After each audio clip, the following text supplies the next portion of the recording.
collaboration and strategic analysis skills, then this course is designed actually for you.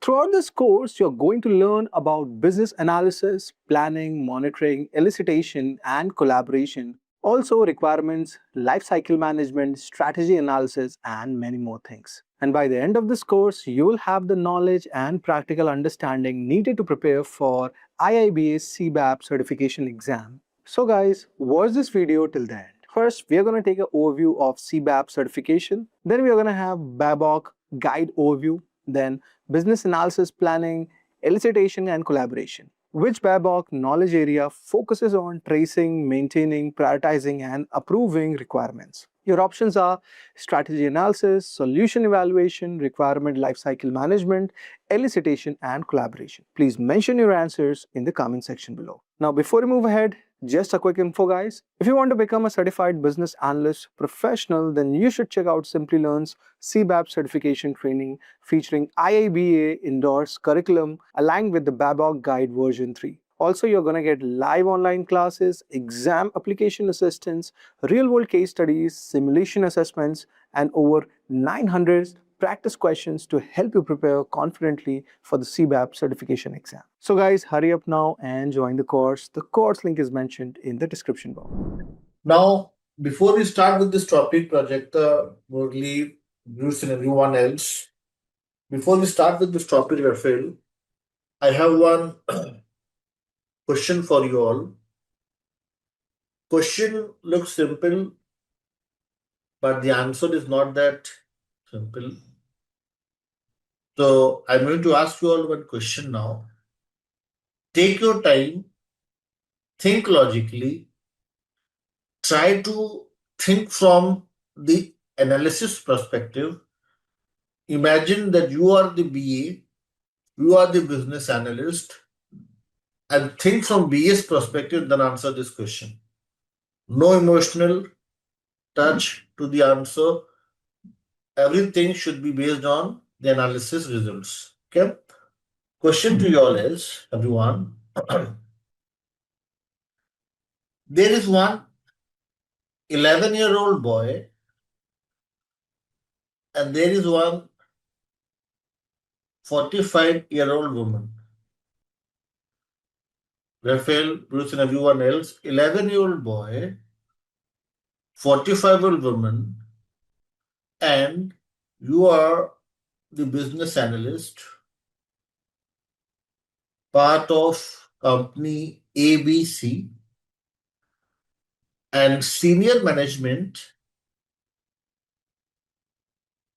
ask you, they request you to explain core concepts of inflation to one of them. Whom would you prefer and why? Let me repeat my question. My question is, the scenario is, there is one 11-year-old boy, 45-year-old woman. There are two people here, two choices for you. You are the business analyst. You are getting some instruction from the senior management that there is one very core important topic, inflation, that you have to explain, you have to provide information, and you have to select one of them. Who would you prefer to work with? Who would you prefer to share the details of inflation and why? Question open for you all to answer. Think logically, take your time. Don't think emotionally, think logically and then answer. Whom would you prefer?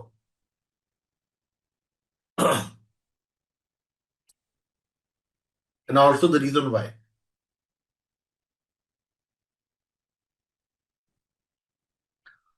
Malik is mentioning here, I'll go with 11-year-old boy because it's easier to explain increase of price.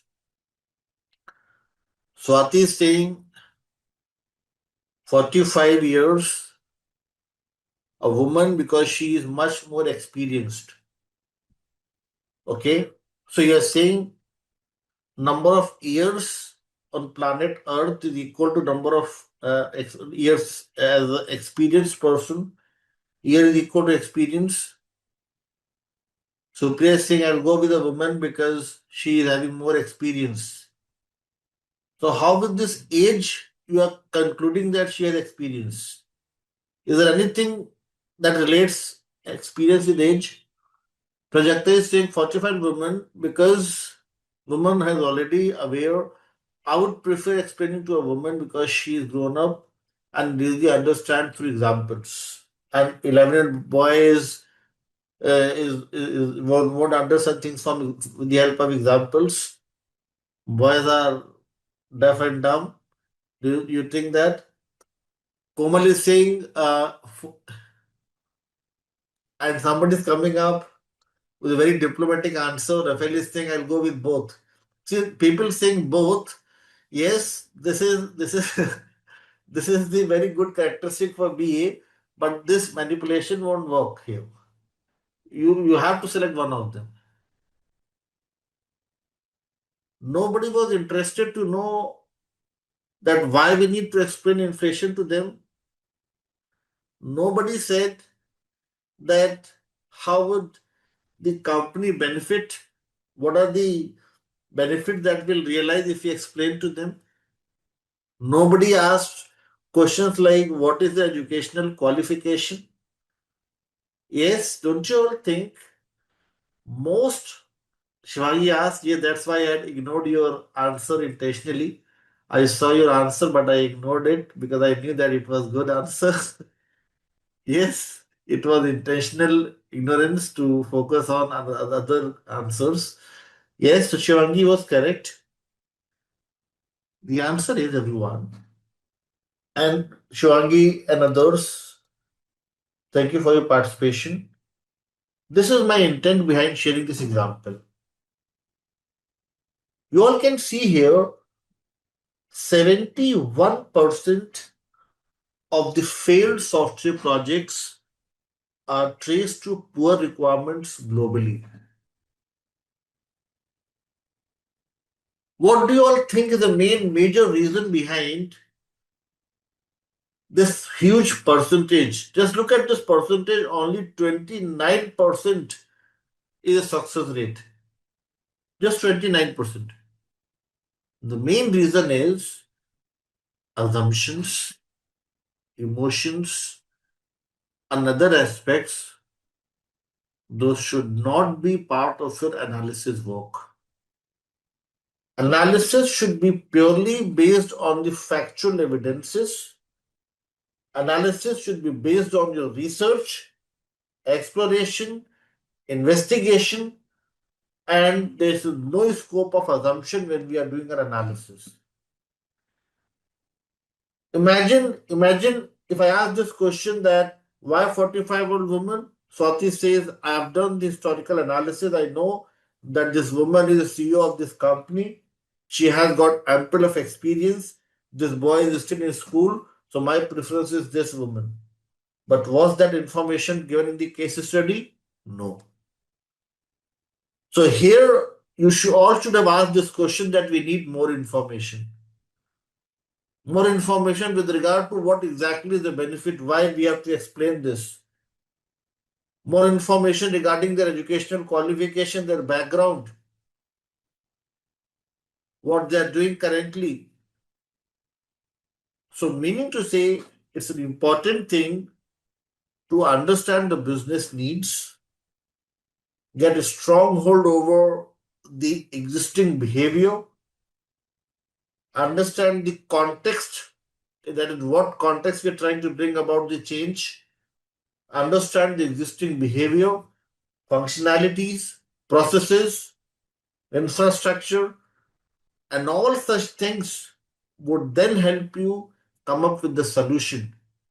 Most of you were coming up with the solution based on assumptions with no factual evidences to support your argument. And that's the first thing that we need to inculcate, we need to start working in, or you may say you start to accept that it's an important thing for us to collect the factual evidences first. Second point you all can see here on your screen, everyone, 40% of the effort in an average software project is in fixing errors. Swati and others, why do you all think we have errors in any project? What's the main root cause of the errors in any project?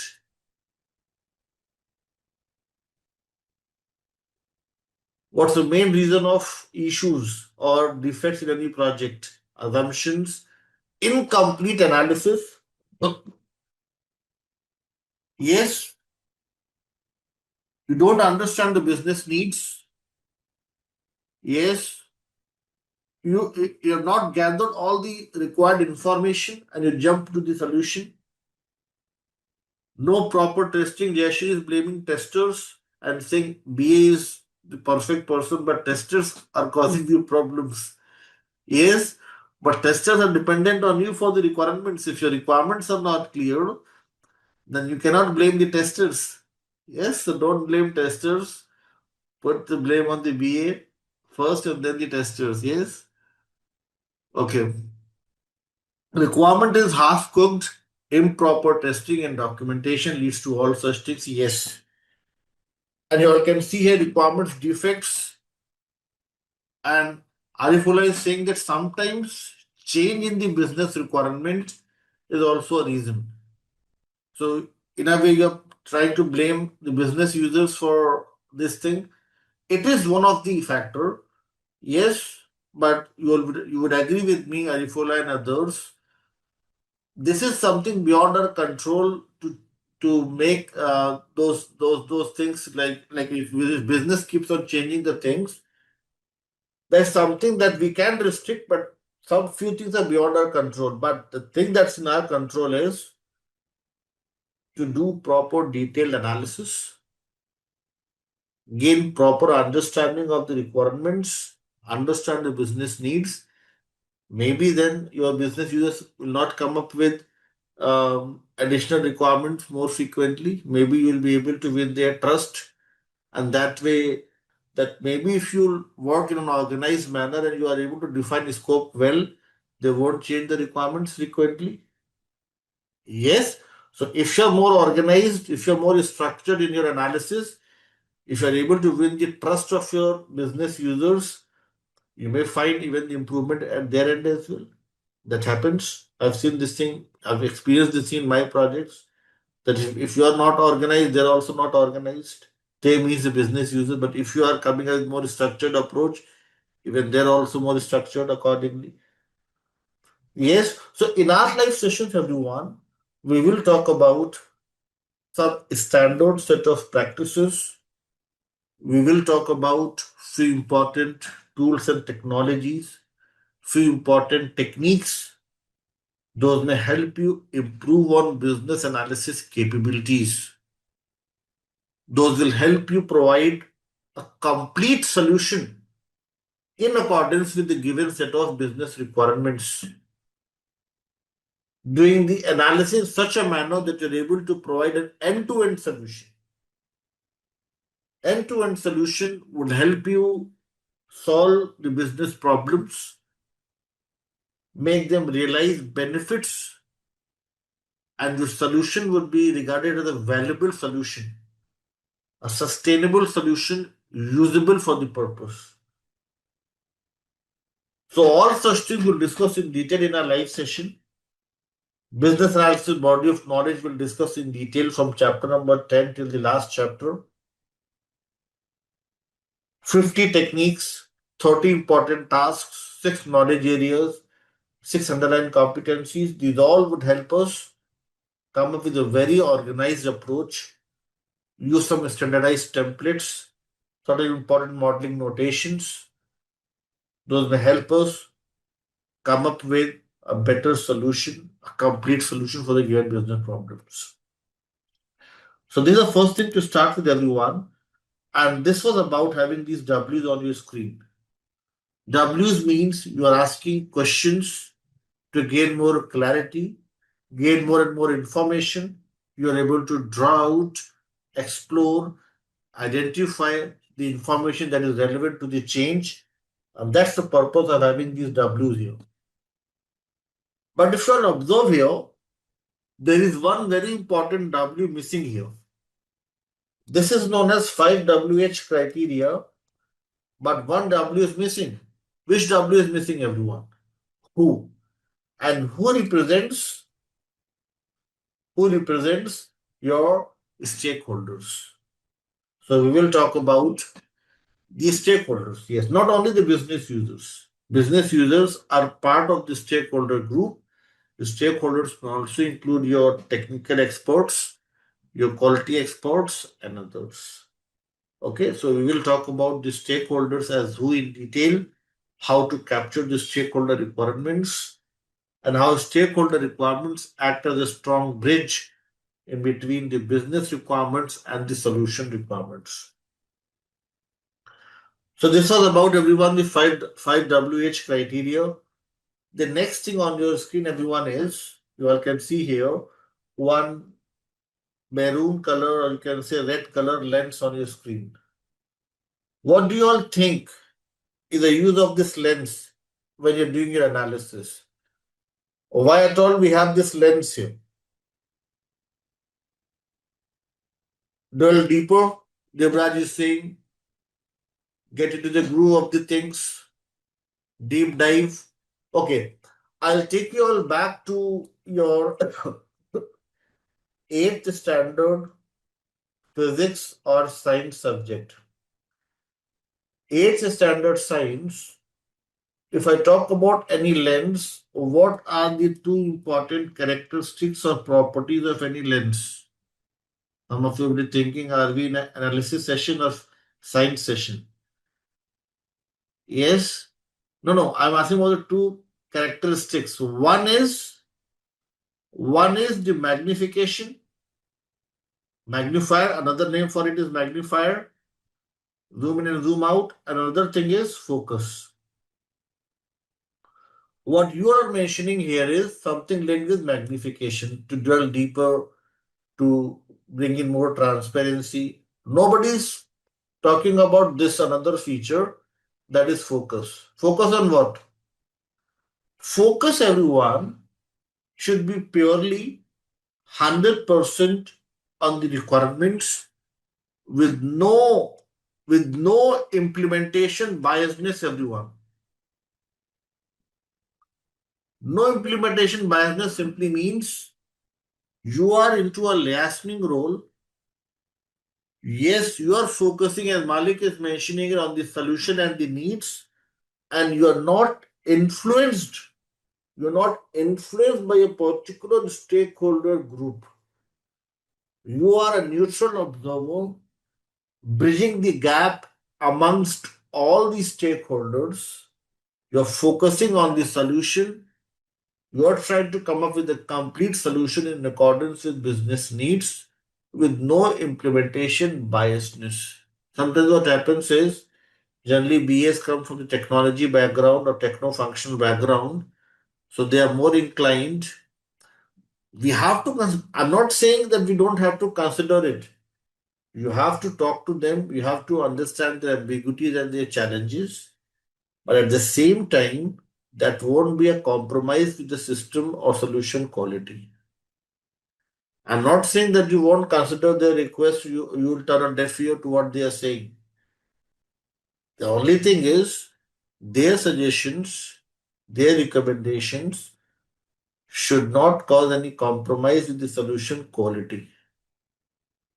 Okay, their solution should make your solution align with the technology, but not any compromise with the solution or the, you may say, components of the solutions. Yes, so I have a question for you all here. Let's see how many of you are able to. Yes, so I'm going to ask you all one question. So that way I'll be able to expound more on that. So if you are able to answer this question, you will get more clarity around this thing. So I have this question for you all. See if you're able to answer this. If you are, it means you understand what I'm trying to say. Question on your screen, everyone, is which one of the following statement best describes the role of a business analyst? And you have four options. If you're able to select, I can see Law Pancha on your screen. Is that the right pronunciation? If it's not, you can rename so that I can use the same name. You have four options. See which option tells you about a neutral observer into a listening role, talking to everyone, not just one group. There are four options. See which one do you think is the right one. If you select D, it means I need not to dwell deeper into this discussion. D is the right answer. Is everybody going with D? Vijayendra is saying I'll go with C. And C is the best example for the implementation biased business analyst. People are going with C is implementation biased business analyst, and D is the right answer. Let's see how. Madhuri, Pavani, and others are saying that as a BA, I'll be listening with project managers. Yes. Yes, that's my next point, Vijendra and others. Vijendra is saying that I'll be listening with my project managers, project team members, and other business analysts in order to understand the structure and policies. My question to you, Vijendra, is can you get the good understanding? Can you imagine getting good understanding of policies and structure without having a discussion with people like customer, regulator, sponsor, and the end user? Can you imagine ignoring your people who are going to pay money to you? Can I ignore my learners when I am discussing the topic in the live session? No. They are the most important people. Because of them, we are all having a discussion. The same thing happens in any project. So, meaning to say, it's an important thing for you to look into the demands of an internal team. This is an internal team. Project number C is about having a discussion with solution delivery team. This is a solution delivery team. You have to talk to them. You have to talk to them for sure. Yes, you have to talk to them for sure, Shivangi and others. You have to talk to them, solution delivery. But solution delivery is going to help you come up with a better solution. But Shivangi, can you imagine getting the requirements or clarity on the requirements without having a discussion with the end user or the customer? No. You have to bridge the gap. You are into a liaising role. People are going with C. I have one visual that is going to help you accept what I am discussing here. This is a visual on your screen, everyone. This is how BA works, Shivangi and everyone else. Option number C says you just talk to these people. This is option number C. Option D says you talk to these people as well and you talk to these people as well. Which one is correct now, Shivangi and others? Option number D says you are into a liaising role and you're having a discussion with the business people and also with the solution delivery team, and you are sandwiched in between the two stakeholders group. You are trying to gain the clarity around the business requirements from them, and you are trying to remove the implications if they have any in creating the solution requirements. Yes. So I'm getting one question from Gajula here. So BA is like a bridge. Yes, that's why I said into a liaising role between the business stakeholders and the developers to ensure the requirements are properly delivered. Yes, you have to maintain the balance between the two. Is everybody with me on this thing? If you are inclined towards a particular group, you are biased. But if you focus on the demands of all the people and you are able to come up with a solution that's in line with the business expectation and also aligned with your system capabilities, that's how you work as a business analyst. So that's why option number D is the right one and C is incorrect. C makes you implementation biased. Okay? Is everybody now agreeing with this discussion? Is everybody accepting that option D is correct and C is not? Yes, perfect. Yes, thank you everyone for your participation. Thank you so much everyone for your responses. So now everyone understood totally. Thank you, Vijendra. So we have talked about everyone the first very important thing to start with, and that is 5WH and this process centric lens. I'll summarize what we have discussed so far. So we have started with a discussion wherein I mentioned that for any BA, it's an important thing to perform research, exploration, investigation, apply 5WH analysis with minimal scope of assumption. No assumption your business analysis work. That she is old, so she has experience. Somebody is new, so he won't be able to do the things. No. It's all about your analysis results, your evidences, those help you take a better decision. Second thing is this process-centric lens. This lens would help you dig deeper into the given problem, break down the complex requirement into smaller fragments, do the analysis at a more atomic level. And when you're doing your detailed analysis, you have to talk to different people and you have to focus on the objectives when you talk to them and not get influenced by them. If you get influenced by them, if you are inclined towards some stakeholder group, that may lead to a solution that is implementation biased or business users biased, and biasness may lead to several errors or issues. So this was about the 5WH. Should I think, can I ask why if W was present in this slide, yes, then I wouldn't have asked that question. So it's an intentional attempt from our end to miss that W so that we can have questions from you all. Yes. Do you want me to add this W so that people in the next batch don't have such a good discussion? Shehzad, we can do that. Yes. So W is missing here. The purpose is to make you all think and ask such questions. Okay, everyone. I hope everybody is with me till this point. 5WH and the process centric lens. Shall we move ahead and talk about defining needs? Everyone. Next thing is everyone defining needs. Now, when we talk about needs, everyone, needs can be in the form of problems to be solved, or needs can also be in the form of opportunities to grow. Let's discuss one project, the first one in your LMS. We'll try to identify the problems.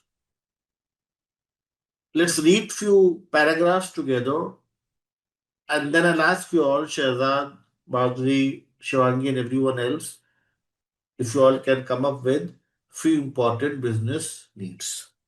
What is business analysis?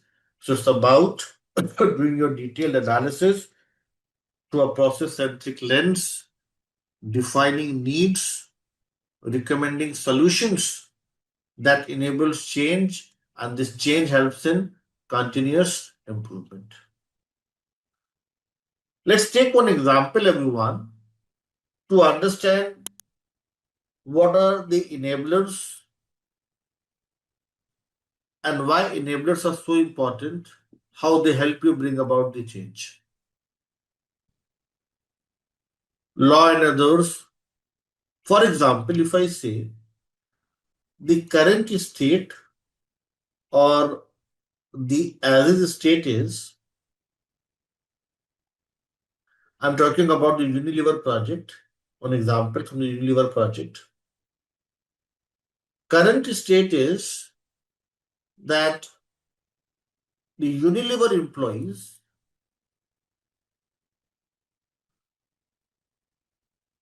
they're going to the cafeteria to have lunch or to have food. This is the current state. And the future state or the change is that you have your mobile phone, you have your cell phone, smartphone, and you're having one app there as canteen ordering system, and you're ordering a meal online.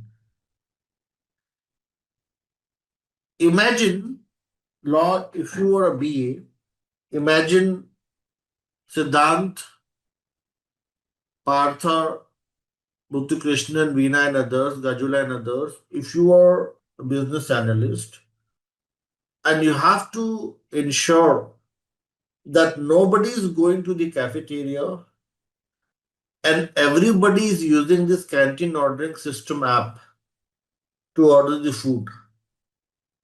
How you'll enable this change? What are the necessary steps?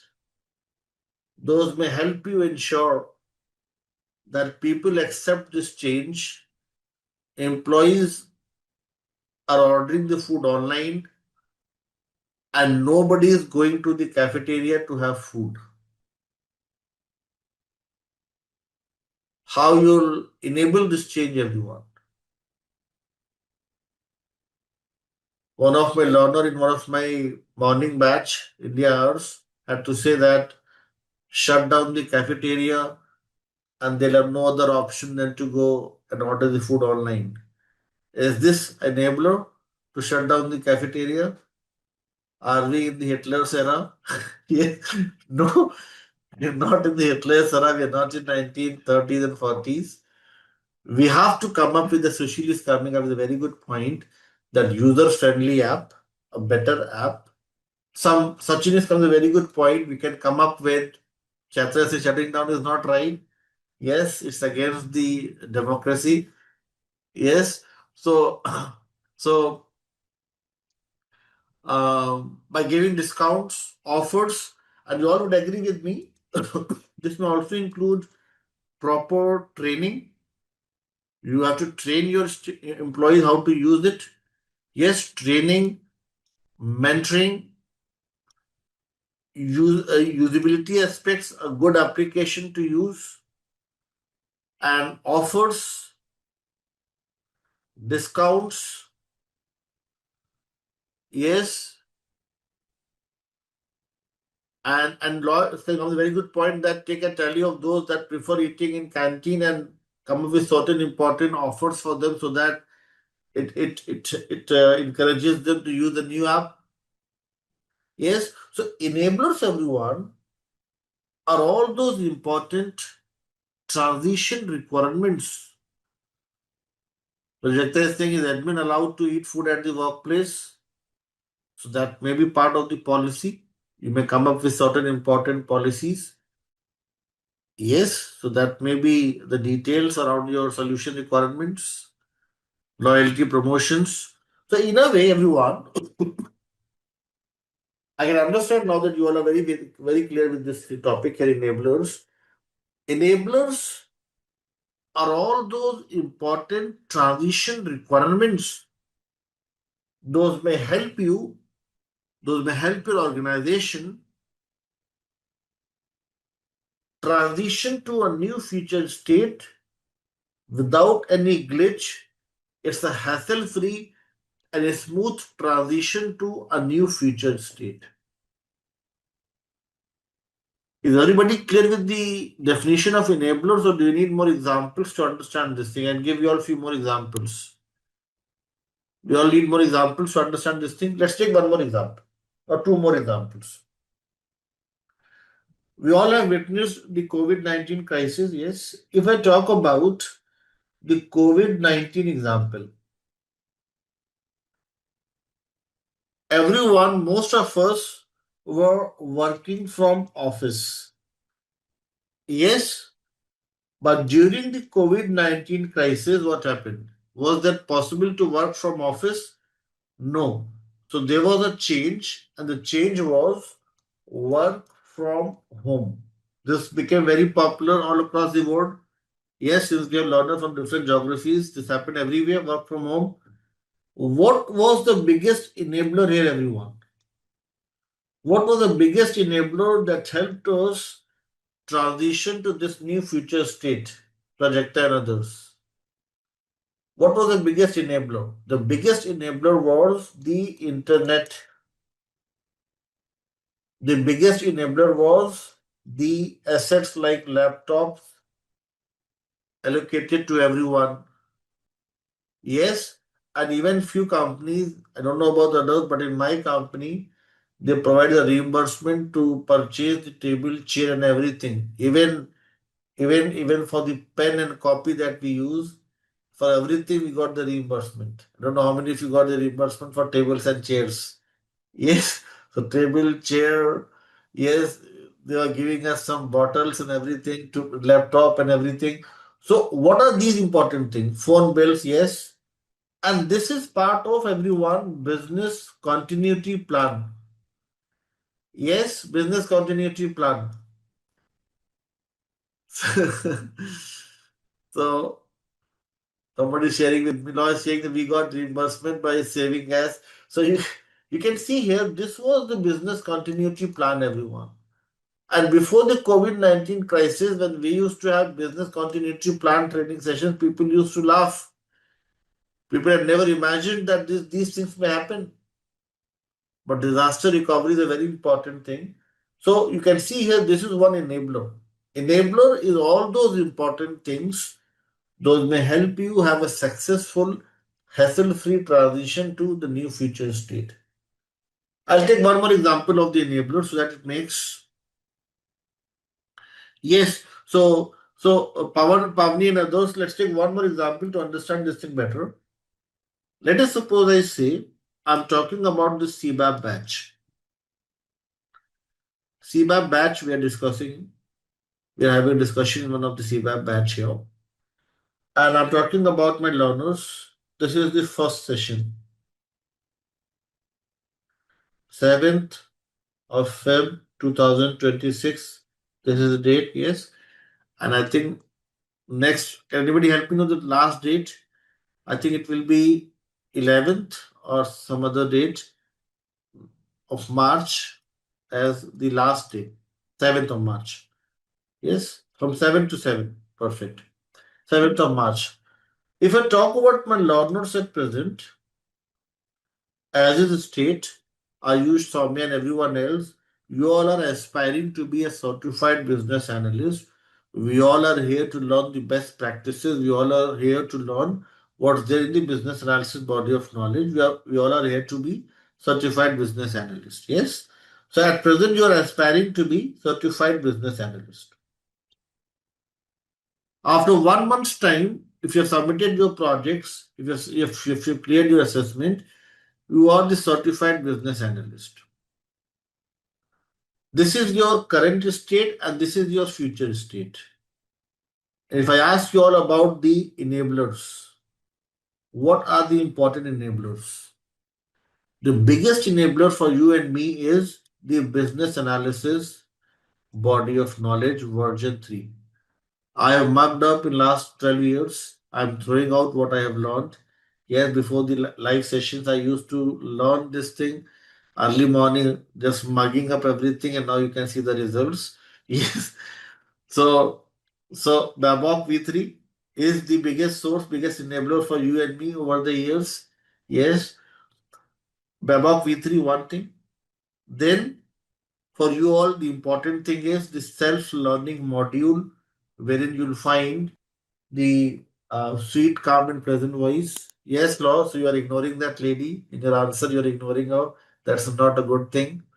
So So self-learning module, lady with the pleasant voice, it's an important thing for you all to listen to those recorded videos to fill in the gaps, if any, in the live session. Then the class notes that I'm sharing with you all, it's an important thing for you all to go through the class notes. Yes. And then once you're done with these things, it's also very important for you all to go through the recordings of the live session. Once you're done with these things, then it's an important thing for you all to work on your projects parallelly during the weekdays. You all have around 5 days time in between the two, between like the sessions, projects, work on your projects, and then you have to ask questions during the Q&A time. If you are working on all these things, everyone, this is the important thing. Indirectly, I'm telling you about your homework for the upcoming sessions with the help of this example. Yes. So homework for you all is that whatever topic we discuss, you all have to go through the BABOK guide, self-learning module, class notes, recordings, work on your projects. And I can assure you of this thing, by 7th of March, you will have the complete understanding of the business analysis, all the important techniques, and this will also help you prepare for your job interviews. Yes. So and these enablers, everyone. One last thing here, enablers, everyone. These are considered to be temporary in nature. Yes, so Malik, these are considered to be temporary in nature. Once you enter in a good job role, you'll forget about the above guide, you'll forget about what we have discussed, these bad examples in the live session, and you'll move to the next role and you'll work there efficiently. So, enablers, everyone, these are also considered to be the temporary requirements, often unneeded, once we transition to a new future state. Yes, is everybody able to understand the reason why these are considered to be temporary? Because this is not something that we're going to carry on for life. No. We are done with this thing. We're done with CBAP, then attempt CFA, go for FRM, go for, yes, go for some different training program. Yes. So yes, we'll have a break in another 3 or 4 minutes. Yes, just we'll have a break in a few minutes. Let me summarize a few things. So we'll then have a break. Yes. It's time for us to have a break, but just 2 or 3 more minutes. I need to summarize everything. Yes. So Vijay is saying, yes, these are dynamic. So simply enablers when we're talking about Shivangi, Vijay, and everyone else, these all are few important transition requirements. Those will help you transition successfully, hassle-free, smooth, with no barriers in the realization of value. It will help you ensure that there are no undesirable consequences when we are when we are transitioning to a new future state. These are considered to be temporary in nature because once we have a successful and smooth transition to a new future state, these are often not required. Yes, so that's why these are the important things, the enablers. I've discussed this topic in detail here because they sometimes ask me this question in job interviews that what are the important enablers when we are transitioning to a new future state? So you can easily answer them that these can be in the form of workshops, trainings, mentoring, creation of user manuals, training materials, advertisements. Those all things those may help you successfully transition to a new future state. And this will help in continuous improvement. So now, everyone, we are done with the first topic, and that is what is business analysis. And let me summarize it in another 1 minute, then we'll have a short 15 minutes break. So, what we have discussed here, everyone, that business analysis is about research, exploration, investigation with the help of 5WH analysis. This research should be deep, detailed. You have to dig deeper into the given problem, get into the groove of the problem with the help of a process centric lens. Process centric lens signifies here that we are going to focus on the business objectives without any implementation biasness, without having inclination towards any solution delivery team. we are having a discussion. We are acting as a strong bridge in between the business users and the technology experts. This will then help us define needs. Needs are needs are the form of problems or the opportunities to be solved. This will then help us, once we understand the needs, we can then recommend the solution based upon different types of analysis like feasibility, gap, risk, impact, financial, and other types of analysis. Once we arrive at a solution, the solution would help us then bring about a change with the help of enablers. Enablers are all those transition requirements. Those may help us have a hassle-free and smooth transition to a new future state. And this change, when we are bringing in, this change will help us in continuous improvements with minimum number of defects since we have applied a structured and organized approach. So this is what we have discussed as the first topic, everyone. After a short 15 minutes break, we are going to start with another interesting topic, a basic topic today, and that is who is a business analyst. And here we'll talk about requirements elicitation, discussion the key stakeholders, and few more basic things. Okay, it's an important thing for us to perform 5 WH analysis, dig deeper into the problem, perform research, exploration, investigation through a process-centric lens. This helps us come up with a better solution for a given business problem. So these were few things, everyone, that we had discussed before the break. Now we have to start with the next topic, that is who is a business analyst. But before we start with this topic, if you all have any question, anything that you discuss with me or other learners, you can please mention in the chat box. I remember before the break, one of our learner had one question, so let me first answer this question. Gajula Shivatmiga, what I see from the chat box here, your name, yes, if I pronounce it correctly, Gajula. So you're mentioning here that enablers are temporary outcomes from the requirements of the present state. Based on this outcome, we'll further think about the correct solution for the problem or future state. Not exactly you'll think about a solution here. Solution is clearly defined. Kajuna and others, these are the requirements related to transition. Enablers can be equated with the transition requirements. What are the transition requirements? Transition requirements are all those important requirements, those act as a catalyst, those act as the important enablers, those may help you successfully transition to a new future state. Here you won't play with the solution. Here you won't play with what the change is. Here you'll come up with all those important measures, like you may organize one workshop to make people understand the advantages of the new solution. You may come up with certain trainings. You may come up with some business continuity plan.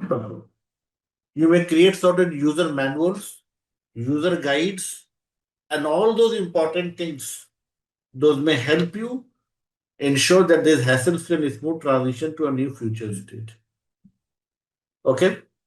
Now, one more thing, everyone, before we move to the next topic, since Gajula, you're asking this question here. Let me share with you all one very important link. And I get this thing from people here that when I search something on Google, Google says something else. So if you have any doubt, everyone, or if you have anything difficult to understand, don't search on Google, search on batimes.com. Don't know how many of you know about this web application. batimes.com, especially people who are new to the analysis world, I request everyone to please click on this link and confirm. Is everybody able to access this link? batimes.com. Please check and confirm. You all can give me a thumbs up if you're able to access this link. batimes.com, everyone, is a very good and a reliable resource for any business analyst. You all can see here there are a lot of articles for you all to read. There are a lot of templates that you all can use in your projects. There are a lot of events, webinar, conferences, communities, bookstore, You may find a book from your trainer in few months. I'm pushing them to add my book as well, resources. Now, next time, if you have certain questions or if you're not clear with something, just search it here. The reason why I'm asking you all not to search on Google is because Google is fetching information from reliable as well as some resources. Those are not at all reliable. I can tell you this thing. Even this thing happens with Chat GPT as well. People search something on Chat GPT and they said in Chat GPT I found this thing and this is contradicting to what's in the BABOK guide. So it's an important thing that you look at the reliable sources, the relevant sources, the valuable sources, and don't pick in the garbage from the internet. So I request you all, and especially everyone, people who are new to the analysis world, if you all can take out some time from watching those irrelevant reels, just spend 15 to 20 minutes daily going through this application. Yes, spend 25 minutes, 15 minutes going through this the way you read newspapers. This is a newspaper for a BA. And I can tell you within 2 to 3 months, you'll analyze, you'll realize that you know so many things in the business analysis world. You have so many things to talk about in the business analysis world. So make an effective use of this thing. If you find something difficult to understand, you can search it here and you'll find so many good articles from so many good people all across the globe. Yes, so this is straight from the horse's mouth. This is something that IABA acknowledges and IABA recommends. Even I'm recommending this thing as a senior trainer. So make an effective use of batimes.com. So thank you, Gajula, for asking this question. This helped me share this link with everyone. It's because of you that I have shared this, else I would have missed this topic. So thank you, Gajula, for asking this question. I hope I've answered your question, Gajula. Yes, you're fine with the answer. So it's all about all those important requirements. Those may help you have a hassle-free smooth transition to a new future state. Yes, Gajula, are you there with us? With me, following? Any question? Anyone else with any other question before we start with the next topic? Shall we proceed and discuss the next topic now?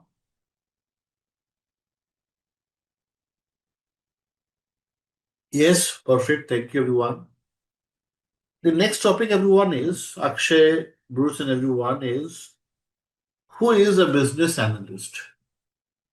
Now, here you all can see here different color bubbles here. We'll focus on this third one first, and we'll talk about the most important thing, that is requirements elicitation. Elicits the needs from the key stakeholders, performs the elicitation.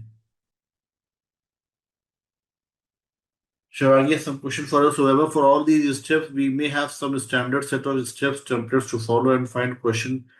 Yes, definitely yes. So for this thing, Shivangi, once into the knowledge areas, we'll talk about some standardized templates. We'll talk about certain important techniques. Those may help you come up with more structured way of like going through this batypes.com link. So for now, you can search some basic things, but for templates, you'll have to give me another 2 sessions. So after the next 2 sessions, you'll be able to apply right filters in batypes.com. For now, you can search for some basic topics. Yes. So for templates, we'll discuss in detail. Standardized templates like BRD, FRD, FRS, and everything else. Okay, perfect. So thank you, Shivangi, and everyone else. Now, let's talk about requirement solicitation in detail.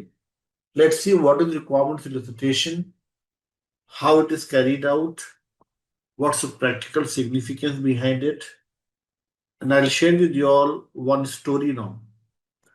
That story is something very much linked with your requirement solicitation. So let's listen to this story and see how many of you are able to tell me the moral of this story. Yes.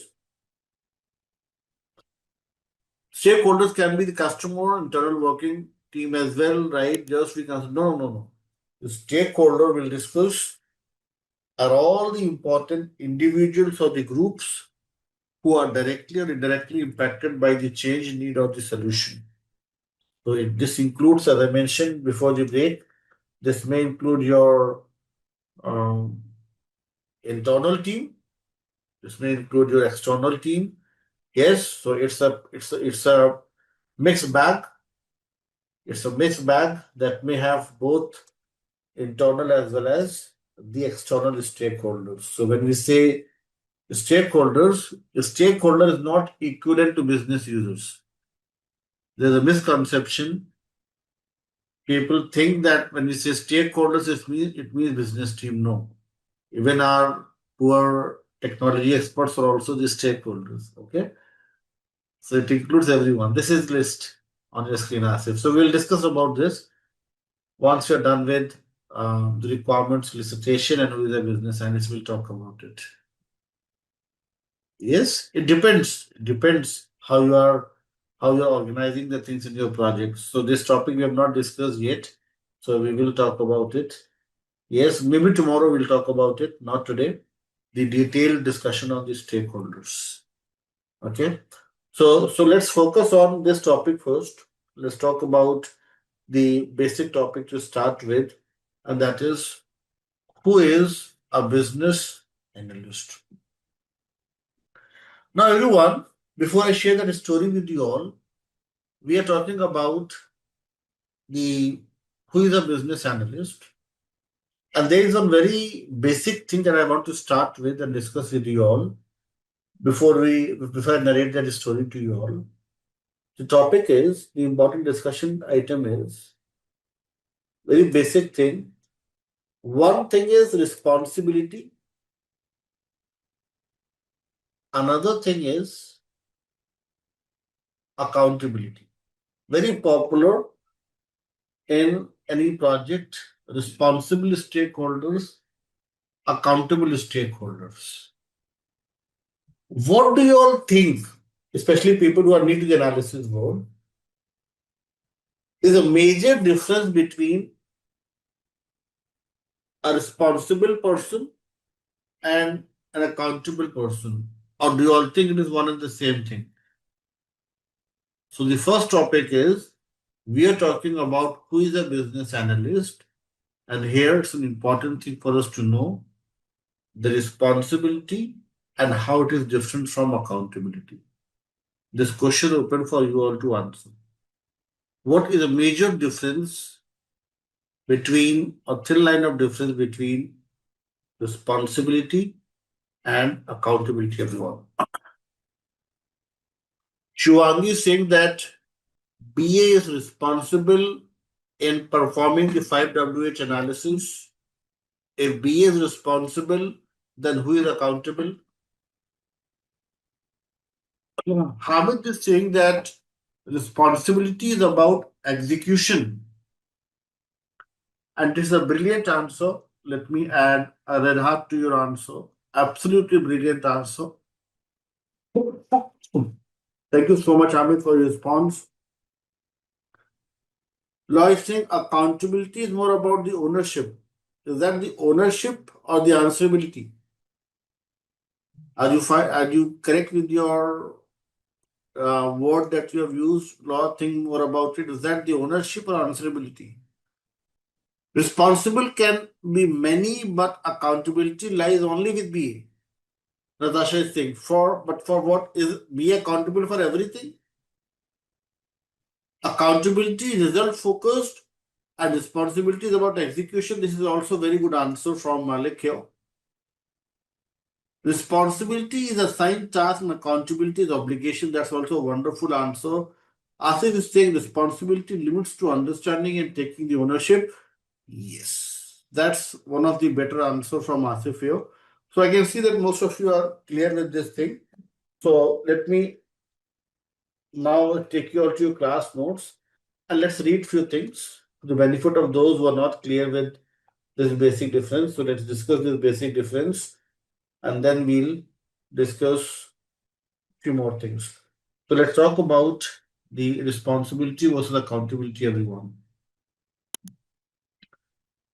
As per the BABOK guide, responsibility can be defined as a sole ownership. That is, a responsible stakeholder will perform the assigned task directly. It means owning the task, working on it, and ensuring the completeness of the given task. Responsible person is regarded as somebody who is carrying the cross on his shoulders. That is, you are doing the execution. You are the owner and directly working on the task. Like I remember Shivangi was mentioning that BA is responsible to perform requirements gathering. BA is responsible to perform 5WH. But Shivangi, if you are doing this thing, don't you think somebody should monitor what you are doing? Somebody should cross check what analysis you have done, yes or no. There comes the importance of accountability, everyone. Accountability can be defined as answerability. It is about the peripheral involvement. What is peripheral involvement, everyone? You are not doing the things, but you ensure that the things are done in appropriate manner. You are tracking, monitoring, and performing the evaluation. Accountability also includes providing a better environment wherein responsible stakeholders can work effectively and come up with required outputs. Is everybody able to understand this thing? So if Shivangi is doing the analysis, 5WH analysis, and Soumya is acting as a project manager and providing the timelines, budget, and other important details to Shivangi so that she is able to perform analysis in a very organized manner, then Soumya is acting as an accountable person. She is answerable to what Shivani is doing here.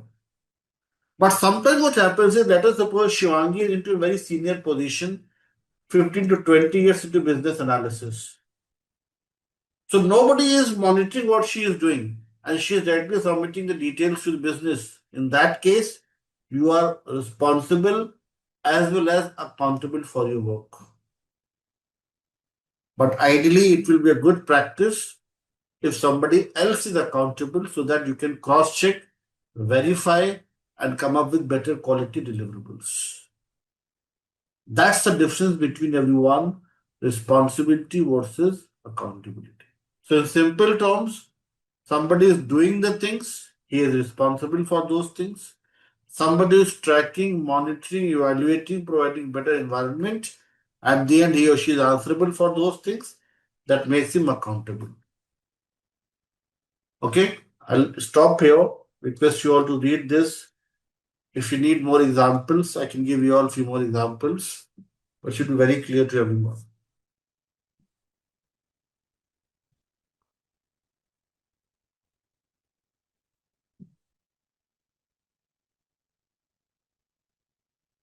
Yes, Vishal, Law, and everyone else following this, or you all have any question, you need more example, I can give you all a few more examples.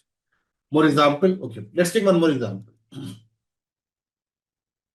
If I talk about this live session, everyone, if I talk about this live session,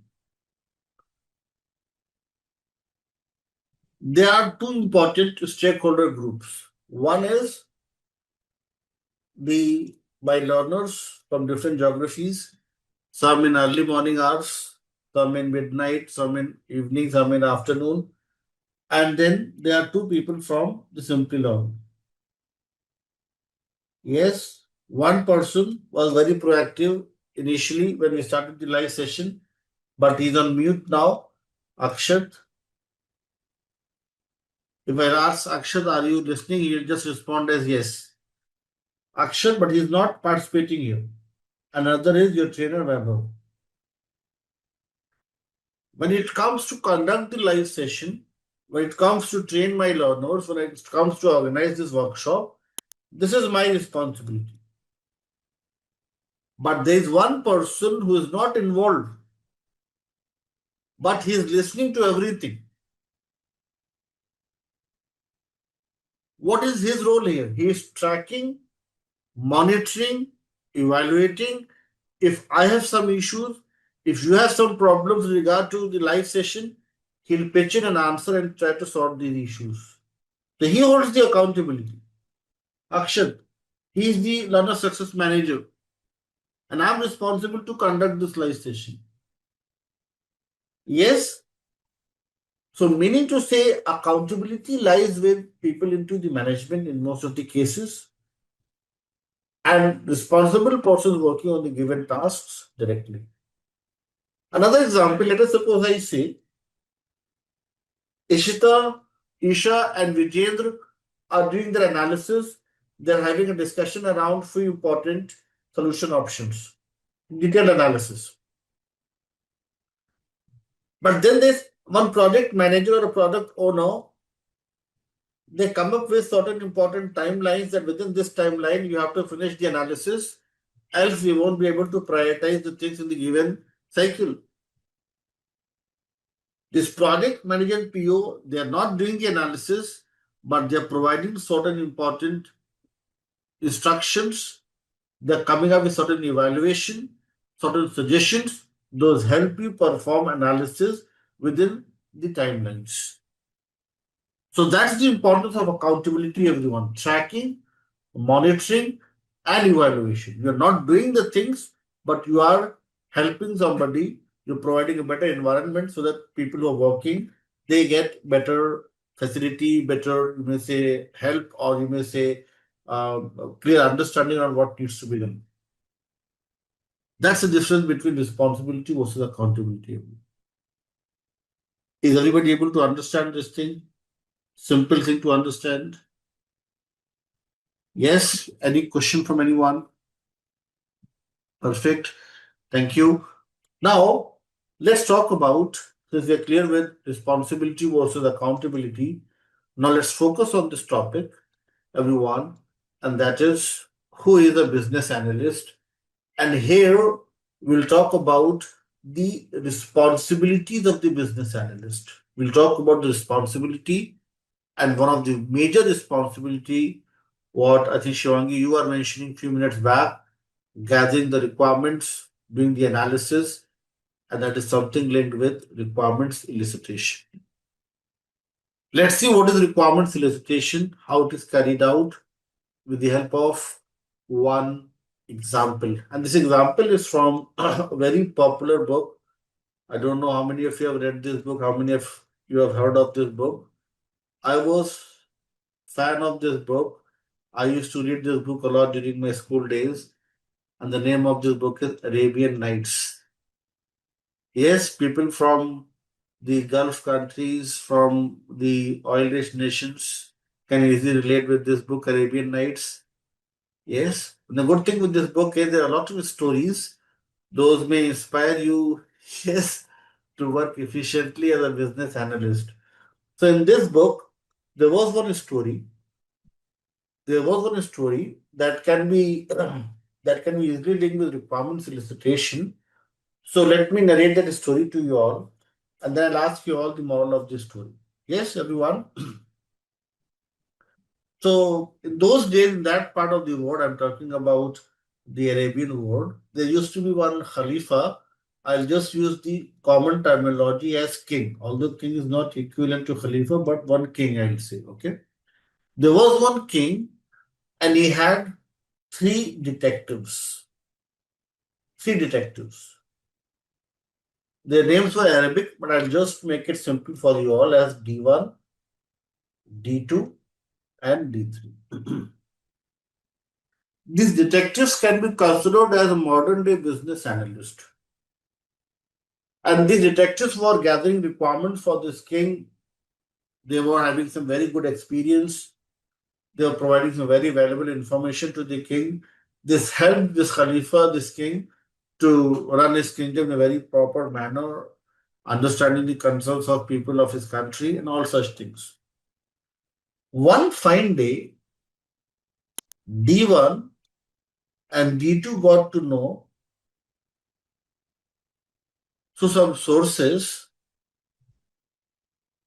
that D3 is getting much higher salary, much better compensation, and above all, they realized that he is getting huge respect in the eyes of the king. Now, D1 and D2 were not happy with this thing because they had similar work experience, similar ways of working 24/7 for the king. So, D1 tried to express his anguish. He wanted to clarify these things with the king. So, he tried to reach out to the king and he was about to ask these questions. But king was a very smart person. He knew that D1 is going to come up with such questions. So, king said, before you ask your questions, I have one important task for you. Would you be able to accomplish this task? Would you be able to complete this activity that I'm going to assign to you? Now, this time, D1 took a prestige issue that whatever task he is going to assign it to me, I'll come up with the best possible result. So, king shares with him a scenario. King says that, as you know, D1, that we are kingdom K1 surrounded by kingdom K2 and K3. He said, yes, definitely yes. He said, we got to know that few vagabonds have entered into our kingdom from K2 side. There are few vagabonds here.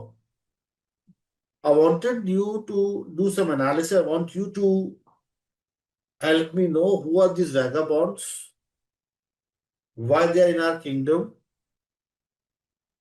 and come up with all the details around these vagabonds. Given that I'll do this thing right away and share with you the information in a minimal time. Given went to that place, tried to locate and identify the vagabonds. Within few hours, he was able to locate them.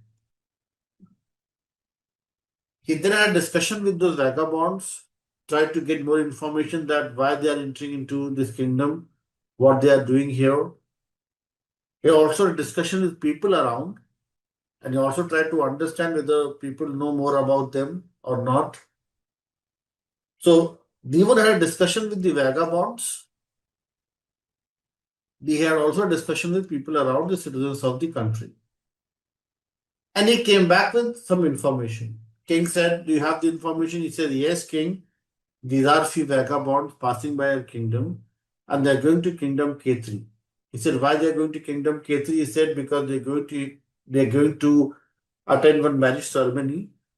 So king said, then how much time do you think they'll require to come back? They said within 1 month, within 1 week, they'll come back and they'll go back to their original country, K2. King said, how many men, how many women, are they carrying any instrument that may harm us? Devan said, I never inquired up to that level. I just know that these are the vagabonds. They are going to attend a marriage ceremony and come back within 1 month, 1 week's time. So king asked Devan to stand behind the curtains. Then D2 came in.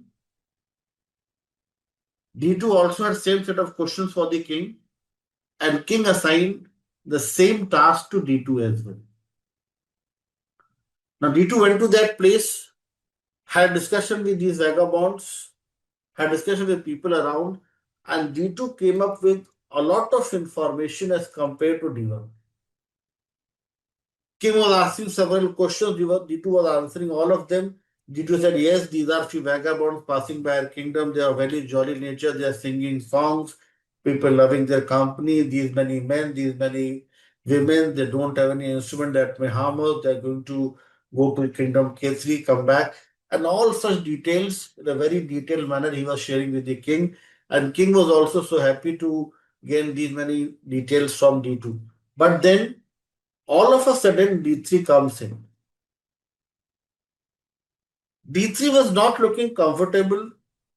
D3 had a fearsome face. D3 was in a hurry to share something with king.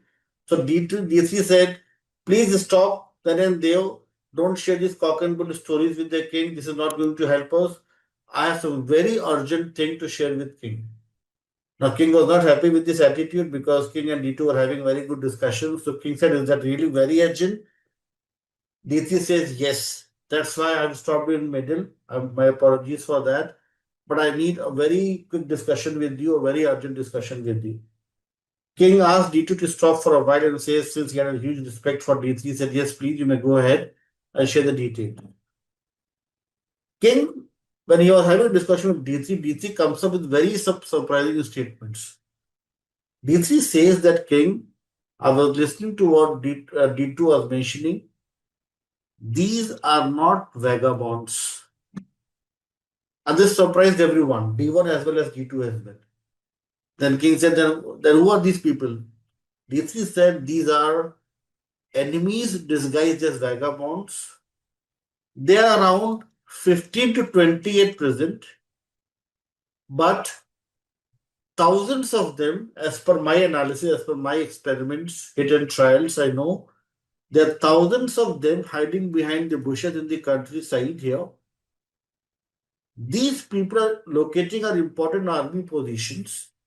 These people are trying to understand the different things that we're doing here, creating and defining some strategy. And these people are waiting for this instruction from these people, and they may attack our kingdom at any point of time.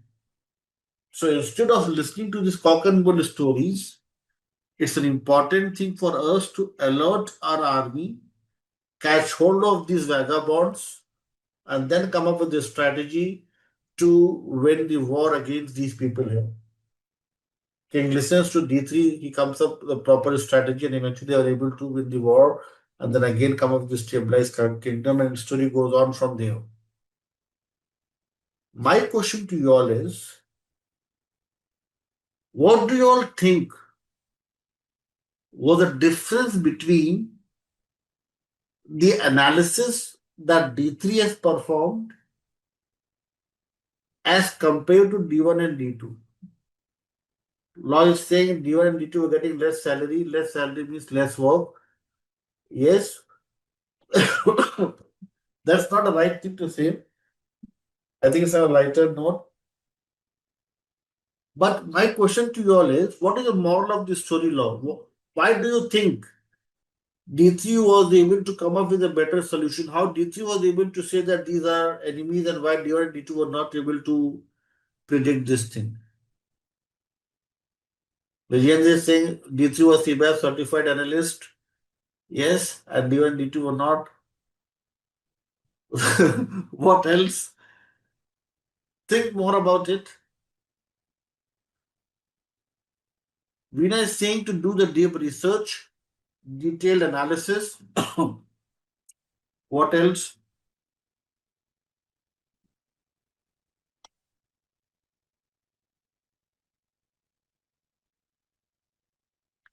Bhavna is saying detailed information, attention to detail.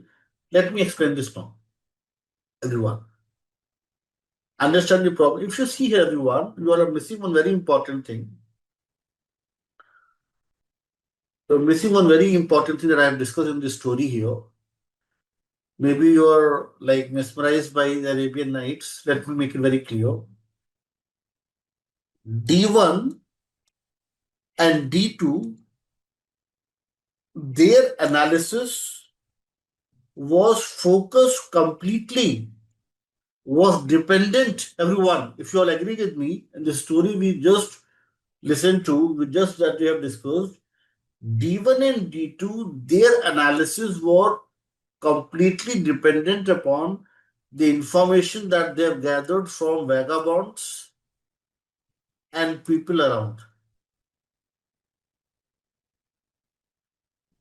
Can you depend 100% on your stakeholders for the information? The stakeholders may not know about the information. Yes or no? They are your own people, but they don't know that these are vagabonds or enemies disguised as vagabonds. But if you look at D3, D3 is performing requirements elicitation. He is talking to people. But along with that, he's also doing his own research. he is also performing certain experiments. So, moral of the story is it's an important thing. It's an important thing for a business analyst to perform requirements elicitation with the help of these three important pillars. Let's discuss the moral of the story now with the help of what's there in your class notes, everyone. In your class notes, session number 1, you'll find the answer. Answer is, everyone, moral of the story is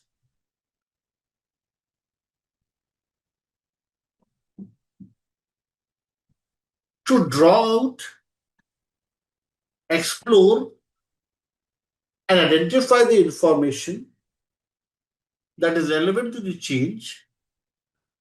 Business analyst should focus upon three things: collaboration, that D1 and D2 did. They both collaborated with people around and vagabonds. But along with that, we also have to do our own research, look at the historically available information, look at the existing information, try to do some data analysis, try to do some exploration, and also perform experiments like hit and trials, prototyping. When we are doing all these three things, then it is requirements elicitation, and this will help you gain clarity around the requirements, and then you'll be able to come up with a better solution. So, moral of the story is that every BA must cry. Raphael, next time you get the requirement, start crying. And then if your manager says why you are crying, then tell him that in the CBAP certification program, the trainer was telling us to cry when you get the requirements. Crying means collaboration, research, and experiments would help you perform requirements elicitation in a very organized manner. For example, let's take one more example. Let us suppose I say, Vijendra, we have Raphael with us. Raphael and Vijendra maintain 100% attendance in the live session. Is this good enough for them to become a certified analyst? Is this just enough if you collaborate with me? No. You have to go through the BABOK guide.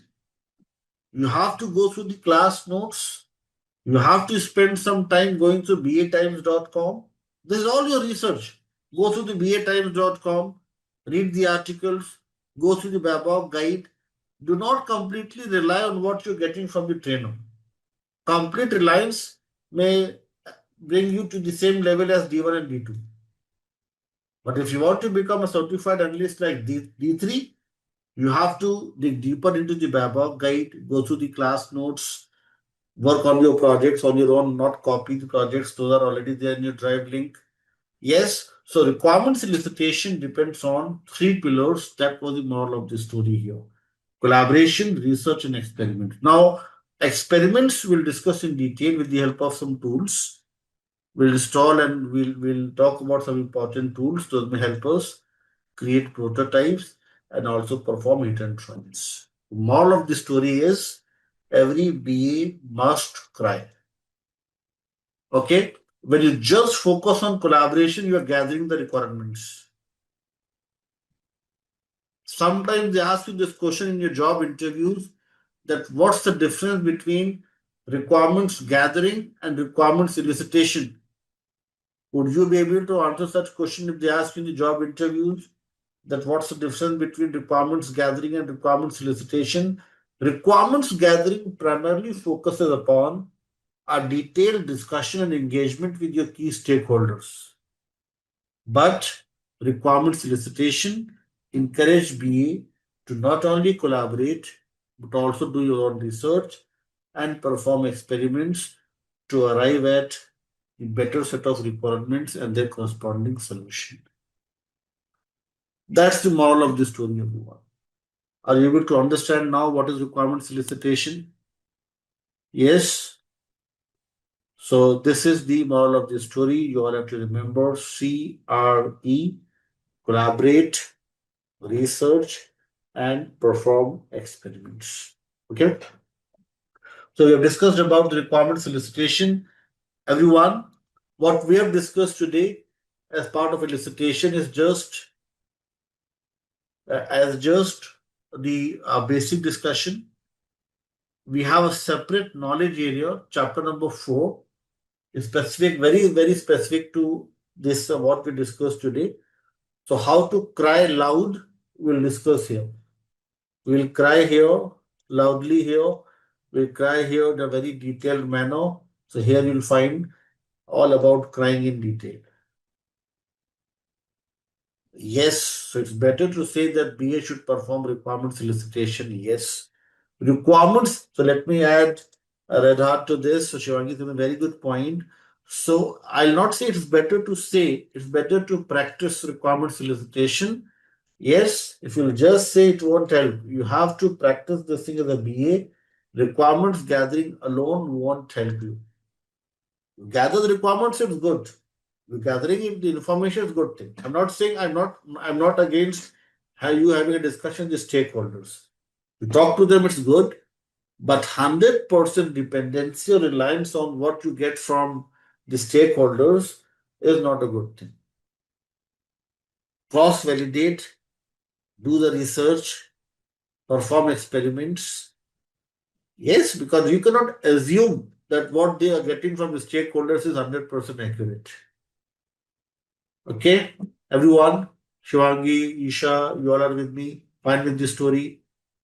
The next time you get the requirement to start crying, yes, and everybody will be surprised in your project that why you are crying. Tell them that now you are certified analyst, so you have to cry. Yes. So, so that's the moral of the story. Innocent, the requirement of the key stakeholders. The next thing is, everyone, discover, synthesize, analyze the information, investigate and clarify stakeholders' desires, determine issues and their causes. Last point is performs the tasks defined in the BABOK guide. So let's discuss about the BABOK guide now. What are the tasks defined in it? And what are the important knowledge areas? What are the important techniques? So now let's switch our focus to the BABOK guide, the table of content, and let's see what all topics we're going to discuss in our upcoming sessions.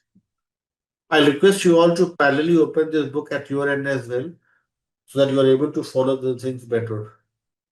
Once everybody is with me, you have this table of content on your screen, then we'll move ahead. You all can give me a thumbs up once you're ready. We'll then move forward with our discussion.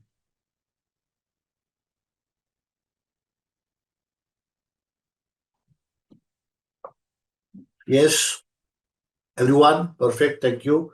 Now, everyone, chapter number 1, ready, everyone? Yes, thank you. Chapter number 1 and chapter number 2, these two chapters are the basic introduction to business analysis.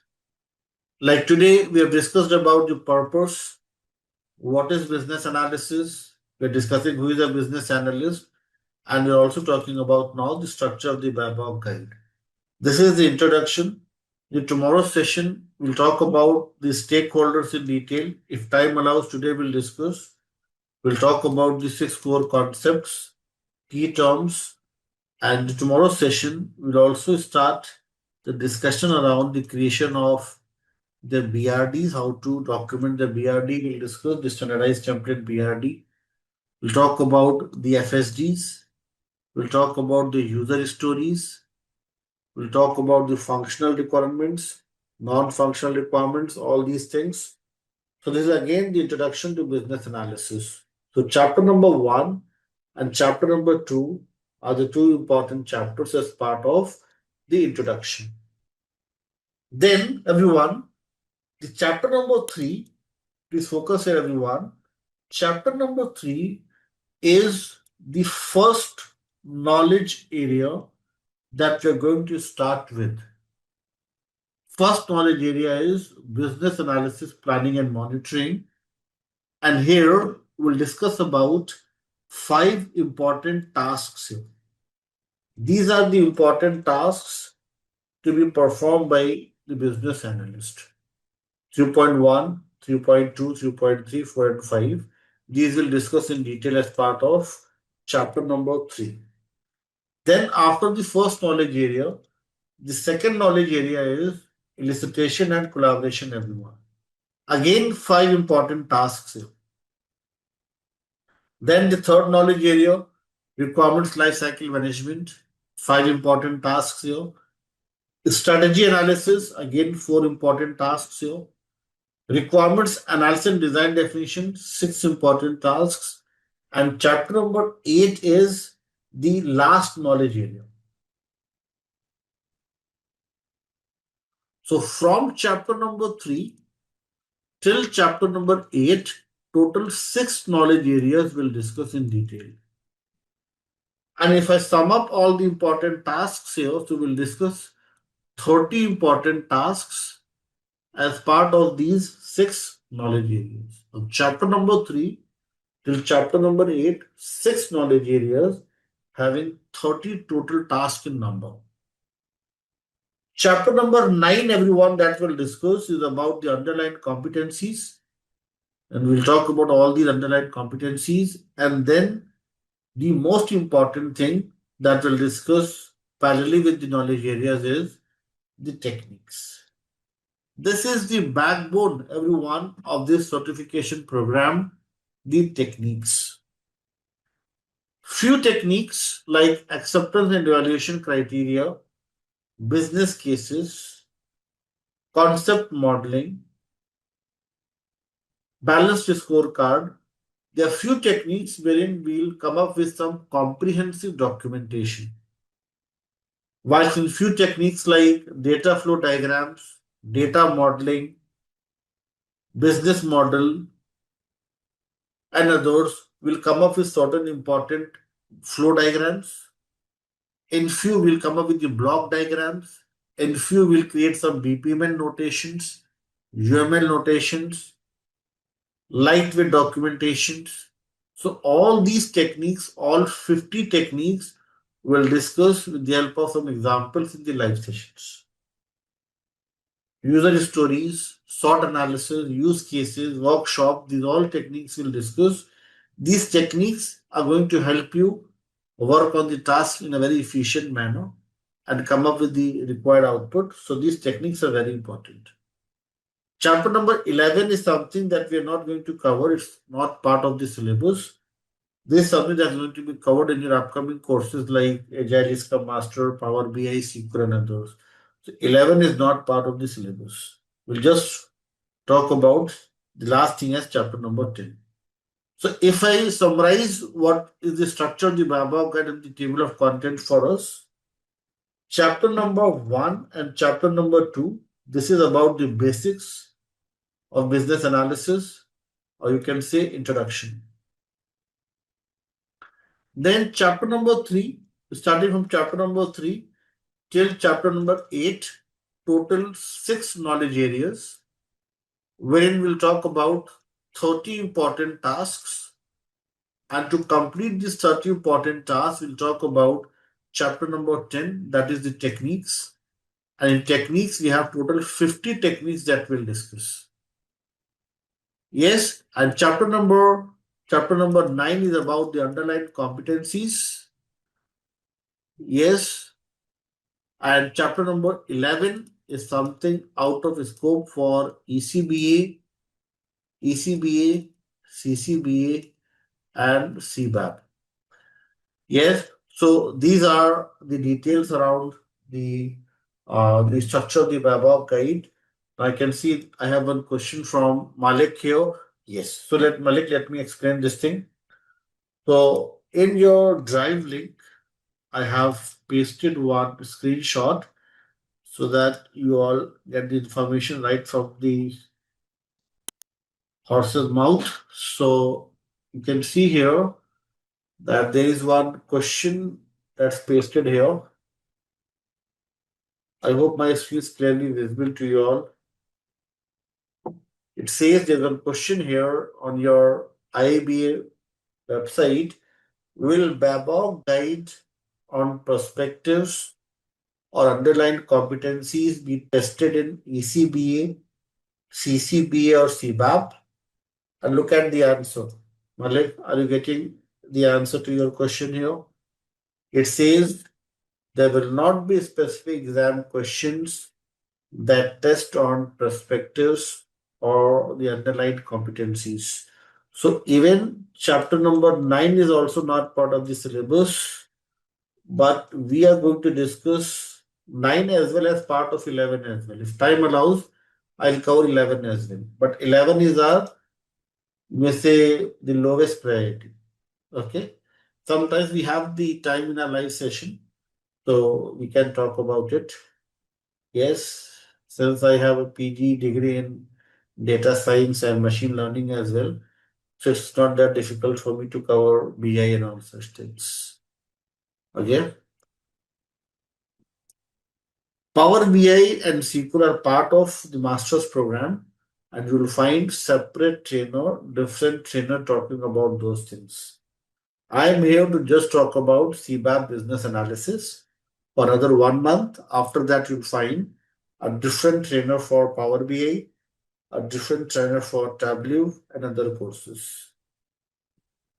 Okay, 6 knowledge areas, not 5, Malik, 6 knowledge areas from chapter number 3 till chapter number 6, chapter number 8, the total 6 knowledge areas. 6 knowledge areas, 30 important tasks. Okay. Yes, Malik, Partha, Shivangi, and everyone else, you all are with me. So let me reopen the table of content here and go back to what we had discussed. So this is what we have discussed. I'll take a pause here, wait for your questions before we move to the next topic. Yes, so this is about the syllabus. This is about what we will discuss in the next 1 month. Every weekend, we're going to talk about these important topics. So this is about the structure of the BABOK guide, and now we have completed. Is CBAP certification post all module or only this one? Yes. This is a good question, Vijendra. Once we are done with our discussion around these important topics, and once you have unlocked your certificate, you are eligible to appear for the CBAP examination conducted by IABA. Yes. So just give me a second.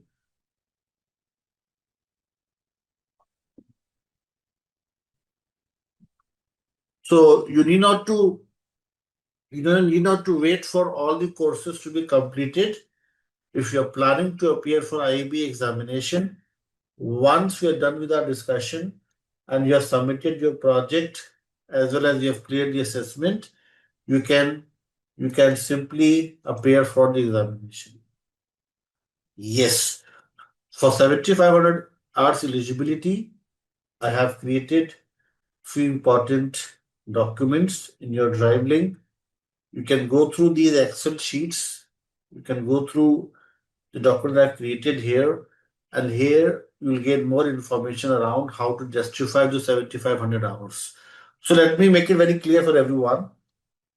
And one more very important thing is going for the IBA certification program is not mandatory.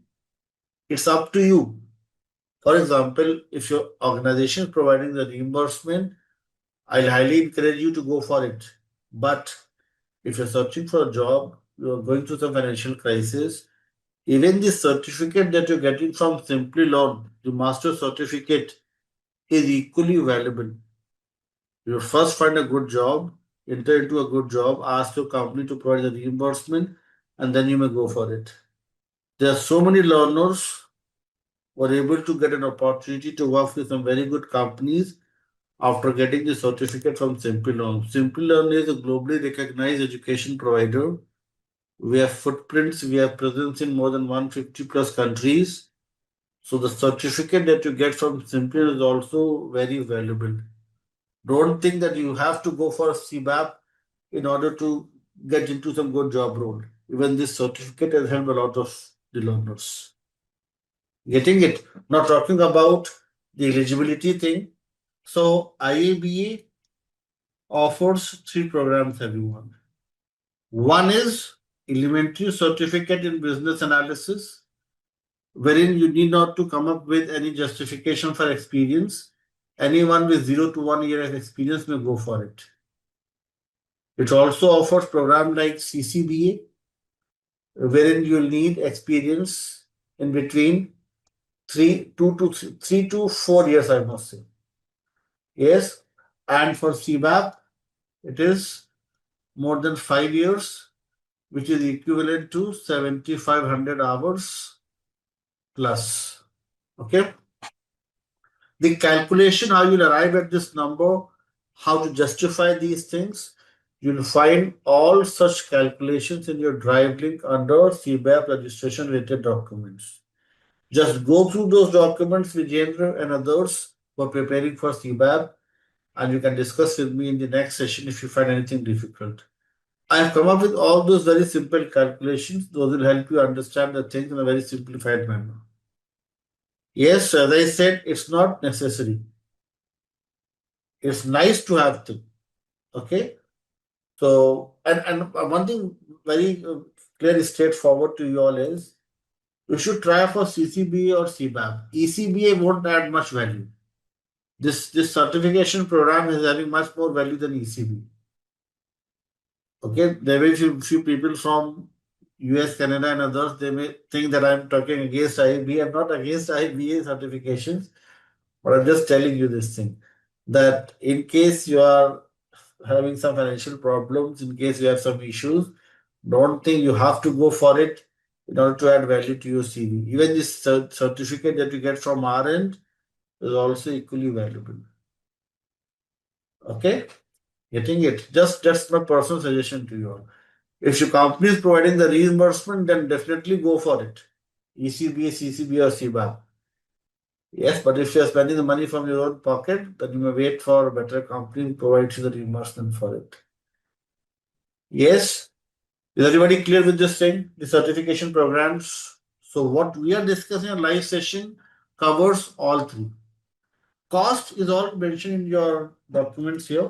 So if you go to, if you look at this document, registration CBAP, you'll find cost in every detail here. The membership, $125.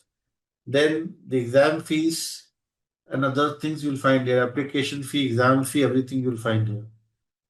So that's why I'm saying the cost is high, so you can select accordingly. Yes, even if you're not going for it, then also it's fine. The certificate that you'll get from RN is also valuable. Okay. So you'll find all these details under CBAP registration related documents. Excel sheets, you'll find application process, you'll find handbook, membership pricing. Yes, so all these details you'll find here. And if you need more details, then you can simply visit iiba.org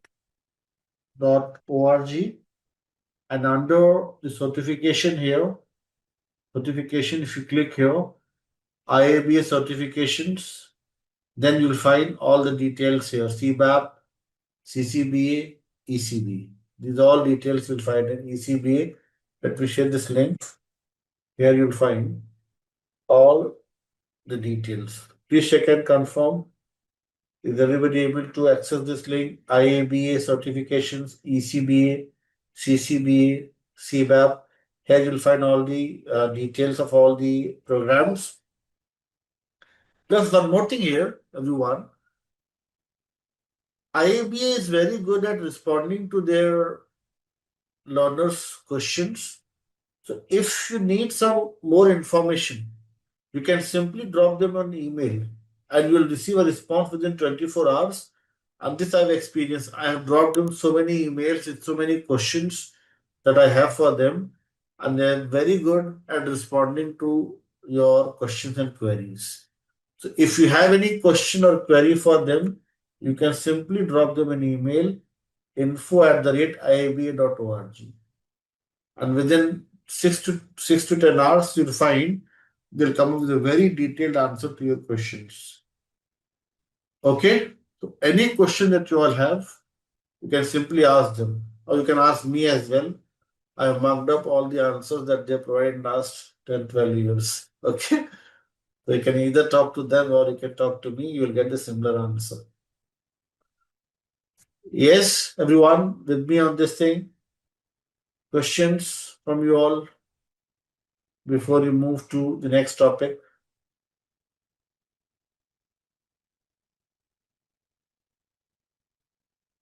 If you all are with me, shall we move ahead and talk about the interesting topic that is the stakeholders? Yes, everyone. Our next topic, we won't be able to finish this topic today, but yes, we'll start with this topic today. The topic is stakeholders. The stakeholders, as we had discussed today in the first half on high level, stakeholders can be defined as an individual or a group that is directly or indirectly impacted by the need, change, or the solution. BA is going to talk to them, interact with them directly or indirectly.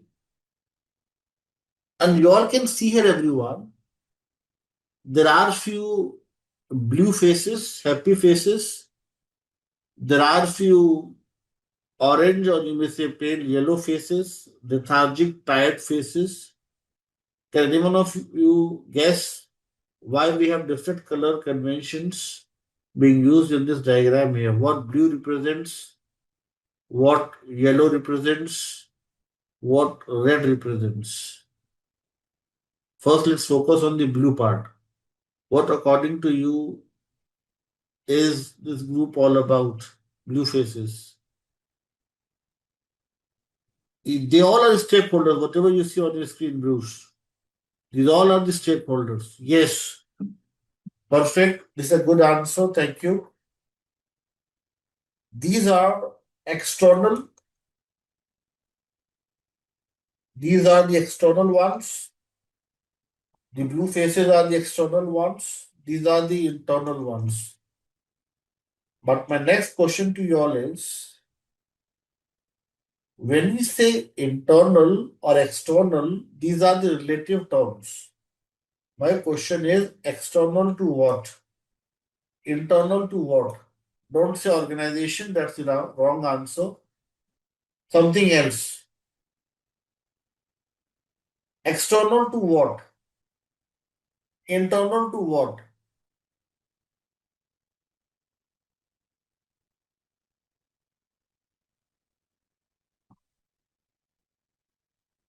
Yes. Absolutely wonderful answers I'm getting from, again, a very good answer from you, Hamid, and from you, Law. Yes. The correct answer is solution delivery.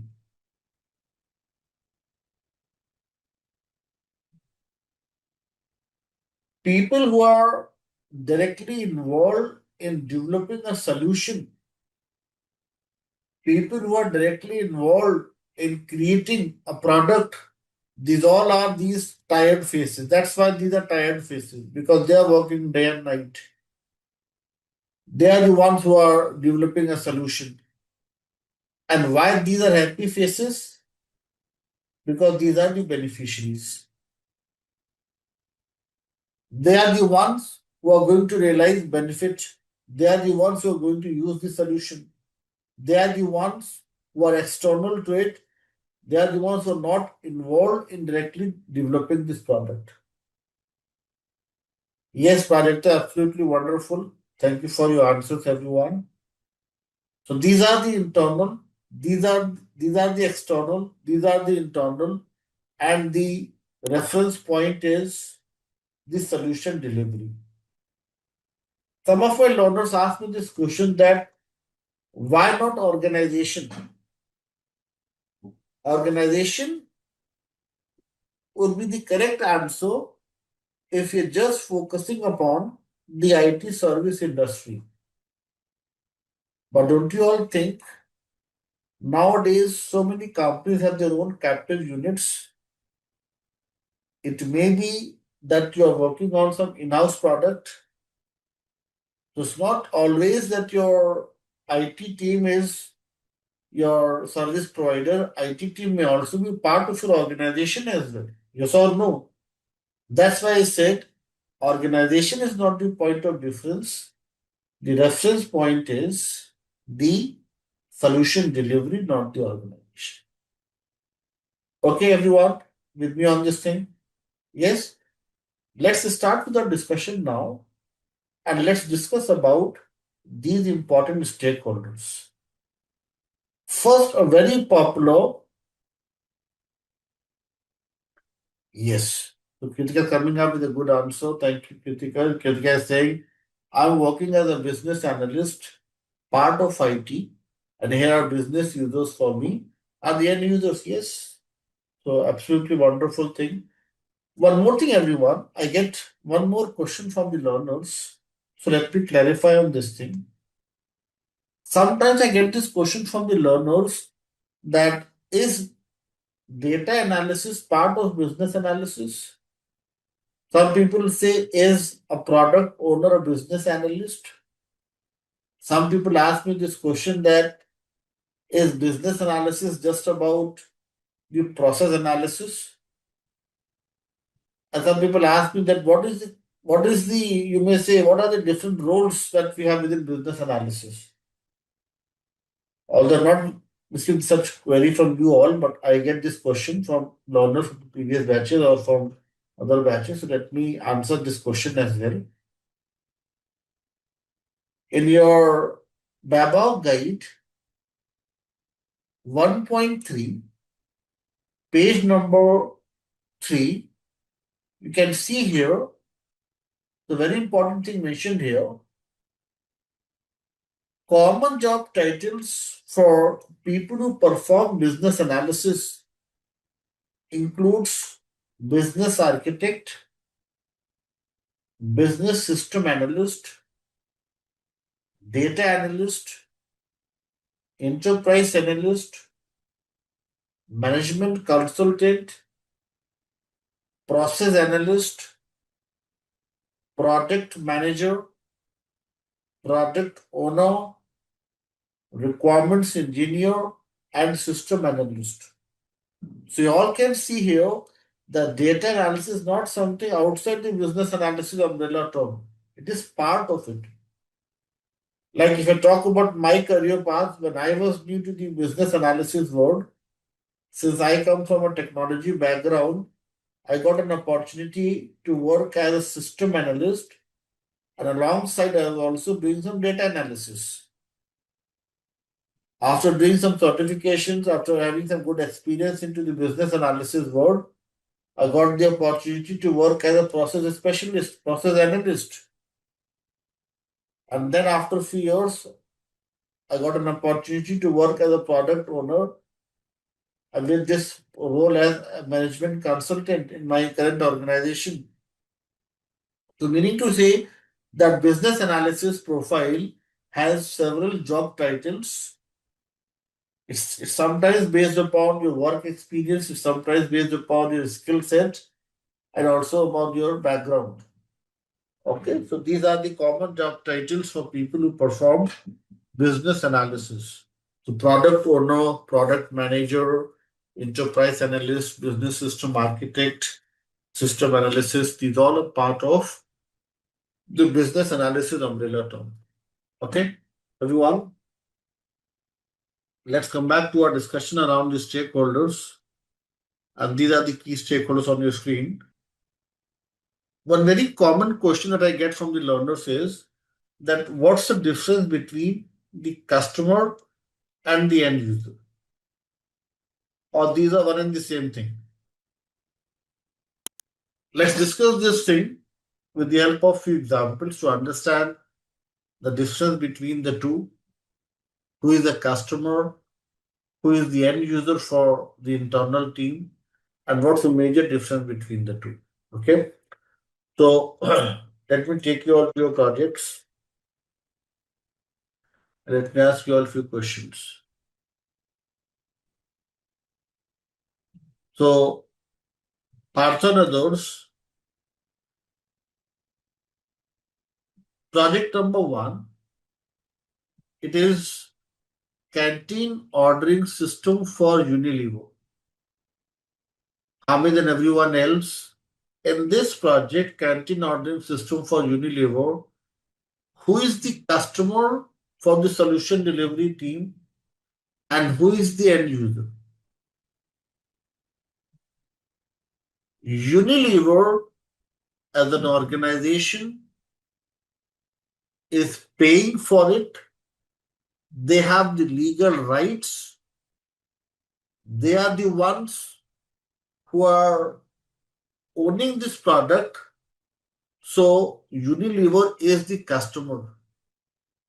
Whilst these 1,500 employees, till the time they are part of Unilever, they're able to access this application.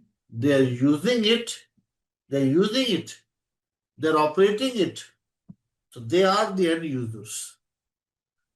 Similarly, if I talk about Madhuri and others, library management system for the Stanford University. Yes, I'll come back to your question another in few minutes. You have a very good point. So we'll come back to this question as well. Library management system for the Stanford. Here, Stanford University as an organization, as an educational institution, is acting as the customer for the development team because Stanford University has the legal rights, has the moral rights. They have purchased or they are paying for this product. But who is using it? Students, alumni, faculty, or staff. These all are the end users. If I talk about WhatsApp Pay, WhatsApp Pay is owned by the company Meta or the Facebook. But who is the end user? You and me, who are using this WhatsApp Pay, are the end users. Hospital management system for Mayo Clinic. Here, the Mayo Clinic is the customer having all those legal rights, whilst the medical staff, the patients, the doctors, the nurses, and everyone else, those all would be the end users.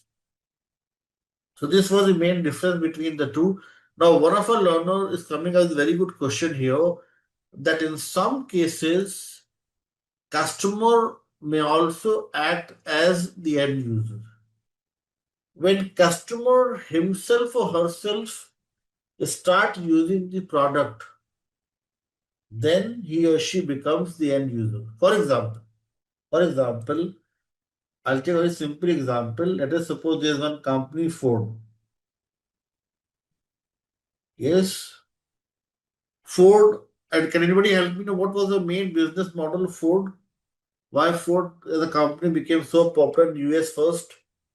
What was their business model? Business model was to come up with cheap cars, cheap in the sense with very low prices.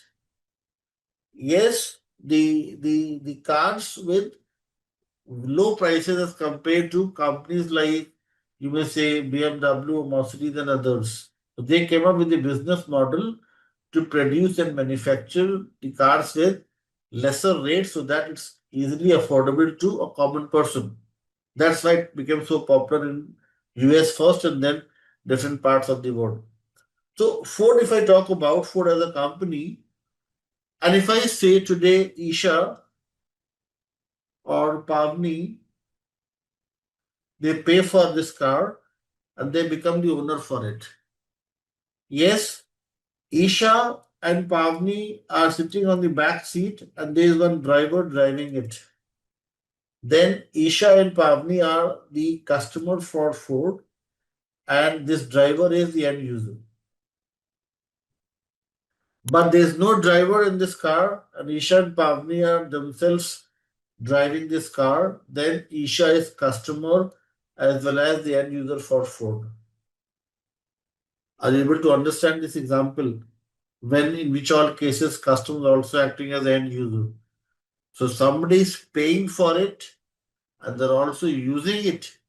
Then in such cases, customer is customer is equivalent to the end user. But in most of the cases, it happens that customer is purchasing it while somebody else is using it. Yes, so that's about the customer and the end user. Everybody with me on this thing, following this thing? Yes. Now, now let's talk about the last topic for the day and one last story to share with you all, and that's related to regulators. Since there are so many learners here joining from the North American region, so many people here from USA and Canada here. So I'll share one story from 20 years back. I'll take you all back to the year 2007 and 8. 2007 and 8, everyone, or I can include 9 as well. These 3 years are considered to be bad for the business all across the globe. This was a period of great recession. Yes, great recession. And can anybody help me know what happened in US in 2008 and 9? That was the major reason for the recession. Yes, it's also known as the subprime crisis. The subprime crisis, or as Vijayendra is mentioning here, the Lehman Brothers collapse. What was the main reason, everyone, behind the Lehman Brothers collapse? Especially people who are joining here from US. I was part of one of the European bank then, and we had a very strong relationship with this financial institution. Yes, housing market bubble somebody is talking about. Yes, what is this housing market bubble, everyone? What happened, everyone? I'll just make it very short since we're into last 15 minutes. Lehman, in those days, in that part of the world, I'm talking about the North American world, real estate business was at its peak. Most of the people all across the world were planning to settle in US. US was considered to be a heaven for people to live, and there was a mad race to leave their native nation and go to US and settle there. And what happened because of this? And also US government opened the doors for everyone that you all can come here, invest and live here, especially the skilled people. As a result of that, there was a huge, you may say, exponential rise in the real estate market. And Lehman Brothers thought of making a lot of investments in the real estate business. And they had huge investment in the real estate business. Due to some reasons, due to their some of their bad decisions, you may say, or some market speculations, they started to like lose the trust of their investors. People were not only people, but the corporates, the companies started to withdraw their investments from this financial institution. Even in my bank, wherein I was working as an operational, you may say, somebody who's into business operations as a very, you may say, a new person in the corporate world, we witnessed that all of the people were like, all of the banks were willing to withdraw the investment from this Lehman Brothers.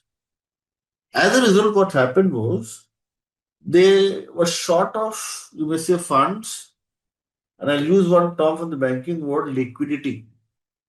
Liquidity was causing problems. They never had cash or cash equivalents to return to their investors. As a result, what happened was they started to sell their properties, their investments in real estate business. And then what happened? When they started to sell the things, there was a subsequent haircut in the real estate business. What is a haircut? What's the meaning of haircut in the real estate business, everyone? Haircut simply means when there is a significant drop in the prices of the real estate properties because somebody is selling it on a massive scale. Now, what happened was they were selling the things, they were not getting the actual price of what they had invested. As a result, they were not able to clear the debts, and then eventually they were declared bankrupt. Their bankruptcy led to the huge recession all across the globe. And then there is one place in Switzerland. Yes, the name is Basel. Some people say Basel here in India. There was one committee that was established. The name of the committee was BCBS, Basel Committee for Banking Supervision, and they came up with some important principles. And it was made mandatory for all the European banks. It was made mandatory for all the North American banks to follow those norms.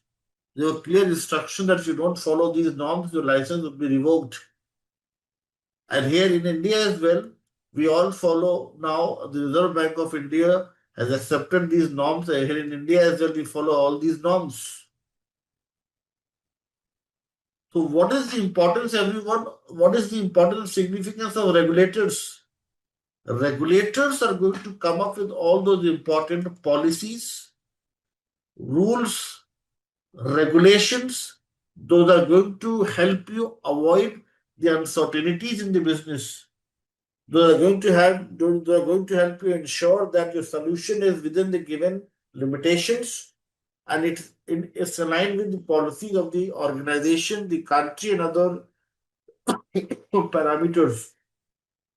For example, if I say I'm talking about capital market here in India, people joining from India, what is the name of the governing body, the regulatory body that governs the capital market here in India?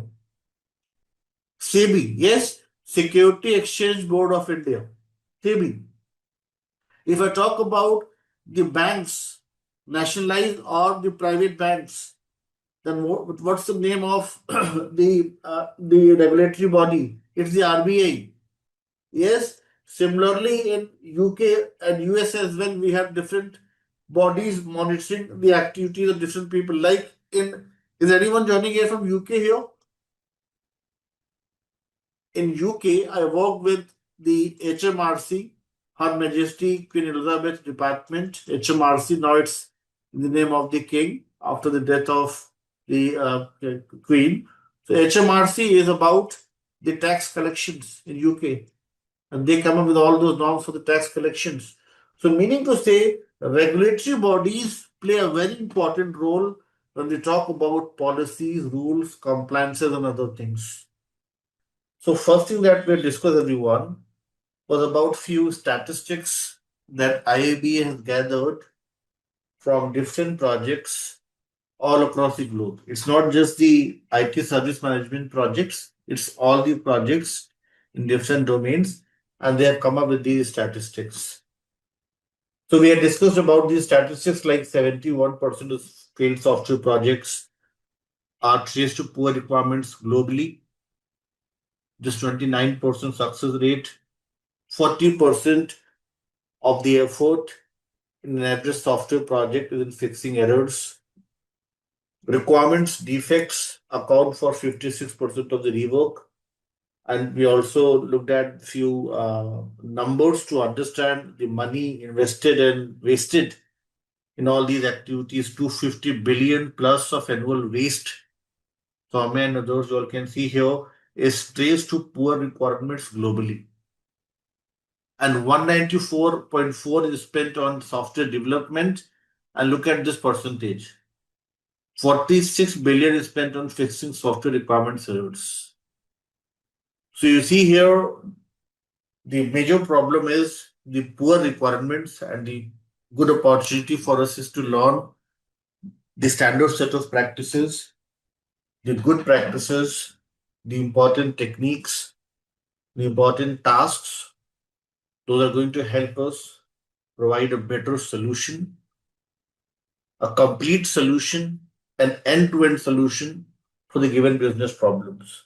So this was the very first thing, everyone, that we had discussed, that what exactly the purpose of business analysis, why at all we need a good business certified business analyst in any project team, and why this certification program is so important for any business analyst. And then everyone, we had discussed about the standard definition of business analysis. Here we had discussed about the very first thing as the 5WH criteria. 5WH criteria, as we had discussed yesterday, that it helps, it encourages, it is very useful to do the detailed investigation, exploration, research through a process-centric lens, and that way we'll be able to gain more information, more clarity, and those things will then help us define the business needs. So business needs, we have discussed, these can be in the form of the problems or the opportunities. Yesterday we had discussed about one project, the Unilever project, wherein we found there were needs in the form of problems. Now today we'll discuss another project wherein you'll find that there were no challenges in the current state, but there are a lot of opportunities to grow. So we'll also talk about needs in the form of opportunities to grow. So defining needs, recommending solutions. There can be a number of solutions for a given business problem. To identify the optimal solution, the best solution. In the sessions to come, we'll talk about three very important types of analysis like feasibility analysis, impact analysis, risk analysis, financial analysis, strategic analysis, tactical analysis, variance analysis. So many types of analysis we'll discuss in our live session. Those may help us come up with a good solution, a complete solution for the given set of business needs. This solution would then enable a change, and this change helps in continuous improvement. Yesterday, we had also discussed about the enablers, and we had discussed about the importance of enablers, everyone. Enablers can be defined as the transition requirements. Enablers are all those important set of activities and tasks those are performed by the business analyst. These tasks and activities would help you ensure that there is a hassle-free and a smooth transition to a new future state. Enablers can be in the form of business continuity plan. Enablers can be in the form of certain trainings, mentoring, user manual creations, advertisements, offers, and all such important activities. Those may help you transition to a new future state without any barriers in the realization of value. To avoid any undesirable consequences, to avoid any barriers in the realization of value, enablers are of utmost importance. But the very important thing here, from the job interviews perspective, enablers are considered to be temporary requirements. Temporary in the sense these are no longer required. Often, it's not like you'll just completely ignore them, but in most of the cases, these are no longer required once we successfully transition to a new future state. That's why these are also known as the temporary requirements. So they may ask you such question in job interview that why the enablers as transition requirements are considered to be temporary in nature. So you can mention that once we have a successful transition to a new future state, it is no longer adding much value. So this is temporary. Okay. Yes. So we have a very good question from Swati here, and let me make it very clear to you all. And thank you, Swati, for asking this. I had to explain this thing yesterday, but I think I had missed this part. So let's talk about what Swati is mentioning here. Swati is coming with a very good point, and let's discuss this thing. Swati is saying at Simplilearn, we have courses related to analysis and courses also related to analytics. What's the difference between the courses offered by Simplilearn, those are related to analytics as compared to analysis? Yes, is that what you're asking here, Swati? So let me ask this question to my learners here, everyone, more than 70 plus today. So my question to you all is, everyone, there is one term that we often use in our projects, and that is analysis. And there is another term that is getting very popular nowadays, and that is analytics. Analysis, analytics. Can any one of you, based on your prior work experience, prior understanding, answer my question? My question to you all is, what is a major difference between analysis and analytics? Or do you all think it is one and the same thing? Analysis versus analytics.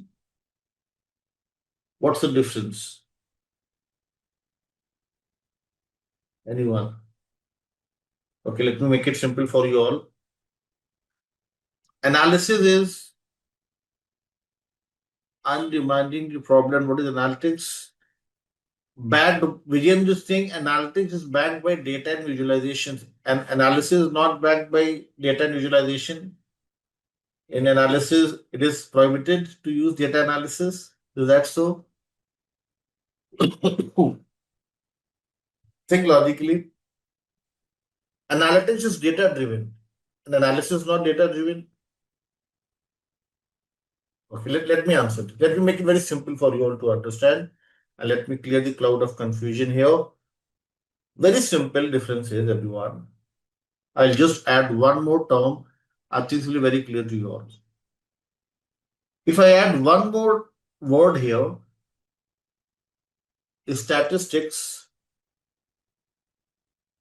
and I say that I'm removing this sys from analysis and this part from statistics and combining the two together.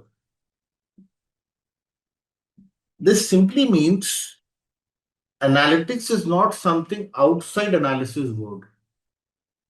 Analysis is a broad and a huge umbrella term that includes different types of research, different types of, you may say, experiments, exploration, investigations.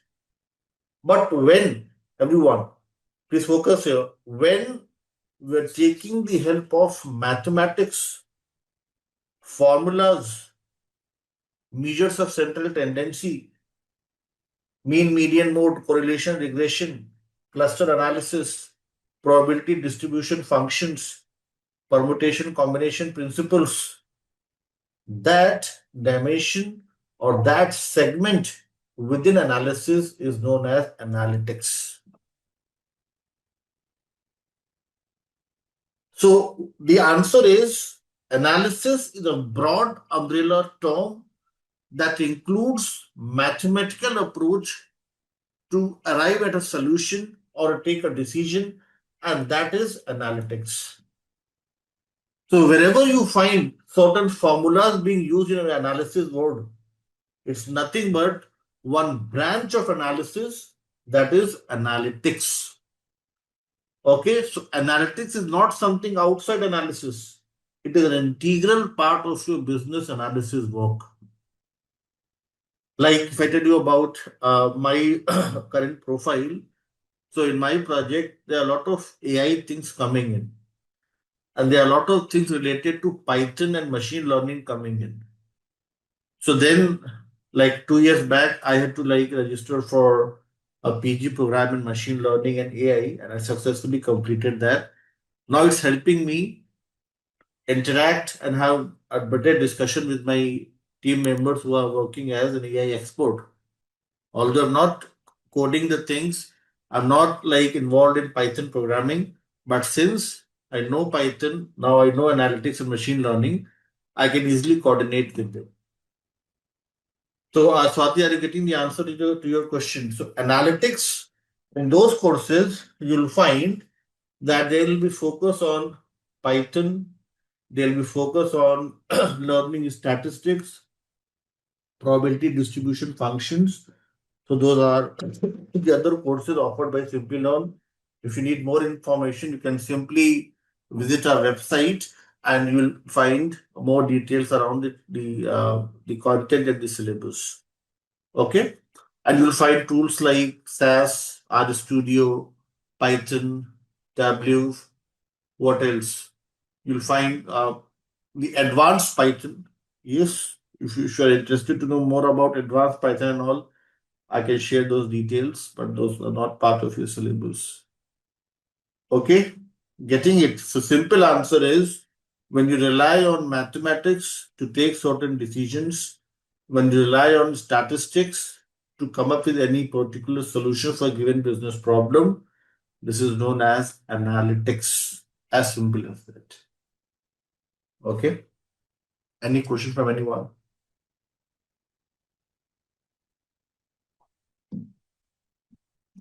You may find several other answers on Google and other platforms, but this is the simplest definition that I have mentioned to you all. Yes, analytics is a combination of analysis plus mathematics or statistics. Okay, fine with this description, the definition, everyone. So this was about everyone. What is business analysis? The standard definition. And then everyone, we have discussed about another very important topic. Who is a business analyst? And here we have discussed about the very first thing, the very basic topic to start with. We have discussed about responsibility versus accountability. Responsibility is more about the ownership, working on the given task directly. You own the things, you work on it, complete it. But there's some other person, some other group who is tracking, monitoring, evaluating what you are doing.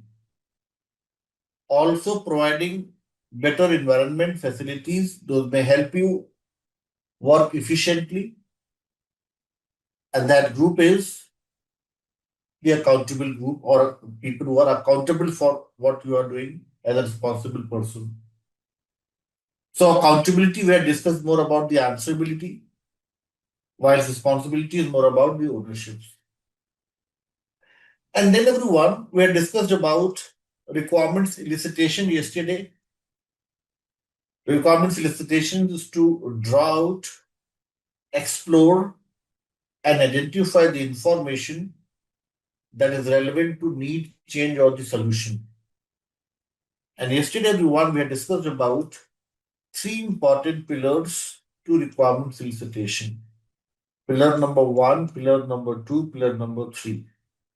Can any one of you recollect and mention the chat box those three important pillars to requirements elicitation that we had discussed yesterday? So yes, whenever you get some requirements to analyze, you start crying. When you are crying, it means you are collaborating with your key stakeholders to gain more and more information. The stakeholders may not know about the full information with the project and others. Maybe the stakeholders are also new to this project. So it's also very important that along with collaboration, gathering the requirements, you also do your own research. Now, for research, in our sessions to come, we'll talk about the historical data analysis using data mining, data modeling, data flow diagrams, how to look at the existing stories in the SharePoint and Jira and other tools. So research is more about analyzing, discovering the information, synthesizing the information, looking at the historically available information, getting some insights from the existing data. Those all things will be part of the research. Research can also be in the form of document analysis. Then let us suppose I say I share one topic with you all, and Kritika and Projekta sharing this, or like Kritika and Projekta search this thing on batimes.com. Don't you all think if Prajakta and Kritika are looking for the information on batimes.com, this is also kind of a secondary research when they look for something, yes, on Google or some other external source, yes. So if you're doing your research, as I mentioned yesterday, do not directly search on Google because it may come up with some contradictory information. That's not the right information. So if you're doing your research after the live session, prefer batimes.com. Okay, that's the best way to do your own research. Don't go over chat GPT. And one more thing. Yesterday somebody was asking me this question that what's the role of AI in the business analysis world? If you search something on chat GPT or any other AI tool, once you get the answer, you should also ask them what is the source from where you have picked this information. And always cross check the source before you accept what is the answer from ChatGPT.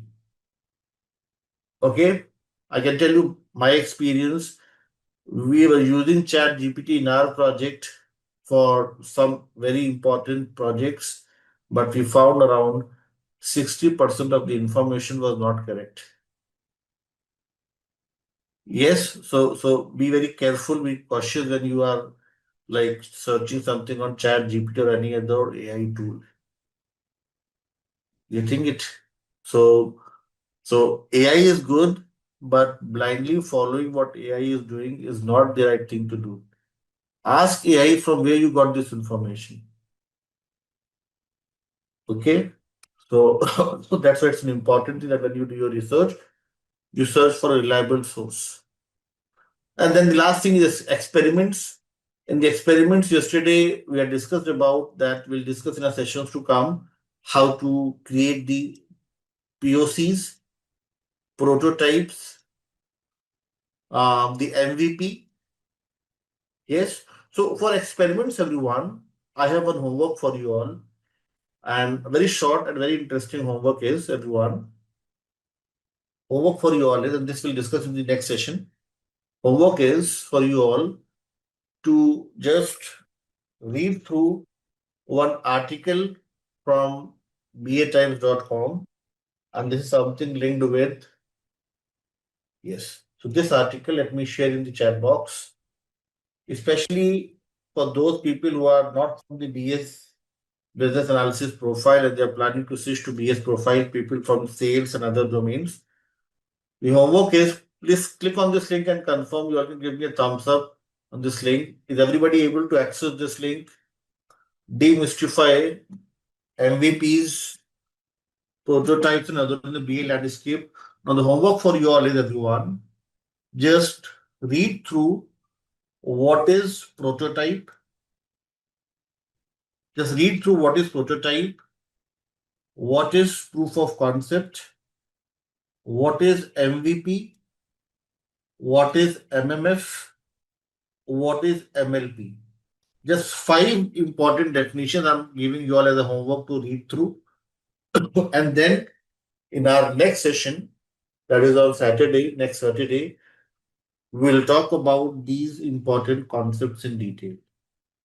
Okay, people have some misconception about these things. When I talk about these in the live session, some people come up with some irrelevant counter questions. So to avoid such things, I'm requesting you all to read through this article on batimes.com, and then in our next session, we will discuss these topics in detail: prototype, POCs, MVP, MMF, and MLP. And it's very important for people who are preparing for the job interviews. One more link I would like to share with you all here before we move ahead. And it's important for those who are preparing for job interviews.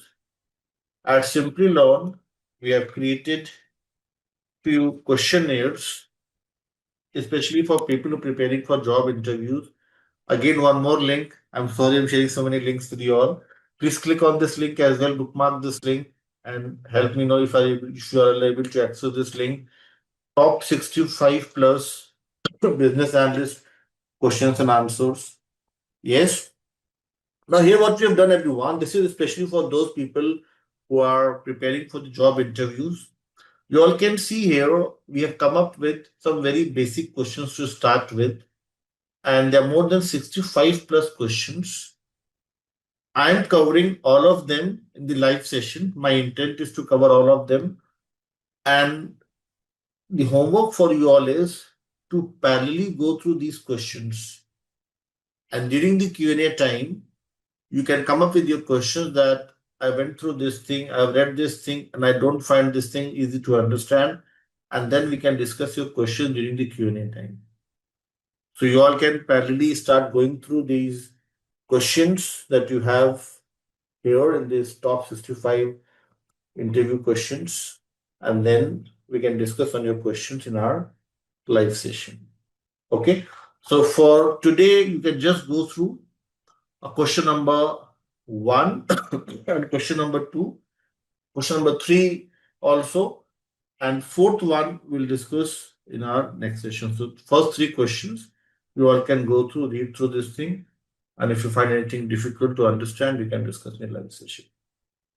Okay, so you all can bookmark these two links, 65 plus interview questions, and how to differentiate between the POC, MVP, and others. Okay. So everyone, we have discussed about the requirements elicitation, the three important pillars to it. Then we also discussed about the structure of the BABOK guide. And let me ask you all one question here. Yesterday we had discussed about the structure of the business analysis body of knowledge. And here we have discussed about few important things. Dash many knowledge areas, dash number of tasks, dash number of techniques, and dash number of underlying competencies. Kritika is saying 50 knowledge areas. Is that the right answer? Don't you think 50 is a huge number? 50, 50 is the number of techniques. 6 knowledge areas, 30 important tasks, and 6 underlying competencies. Yes. So 6 knowledge areas from chapter number 3 till chapter number 8, 6 knowledge areas. These knowledge areas include 30 important tasks, and chapter number 10 is about the techniques. Chapter number 9 is about underlying competencies. Chapter number 11 we have discussed is not part of your syllabus. Yes. So thank you, Kritika. Yes, correct. 29 competencies. Okay, you are adding the sub competencies as well. Then it's right. But 29 are not the competencies, it's competencies plus sub competencies. The total 6 in number, within which you may find 7 more sub competencies. So correct, Gajula. Thank you. Thank you, Gajula, Kritika, Jagan, Bruce, Veena, Dennis, Nikita, and everyone else for your participation. So everyone, these were a few important things, Swati and everyone else that we had discussed yesterday. We also discussed about the stakeholders as last topic yesterday. We'll revisit this topic again once we're done with the BACCM model. So the first topic for the day everyone to start with is everyone the BACCM model. So let's talk about the BACCM model now. But before we start with this topic and talk about the business analysis core concept model, yes. Now, before we start with this topic, I'm coming up with one statement, and you all have to come up with the answer. My statement is BACCM model, the BACCM model is considered to be an ice breaking step, a trigger to understand the high level requirements. Those can be then transformed into the low level requirements. My question to you all is, what are the high level requirements and how these requirements are different from the low level requirements? Backup model is going to help you gain clarity around the high level requirements. What are the high level requirements and how these are different from the low level requirements? This question, especially for those who have spent some time in business analysis world, this question only for those who are there into business analysis profile for some years or some or more than 10 years. You have some experience into business analysis world. You all can share your thoughts, your experience with others. What are the high level requirements and how these are different from the low level requirements? This question is open for you all to answer. Meanwhile, I'll open the details in your class notes. The answer is there in your class notes. So in your class notes, session number 1, page number 2, you'll find the answer, everyone. High level requirements, everyone. Okay, I'm getting some good answers. So let me first read the answer from the learners, and then I'll come up with what is there in the BABOK guide. Lois saying high level requirements describe what the business needs are. Okay, perfect. Kritika is saying high level requirements are ones which has maximum reach and has severe impact on business. Okay. High level requirements where multiple stakeholders are required to involve. Komal is saying high level requirements usually are a combination of many low requirements here. So Komal has the answer that's closest to what's mentioned in the BABOK guide. Jagan is coming up with a very simple answer. Jagan is saying basically it is non-technical. Absolutely wonderful. Yes. What else? Sharmuga is mentioning here help is yes, correct. Low level one describe how solution is going to work. That's also a wonderful answer law here. So thank you everyone for your participation. Most of the answers are correct. Let me explain this to everyone, especially people who are new to the analysis, but to understand this better. High level requirements, everyone, is considered to be the top view or the bird's view. When the requirements are mentioned in the form of an overview or a summary, this is termed as a high level requirement. High level requirements can be categorized as bird's view or a top view. Any BA needs to break it down and capture the details in more granular, decomposed, or fragment form. This granular form of requirement represents the low level requirements. For example, let's take one example to understand this thing. Yesterday, I had given you all one homework to select any 2 projects of your own choice. How many of you are going for the last one, HMS? You all can just give me a thumbs up. Learners will prefer to go for this last one, HMS from healthcare.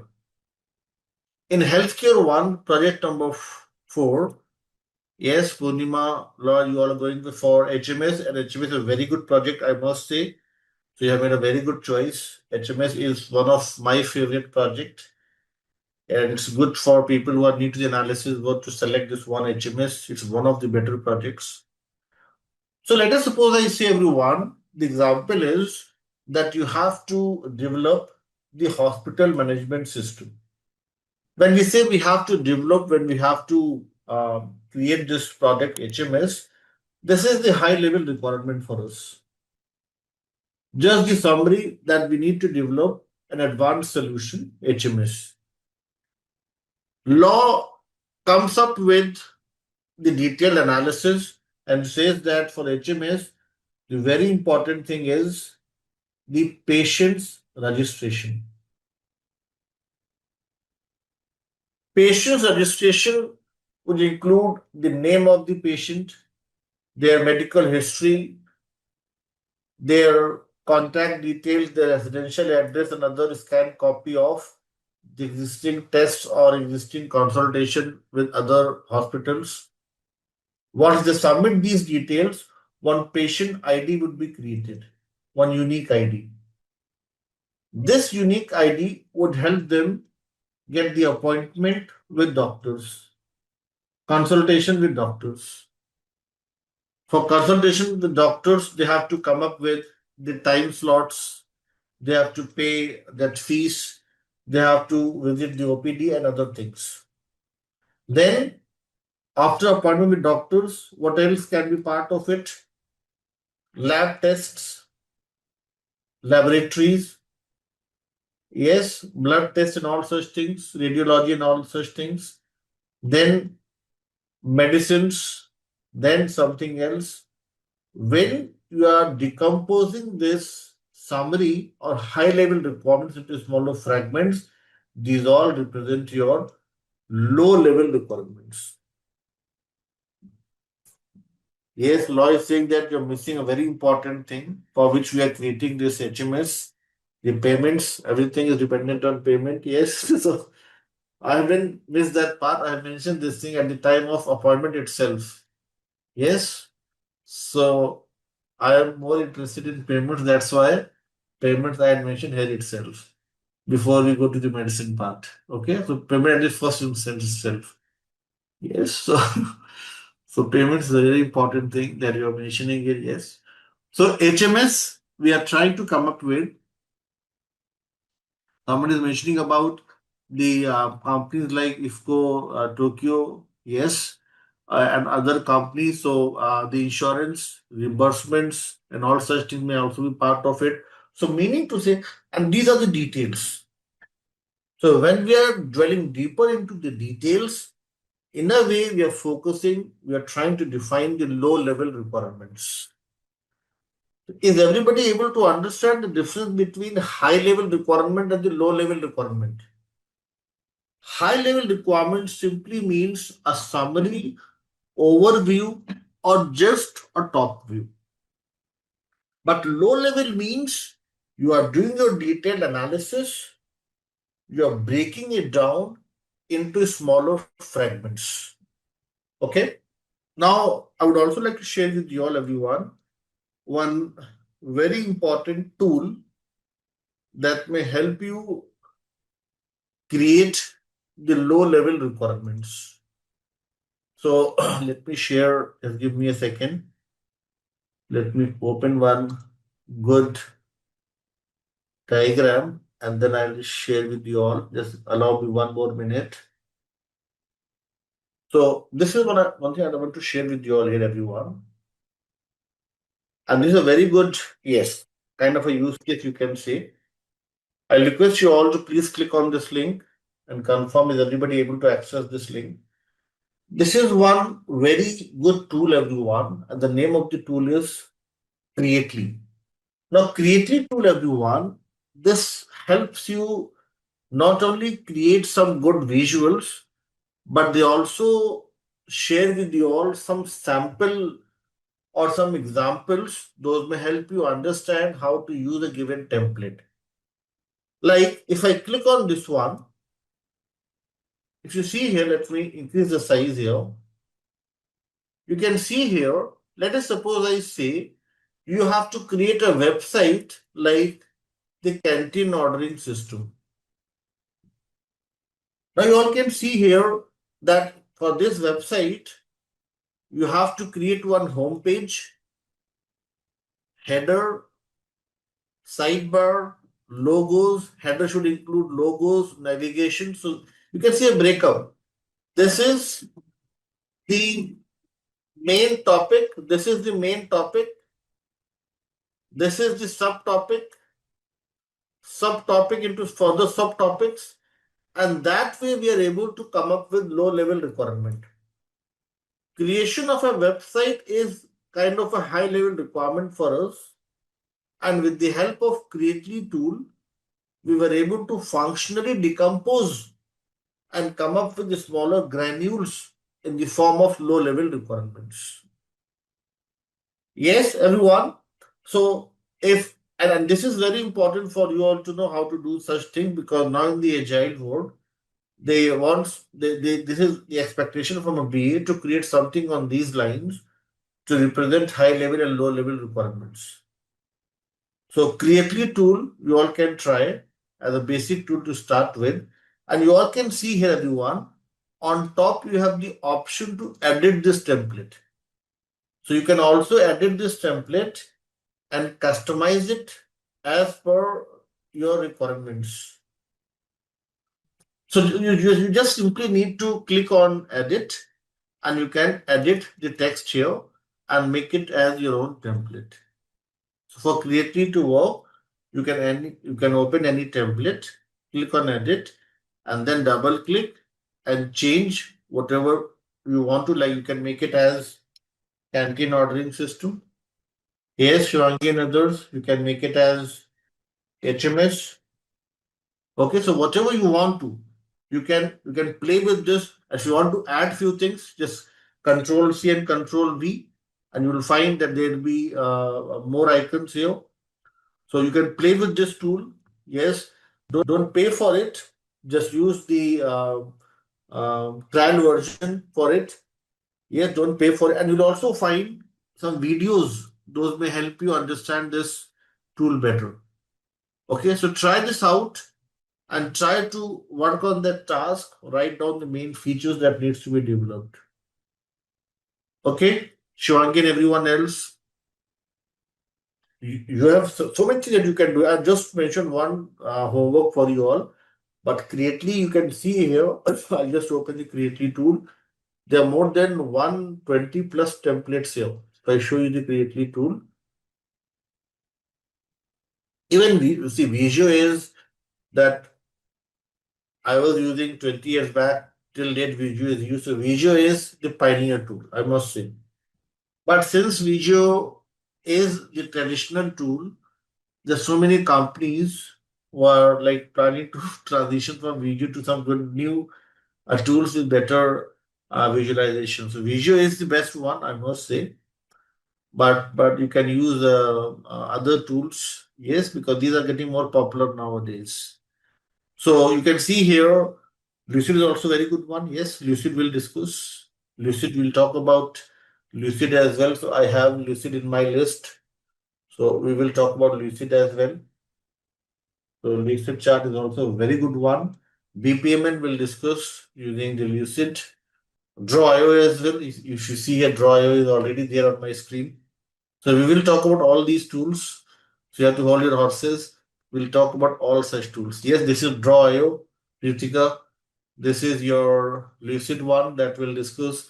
This is the Creately. So one by one, step by step, we'll cover all these tools. So for today, just the very small homework, the very simple thing is that using the mind mapping template, create the feature list.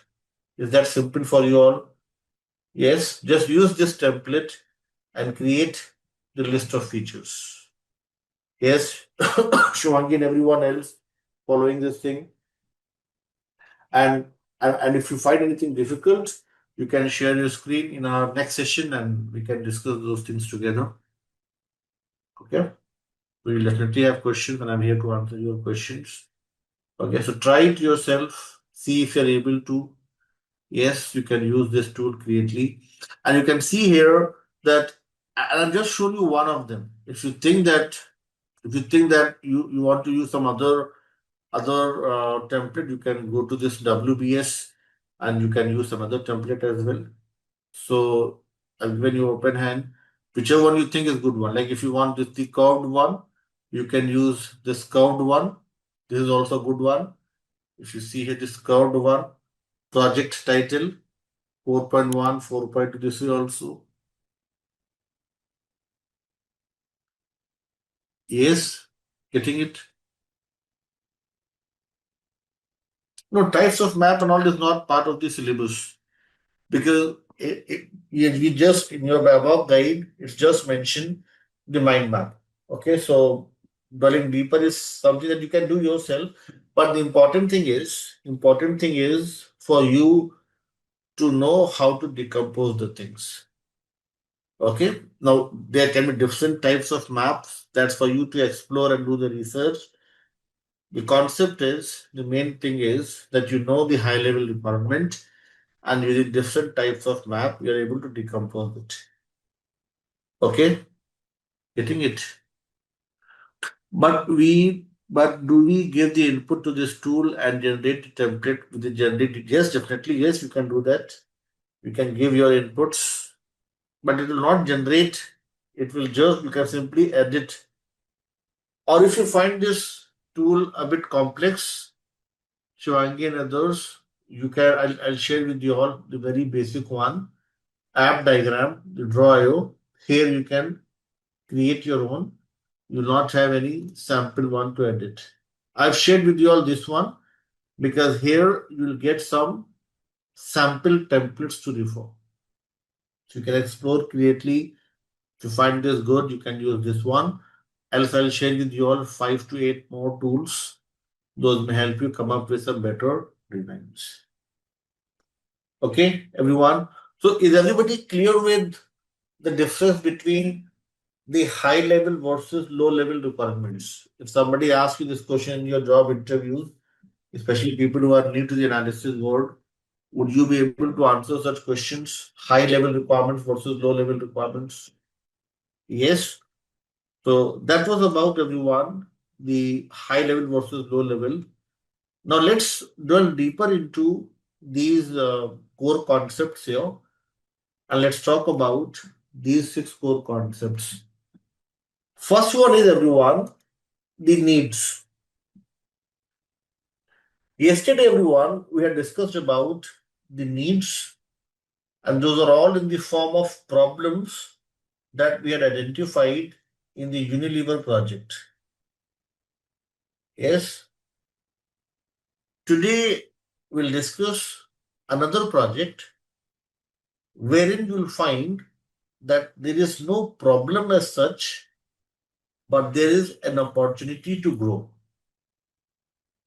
Context, everyone, is a very important thing. Circumstances that influence or are influenced by and provide understanding of the change. Context is about everyone. Yesterday, if you all remember, when I had discussed with you all that question 45-year-old woman and 11-year-old boy, I was expecting that some of my learners come up with the question that what is the context? And I think Shivangi was the only one. I think law as well, 1 or 2 learners who asked this question that why we are doing this thing, and nobody asked. No, everyone was coming up with the assumption-based solution. Yes. So what is the context, everyone? Context is going to help you understand the background, the existing behavior, what exactly is happening in the current behavior that may help you come up with a proper definition of business needs. Context is something that will help you understand what are the existing functionalities, how organization operates at present, what are their strengths, what are their weaknesses. That way you'll be able to understand what are the important business drivers for the change. Is everybody with me on this thing? So context is a very important thing to analyze first. When you analyze the current state, it will help you then define the context.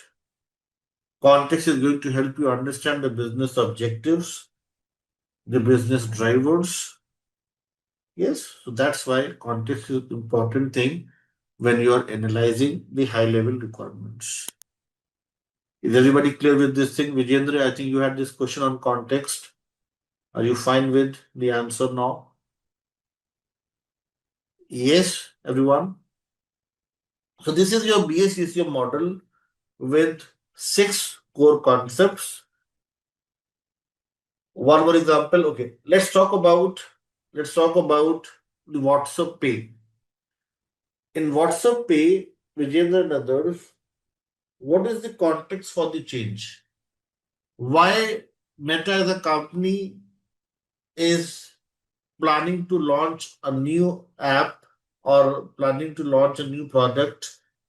What's the context? Context is, anybody help me know what's the context? Harnis has a very good point, digital payment. But why at all the digital payment? Why at all they're bringing about a change, or why at all they think that this is going to be a good business for them? There are several things. If you see here, first important thing is that globally people are transitioning to the digital payment process. Nobody is now willing to pay the cash from their pocket. Simply they can scan the code and they can pay for it. So it's easy. The people are switching to digital payment. So it's in demand. So that's why they're going for it. And they also have a huge customer base. So they think this will be a profitable business for them. Yes, but ultimately that was not the good business for them after 6 years or 8 years. Okay? But still they are earning good revenues from it. So context is going to help you understand why a change has been initiated. What were the key business drivers behind it? Okay? So that's about the context. Hanij is saying that send money to family, friends while chatting and while watching reels. Yes, I'll add one more thing. At the same time, yes, become very integral part of everybody's life. So yes, perfect. Yes, so you can see here that context is going to help you understand the background, and this will help you understand what are the key business drivers, and that way you'll be able to then define a proper solution. So that's why context is so important. It will help you in simple way, in simple terms. Context is going to help you understand the existing behavior, the current behavior, the as is state, the background, and then you can easily come up with the complete definition of need and then the corresponding solution. Okay, getting it? Vijendra, I can give you a few more examples if you're not clear with this thing. I have a few more things, a few more examples if you want to understand context better. Yes? No? Okay, perfect. So we are done with this topic now. BACCM model. Learners who are preparing for the CCB and CBAP examination, you all can create one short form to learn this thing as NCS and CVS. NCS and CVS are the 6 core concepts: need, change, solution, context, value, and the key stakeholders. NCS and CVS. Yes, everyone with me? NCS and CVS. Okay. The next topic is relatively more important, everyone, and that is the requirements classification. Here, Vijay and others will discuss about context one more time with the help of one BRD template. So you'll understand context better once we'll talk about BRD in detail. Okay, so we'll revisit context one more time. Requirements classification schema is our next topic, and you all can see here, everyone, 4 different types of requirements business requirements, stakeholder requirements, solution requirements, and then the transition requirements. Yesterday, we had discussed about the transition requirements in the form of enablers. So today, we are going to focus upon these three, that is business, stakeholders, and solution requirements. Business requirements, everyone, and stakeholder requirements, these are combined together and they're documented in one standardized template. And can anyone of you guess what's the name of the template? The business analysis standardized template that captures both business and the stakeholder requirements? Yes, absolutely wonderful answer, Dennis and Hamid. Answer is BRD.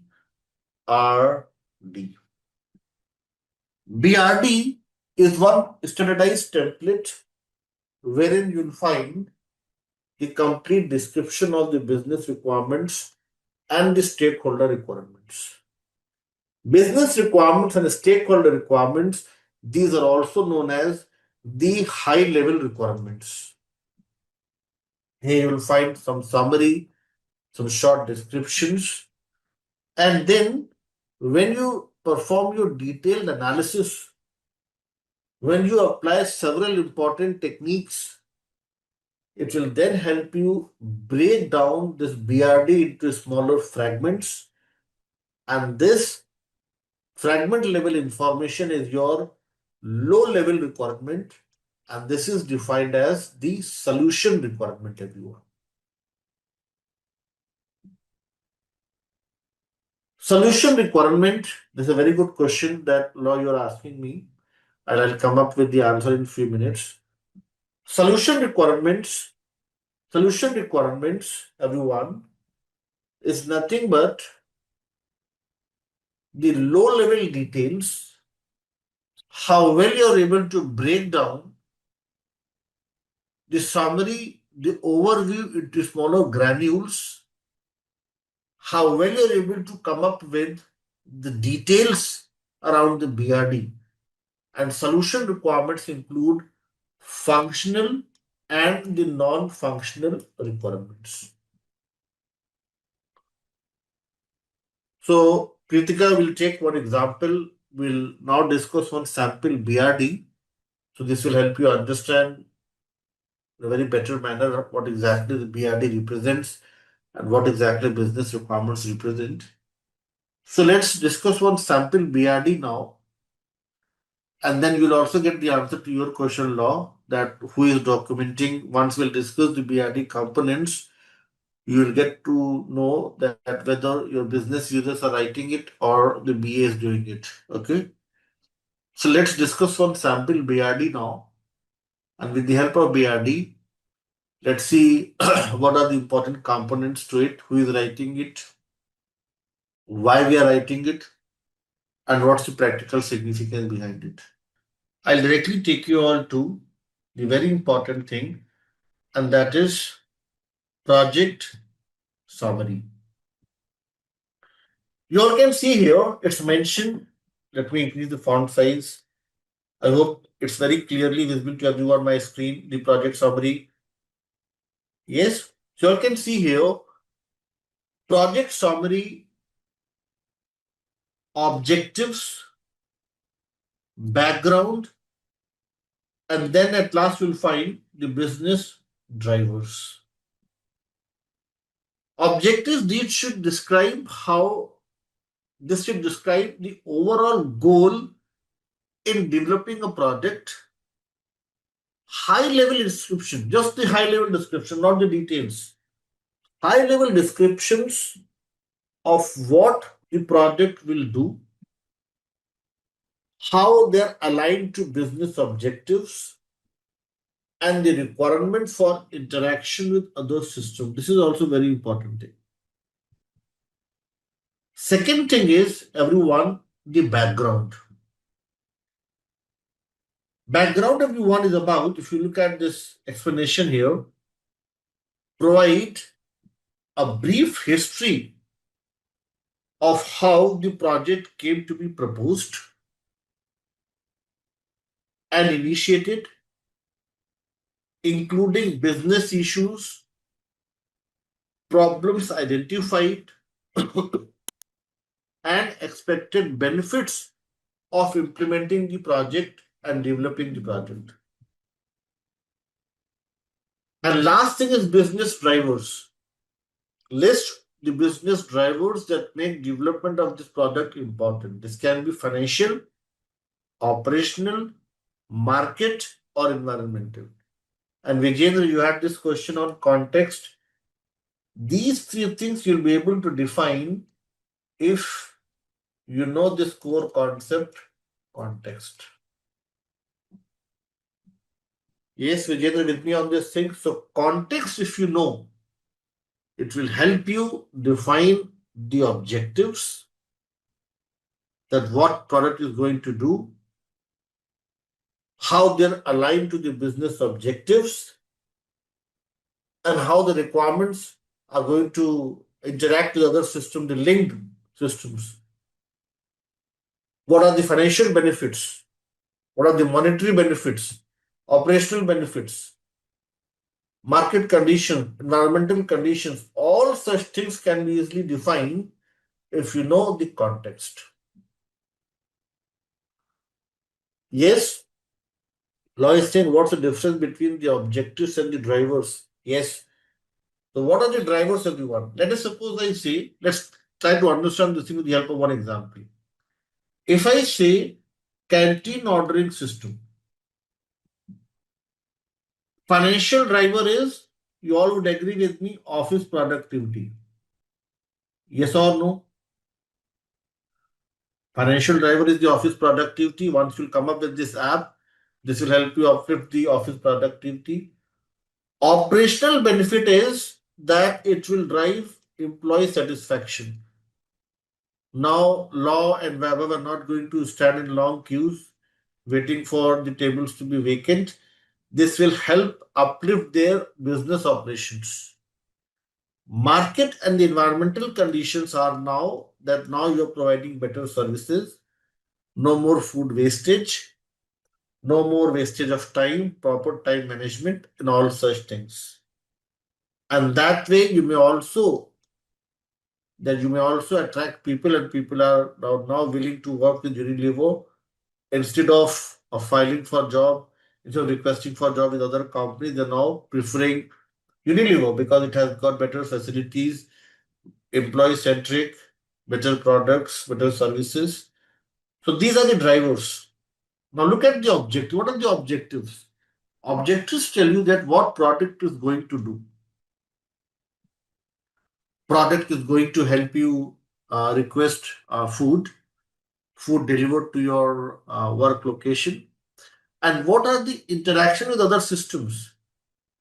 Okay, if I ask you one question, law and others, canteen ordering system, what are the important interactions? One interaction is the order from the employee. Yes, employee is going to order. Second is order received by cafeteria management team. Yes, delivery boy is getting the details of the order, and also customer providing the feedback. Yes or no? These all would be part of the objectives. Yesterday, somebody was talking about having a small area. I don't know. I'm not able to remember the name. I think Nikita, somebody else, pantry. Yes, somebody talked about. Yes, Pavni, you talked about it. Pantry. So that can also be part of the objectives. Is everybody with me following this thing? So what we're doing here is, as part of the BRD, we are first coming up with a very important thing as project summary. Project summary is something that defines your business requirements. If they ask you this question in your job interviews, that what are the essential components to any given business requirements? What are the important sections to define? So you can tell them that objectives backgrounds, and drivers are the key components as part of project summary, and this helps us define the business requirements. Next thing is everyone, next important thing is project scope. Now, project scope is something that can be linked with stakeholder requirements. It says describe what work is in scope for the project and specifically what work is out of scope. Now, this is very important. Beyond the current budget, resources and timelines as approved by the project stakeholders. Now, my question to you all is ideally, we should just focus on something that lies within the boundaries, in scope things. But in the BRD, in the BRD it is mentioned, everyone, sorry, in the BRD it is mentioned that not only focus on what lies within scope, but also define what lies outside the scope, out of scope. Can anybody help me know what's the purpose, what's the intent behind defining both in scope as well as the out of scope requirements? What's the purpose? Why at all you're focusing on both the things? The main purpose is, everyone, to prevent scope creep. Dennis, you're coming up with the right answer. I hope you've not copied it from the third line here. It's your own logical thinking that you've come up with this answer. Yes. So it's a brilliant answer. Yes. If we're not defining the out of scope requirements, then the chances are unintentionally or due to some assumptions, these are absorbed in your solution. Let's try to understand this thing with the help of one example. Yes, let's take one example to understand this thing better. Yes, let's take one example to understand this thing better. So, scope might change with time, that's another point, but at least we should have certain important boundaries to define. So, scope change can be managed, but it's an important thing to first define the boundaries. Like if you all see here on your screen, everyone, I have one example to share with you all here. Let us suppose I say I'm talking about food order. Law and others you all can see here that only 1500 employees may order food. Here, a login page to validate the users must be created. It will help in authorization and authentication. No other person or employee outside Unilever is authorized to order food. Now, this way, if you are capturing the in-scope and out-of-scope requirements, it will help our technicians, our technology experts understand how to come up with thick and strong boundaries for our solution. Now, if I ask you how you will ensure that it's just the Unilever employee and no other person ordering, how you will ensure that this thing happens? What you'll do then? You'll simply try to come up with certain authentication, as Isha is mentioning here, a very good point, that you can only log in if you have the official email ID and one-time password shared over your ID. If you're able, yes, so ID password integrated with employee ID, which is a very good point. Yes, the employee ID can be one of the very important authentication. Nowadays, we have this SSO feature in most of the companies. Yes, single sign-on. That's also a very good authentication feature. How many of you are using it? It's a very good feature nowadays, the SSO one. wherein you just need to enter your employee ID, and based on certain authentications at their end, they'll take you to the next page if yes.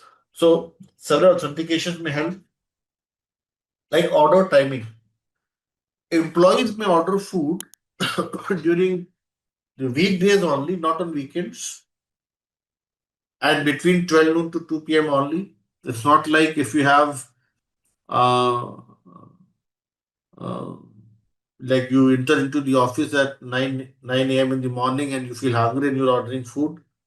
Yes, it's just about 12 noon to 2 p.m. that you'll be able to order the food. So that way, if you are able to come up with certain important restrictions, boundaries, you are able to define the project scope. Yes, SSO may cause problems. Yes, it has some shortcomings as well. So what I'm trying to explain you all here is the project scope that should include both any scope as well as the out of scope requirements. Out of scope requirements would help you ensure that you prevent scope creep. Okay? So if they ask, and this is one job interview question, they may ask you this question, people who are new to the analysis world, how do we prevent scope creep in any project? How do we ensure that the project scope is very clearly defined? You can say that by defining both in scope and out of scope functionalities, we can pass on the clear message to our technicians. This will help them create thick and strong boundaries, considering that what lies within scope, what lies outside the scope, and this way we'll be able to prevent scope creep condition. This way we'll be able to prevent any redundant, duplicate, or unwanted component in the solution. Is everybody clear with the scope creep, or do you need some examples to understand the scope creep better? Do you need some examples to understand the scope creep better? I can give you all one more example. Yes, let's take one more example. Yes, let's take one example. Let us suppose I say I'm talking about hospital management system. And in hospital management system, we have one form as patient's registration. During the patient registration, let us suppose I say we have Madhuri with us, and Madhuri is filling this patient registration form. She has mentioned the name, the date of birth, the medical history, and then there's an option to select the doctor from the list of doctors. This is a list of doctors based on their specialization, and this is one combo box, a list box wherein they're all names displayed. Madhuri is selecting Dr. Mr. Dr. XYZ, books an appointment with this doctor. The appointment is scheduled, timings is also mentioned. And when Madhuri is going to the hospital, she is there in the OPD and she shares the details of the appointment. She is surprised to know that this doctor is no longer empaneled with Mayo Clinic.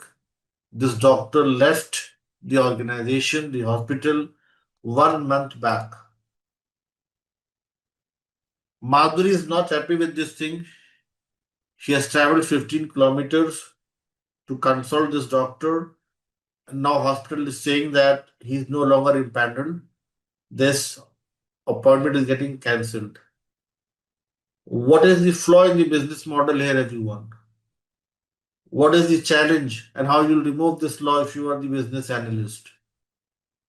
If you are the business analyst, what you'll do is you'll come up with one very important step that if any doctor is getting impaneled, his name His details should be removed the same day to avoid any chaos and confusion. His name appearing in this list is causing scope creep. This scope creep is causing problems for Madhuri. It may cause problems for others as well. So, this list of doctors should only include the active doctors, active in the sense those are empaneled with Mayo Clinic, people who come from database development background. Simply in our database table, we may add one flag as active or inactive, and only active names are displayed. Inactive ones are the creep, and these should be removed. Yes, Murli and everyone else are able to understand how to prevent the scope creep condition.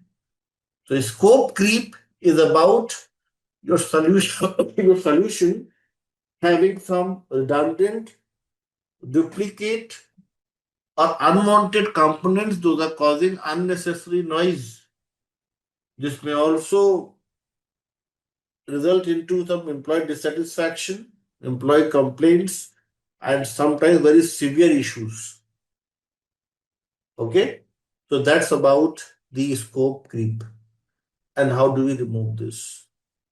Vijayendra and others, are you all fine with the example? Are you all now able to understand what is scope creep? Yes or no? If you're able to understand this, I have one question for you all, and let's discuss this question and see if you all are able to answer this question.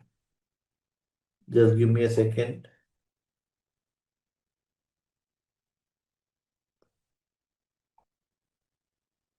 So, law and others, if you look at this question here, you are the business analyst for your organization and you are with another business analyst, Steve, on the requirement solicitation for a new solution. You warn Steve, that you'll need to be tracing the requirements in an effort to prevent scope creep. What is scope creep? And you all have 4 options on your screen. Hamid is quick to answer. He says option number A, and A is the right answer.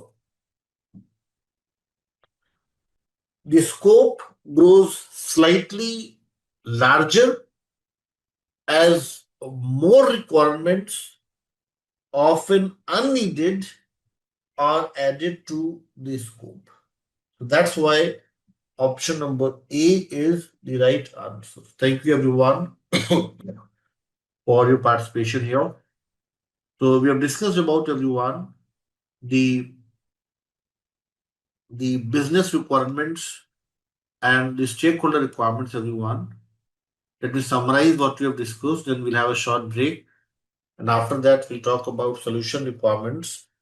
And we'll also discuss one case study to understand these requirements better. So I have one more case study to share with you all.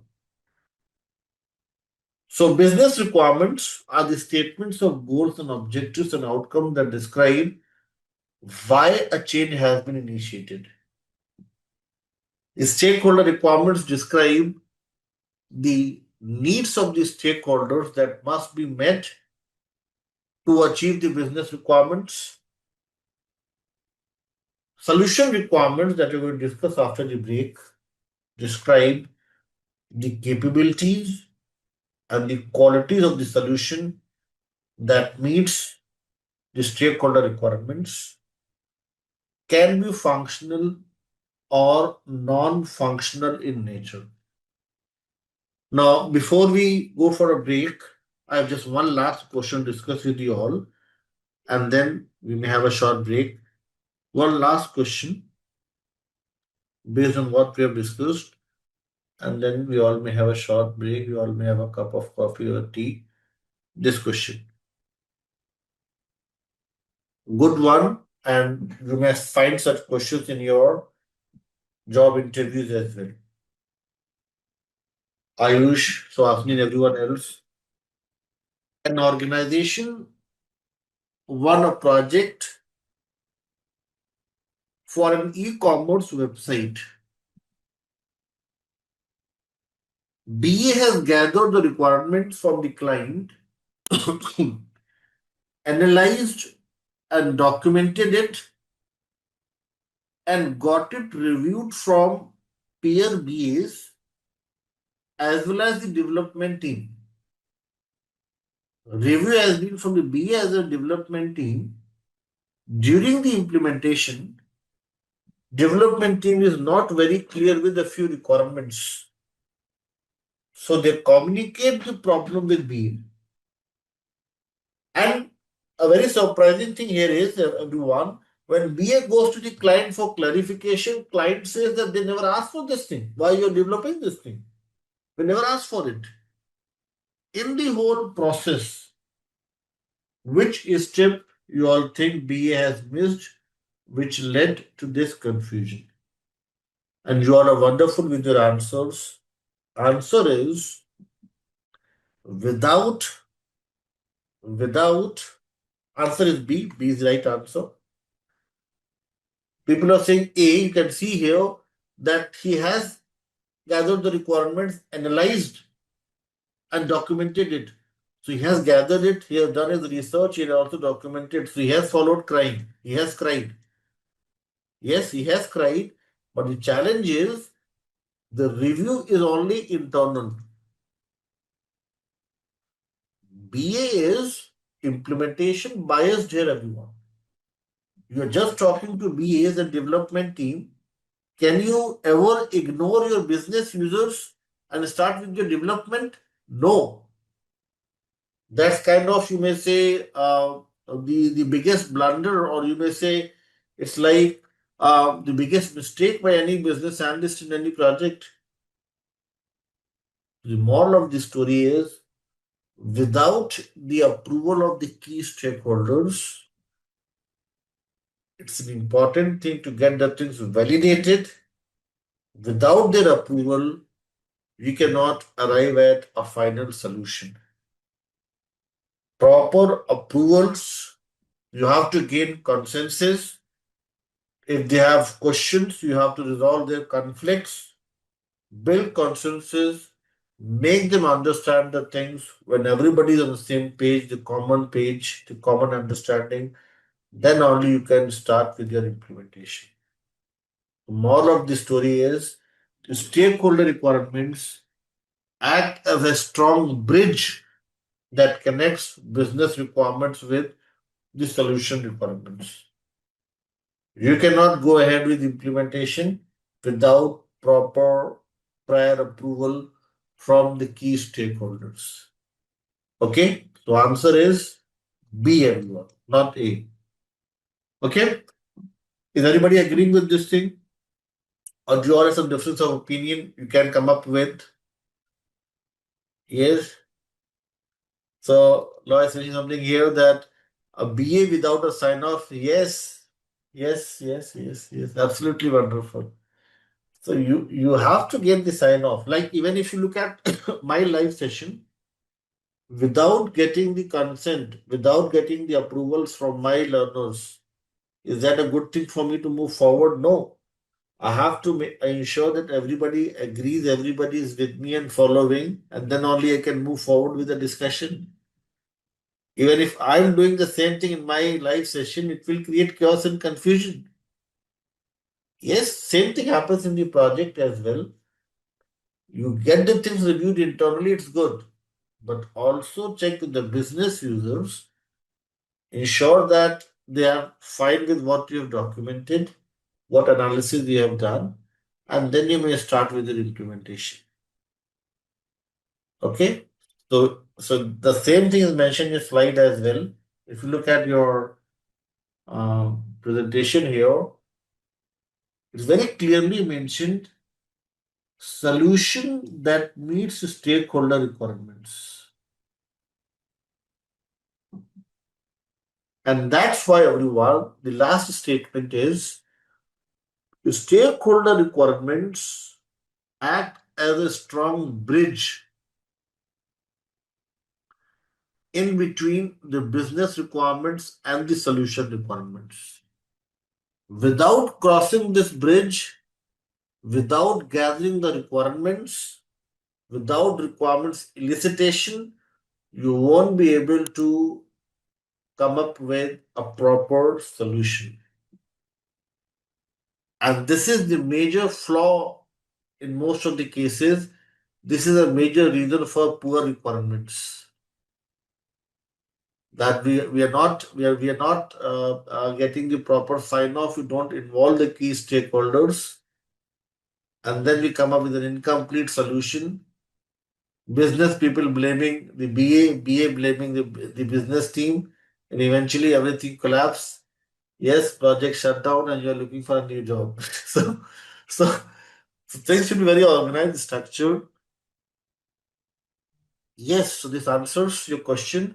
It's an important thing that you write the BRD. Yes, in conjunction with your domain subject matter experts and your business team. If your business team is kind enough to share the details with you, that doesn't mean that it's a BRD. You have to document it, have a discussion with them, gain the approvals, and then you can start with your solution requirement. So when people ask me this question that do we need to write the BRD? After this whole explanation, I get the statement like what Law is mentioning here. So you can remove that question mark and replace with full stop. Yes, that's the moral of this story. Yes, everyone. So after the break, we'll discuss a very interesting case study and we'll again talk about these requirements in detail. And then we'll also today talk about the Jira tool. We'll try to install and create credentials on Jira and we'll write few stories using the Jira tool today. What do you all think can be a good solution for the given set of requirements? So let me share one case study with you all now. It's there in your class notes, session number 2. I hope it's clearly visible to everyone. My screen, requirements classification schema case study. Yes. Okay, let's read this thing together. And then you all have to think, analyze, and come up with a solution for this case study. So this is basically from my project. This is the real-time case study from what we did a few years back.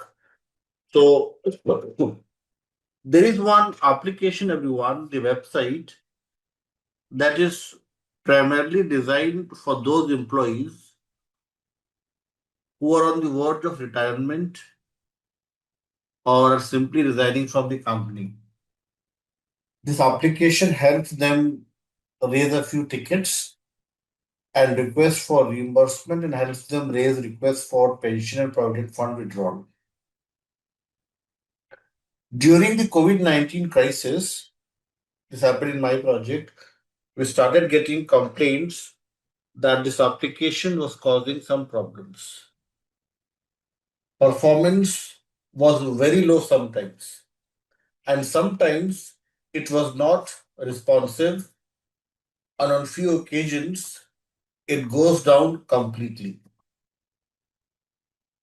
So now, since this was causing problems and there were lots of complaints from different business users, so this was assigned to me to like discuss and resolve this problem. So I then discussed this problem with my production support manager, and he shared some valuable inputs. He mentioned that this application was designed 10 years back, and the scalability was marked as 20.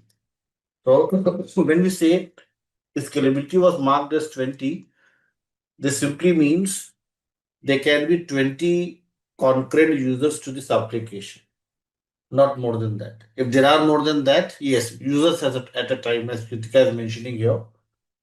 So 20 concurrent users. If there are more than 20, it may start to create some problems. Now, during this COVID crisis, you all will agree with me, government in different countries came up with a lot of relaxations to withdraw your savings, to withdraw your funds.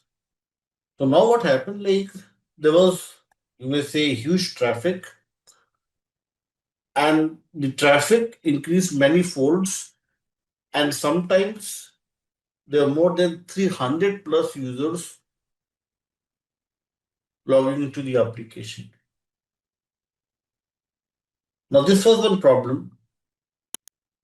This is your case study on your screen.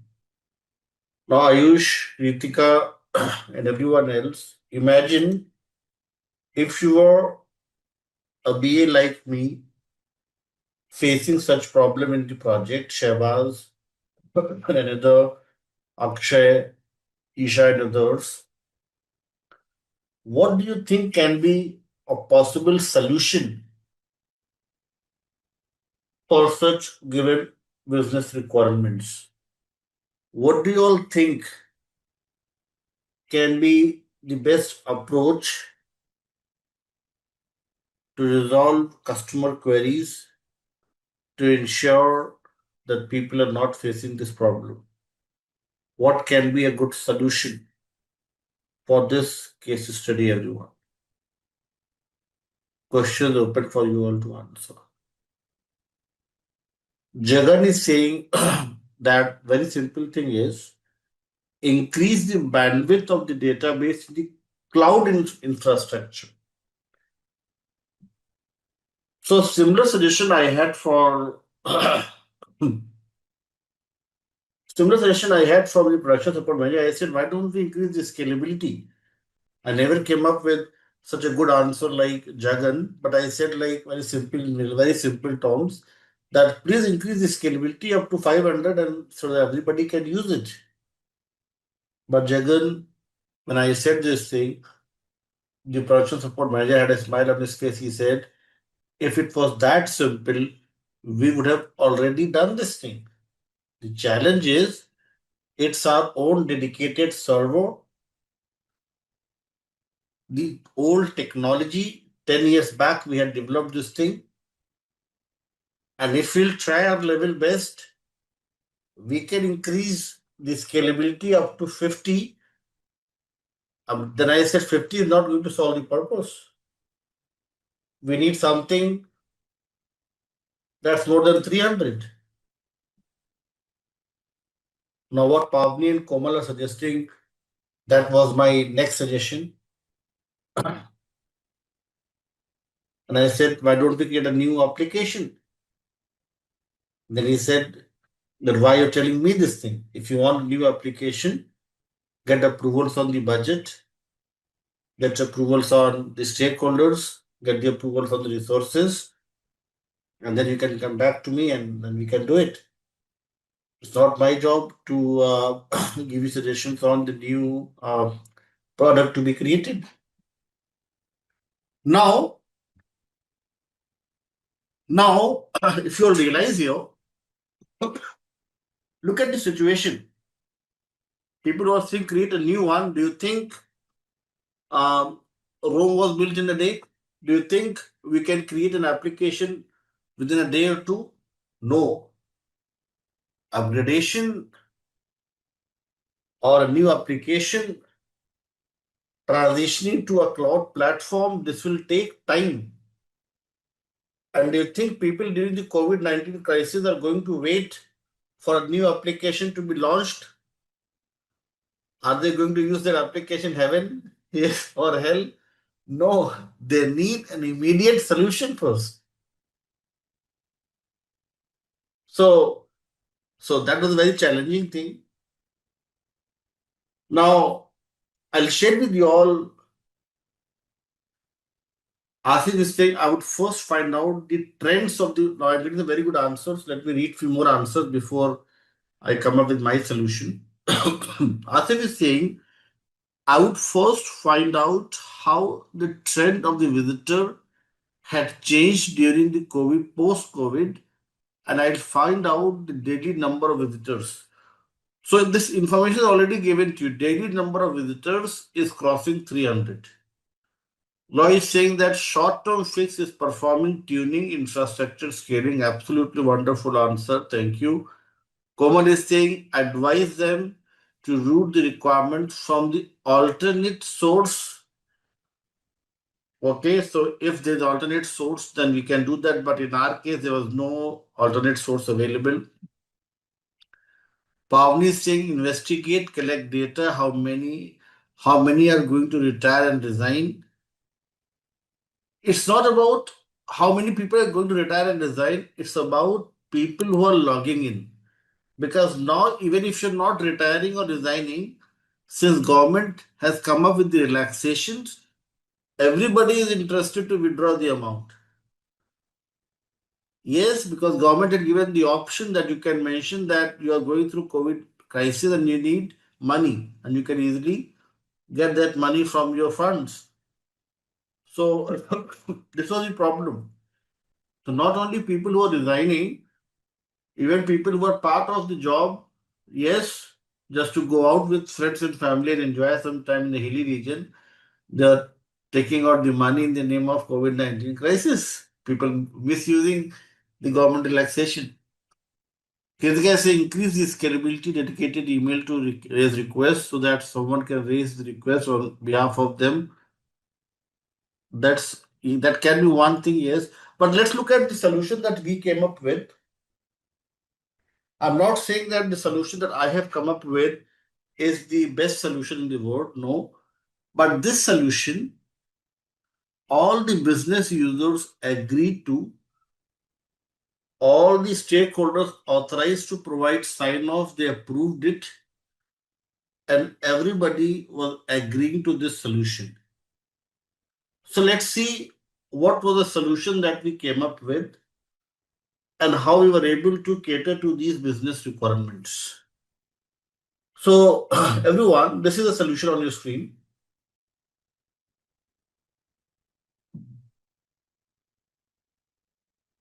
Solution is everyone on your screen. I'll just rearrange a few things so it's clearly visible to everyone. Solution, everyone, was divided into two parts. One is the strategic solution. Point number one is strategic solution. And point number two is the tactical solution.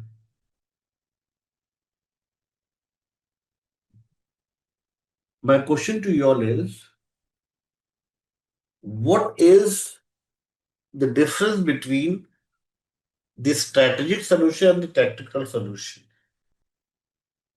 A strategic solution, everyone, is a structured, organized, and well-defined solution that's going to fetch goodness in long run. A solution from long-term perspective. A solution with minimal defects. A solution with all those capabilities, those may drive customer satisfaction. That's the strategic solution. So as most of you were saying, Jagan and everyone else, we raised one request to create a new application with a scalability marked as 1000, everything on the cloud platform, the advanced application based on the AI capabilities, and this request was approved. And our team, the development team, our technicians came up with the estimate that it may take around 7 months to deliver the new application with new capabilities. For these 7 months, there was a workaround that we came up with. First thing that we did was, as per the suggestion from the production support manager, the scalability was increased from 20 to 50. This was the maximum value. This is now the maximum scalability. On the main login page, one functionality as a counter was introduced. This recorded the number of logged in users. When the record count reaches to 50, the 51st user is redirected to the maintenance page with a pop-up error message. And what is that pop-up error message? That now the maximum scalability has been reached. You can wait here or try again later. There is a scheduler that monitors the ideal time for the logged in users. If the ideal time crosses 15 minutes, then users are automatically logged out and the users in the queue get the opportunity to log in. Now, that way, we were able to come up with a solution for this problem, everyone. So, you all can see here that we had a tactical solution in the form of a workaround, and we had a strategic solution from the long-term perspective. Now, in this solution, everyone, we have few functional aspects, functional solution, or you may say functional set of requirements, and there are few non-functional requirements as well. Functional requirements, Rafael is saying, can that solution be already obsolete on the AI agent era? That's also something, a good question, a debatable topic that we can discuss here. But let's keep this topic for the Q&A time. We can discuss this thing. So let me first complete this thing. Now, if you see everyone in this solution here, we are talking about certain important features to be developed, certain important functionalities are introduced, and we're also talking about certain non-functional requirements. What are the non-functional requirements, everyone? Non-functional requirements are the requirements those you cannot see but you can feel, kind of an abstract noun, like the better performance, better usability, maintenance, availability, scalability. So these are all the environmental conditions. Those help, those support the proper working of the functional requirements. Now let's look at few examples of non-functional requirements, and then we'll come back to this topic again and we'll talk about functional requirements as well. In your drive link, in your BABOK guide, everyone, if I take you all to chapter number 10, the technique section, here you will find page number 303, 15 categories of non-functional requirements. Please check and confirm, everyone. Please, I request everyone to please check and confirm. Is everybody able to find, locate the 15 NFRs in the BABOK guide? Please check and confirm. Categories of non-functional requirements. This includes availability, compatibility, maintainability, performance efficiency, portability, reliability, scalability, security aspects, usability, ease of use, certifications, compliances, localizations, even the service level agreements, extensibilities, these all are considered to be the non-functional requirements. Non-functional requirements are the supporting conditions, environmental conditions, those may help, those may support functional requirements to work efficiently. The more popular ones nowadays, everyone, they may ask you such questions in your job interviews that what are the commonly used or commonly you may say, define NFRs in any project? The answer is security. Answer is performance efficiency. Answer is usability, system availability, maintainability. These all are few, you may say, important NFRs to consider. All 15 are important, but these are the more popular ones. Usability, security, performance efficiency, maintainability, and availability. Okay, let's discuss one question, and with the help of that question, we'll see if you're able to understand, we'll see if you're able to come up with the right answer. The question is, everyone, just give me 1 minute, let me open the right question. Yes, this question. Question is on your screen, everyone. BACCM is working on developing an e-commerce website. He has gathered the requirements from the key stakeholders involved in the project. Then he did his research. After discussion with the key stakeholders, he drafted the requirements and decided to present it to the stakeholders for the confirmation. Now, when he was having a discussion with the key stakeholders, he identifies, he discovers that an important non-functional requirement is missing.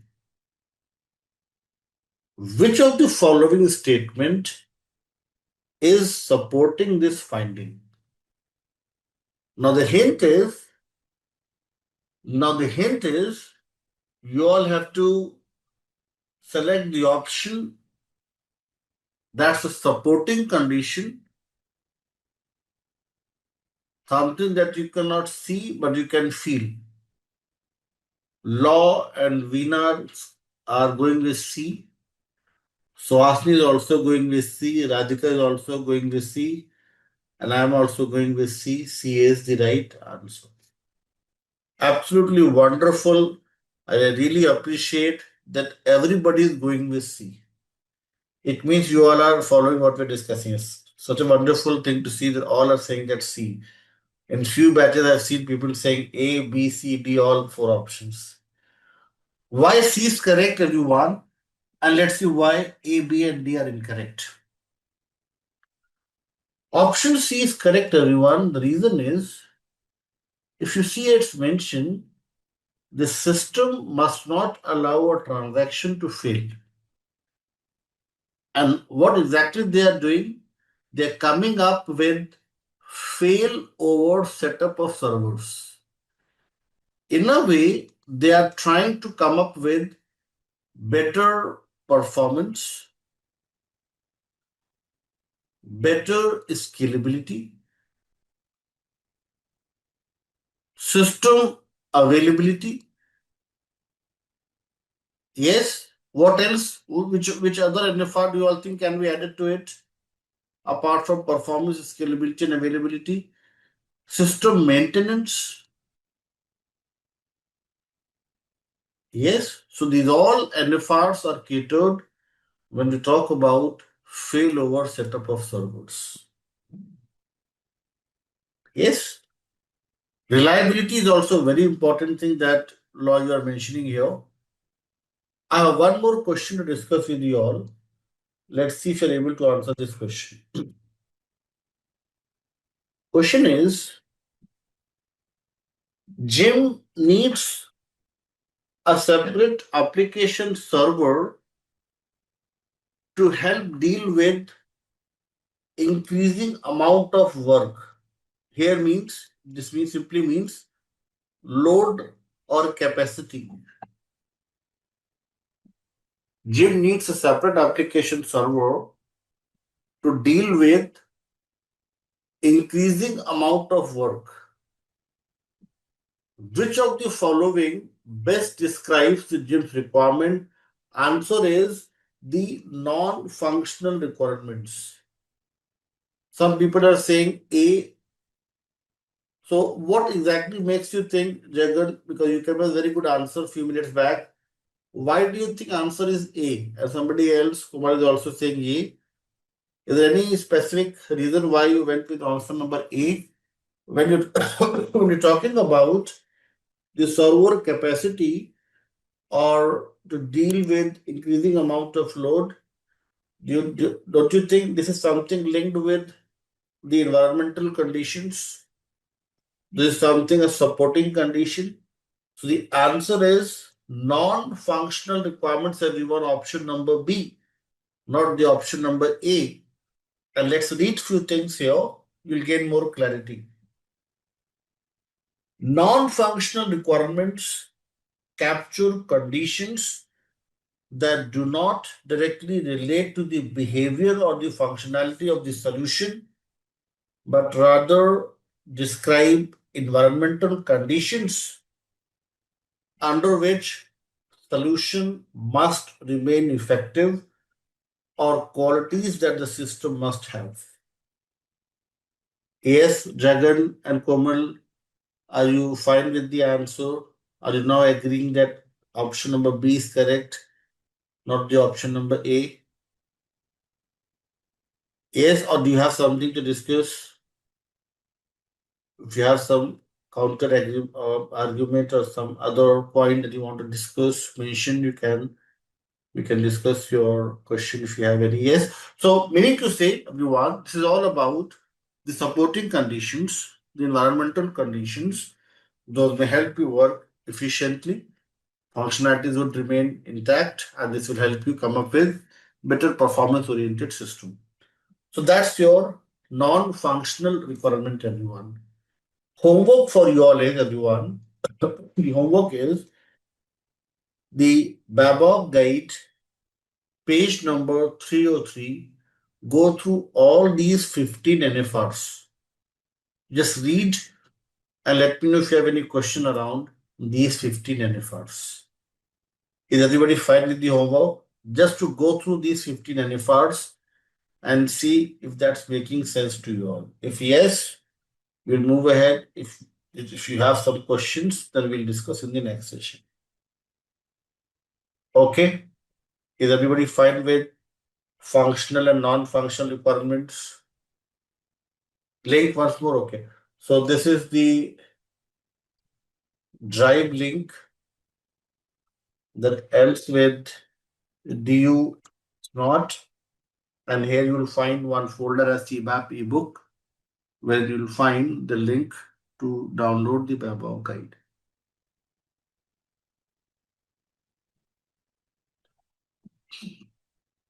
Yes, everyone. So now we have discussed the theoretical part. We have discussed about these 4 different types of requirements. If you all are with me, shall we proceed and talk about very good tool today, a very interesting tool, and that is Jira. Jira is a very popular tool in the agile projects nowadays, and Jira helps us capture all these 4 types of requirements. If you all are with me and no other question for me, TFS is also a good one. Now the name for TFS is changed. TFS is now known as Azure DevOps. Yes, earlier it was TFS. Now it is Azure DevOps. Even I am using TFS. That's why I know. Yes, TFS is also a very good one, I must say.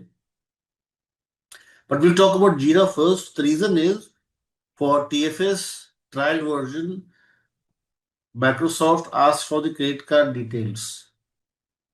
And most of us are reluctant to share the details, although they won't deduct any payment, but they ask for the details, and that's why people find it difficult to or reluctant to install this. So we will talk about Jira first, and then we'll also talk about TFS. Is there anyone who is using Rally in their projects? RALLY, Rally for the documentation. Trello, anyone using Trello? So we'll talk about all such tools. But first today, we'll talk about the most pioneer one, the legacy tool, that is Jira. Yesterday, I had given you all this as an optional homework to see if you're able to install or create your credentials on Jira. So let's talk about the Jira tool now. Now, yesterday I had given you all one optional homework to install the Jira tool or try to create your own credentials.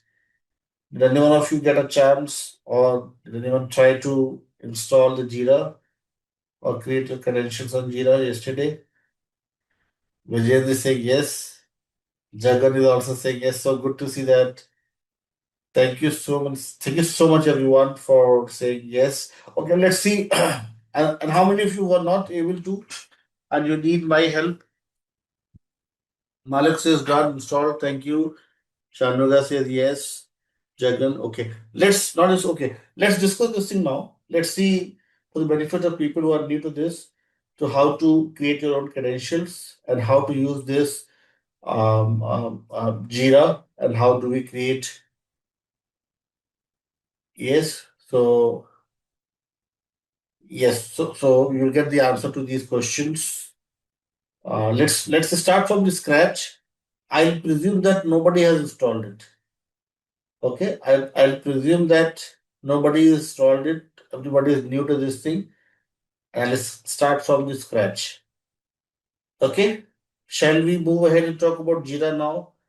Do you all have any other question for me before we start with our discussion around the Jira? Yes, perfect. So let's start with this topic now, Jira. Jira, everyone, is one tool, a document collaboration and project management tool. This is owned by one Australian company, Elicitation, and this tool helps us create some important BA deliverables, document the high level as well as the low level requirements, and Jira tool in a way reduces the dependency on Microsoft products like Word, PPT, and others.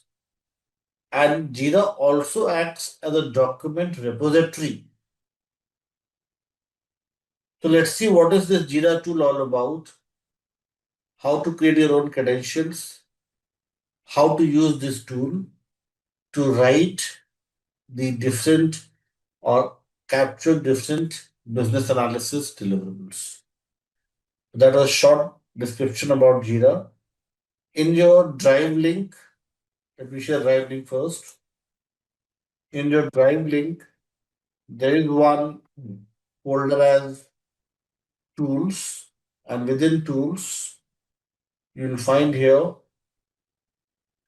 modeling and design related tools, and within this, you'll find Jira installation procedure. You simply need to click on this link, or you can copy this, and then you'll find here the Jira page. For me, it says continue because I already have access to this one.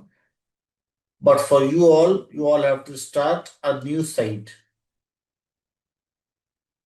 For new site, you have to first mention your personal email ID.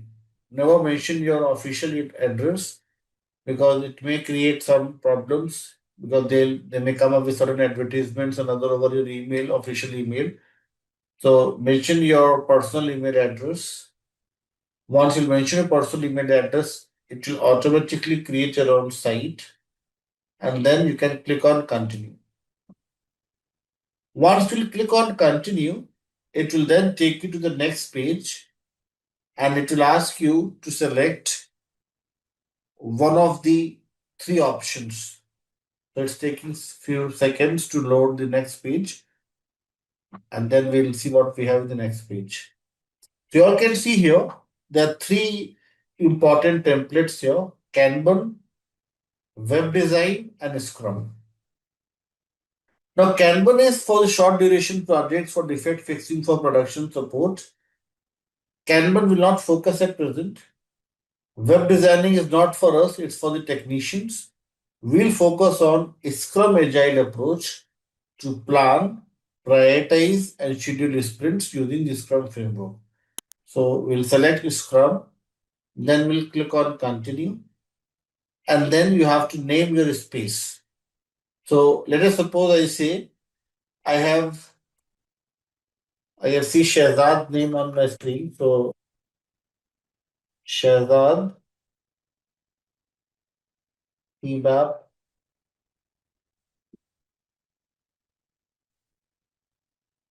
sample project. Shahzad CBAP sample project, and I click on get started. So tasks, assets, and click on next, and again click on next. Then it says Jira better than when used together, but I'll do it later. And this takes me to Kanban will discuss. Kanban will discuss. Sharpuka, Kanban is basically one of the agile approach that is generally used for the production support, for maintenance, and for the short duration projects. So Kanban is less popular approach as compared to Scrum. Scrum is more prevalent. Scrum is more popular. Scrum helps to handle the software development projects better. So that's why we are discussing Scrum first. We'll also talk about Kanban. So what is Kanban? Kanban is one of the agile approach to handle and manage the small duration or the production support related projects. Okay, getting it? You may get a different view for sure. There may be several views. Like if I show you here, I have one more view, and this is kind of bluish or greenish. So you may get different views. Views is not the problem. The important thing is, are you able to see the name of the space, and also are you able to see the button like create and others? Are you able to find Jira on top? Everyone, yes or no? Karishma, Shanmuga and others. Is everybody able to reach till this page, or do you all have any issues? Now the next thing is, everyone, click on this plus. Is everybody able to find spaces in the left hand section? Space with the Saturn icon. Yes, space. Click on this plus, and then once you click on this plus, you'll find here. Okay, let me slow down a bit. Dennis, I'll wait for people to reach till this page and then we'll move ahead.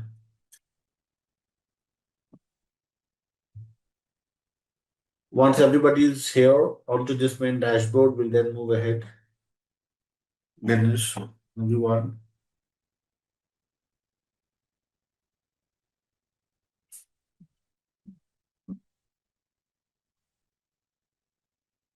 There now, everyone.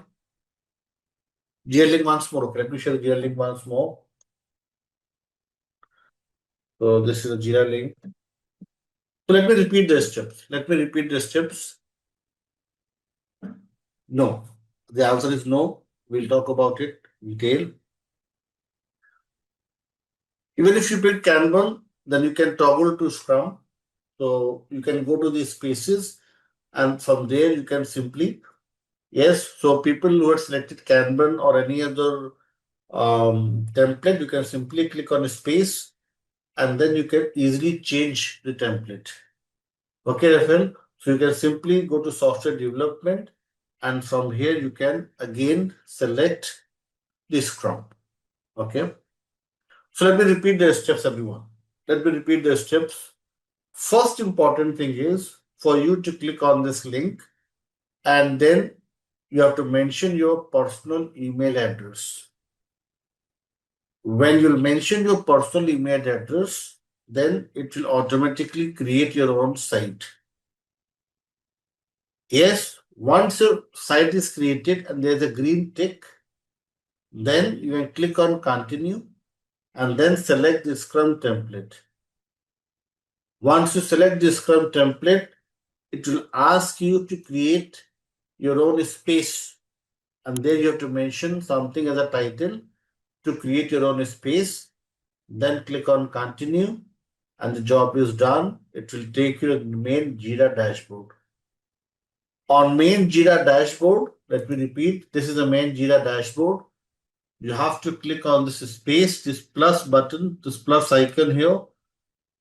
In the software development, now you all can see one more thing here, that Jira has a diversified use. It's used in sales, analytics, operations, designing, finance, human resources, marketing. Yes, last week I was into the HR analytics course and we created some dashboards for the HR team.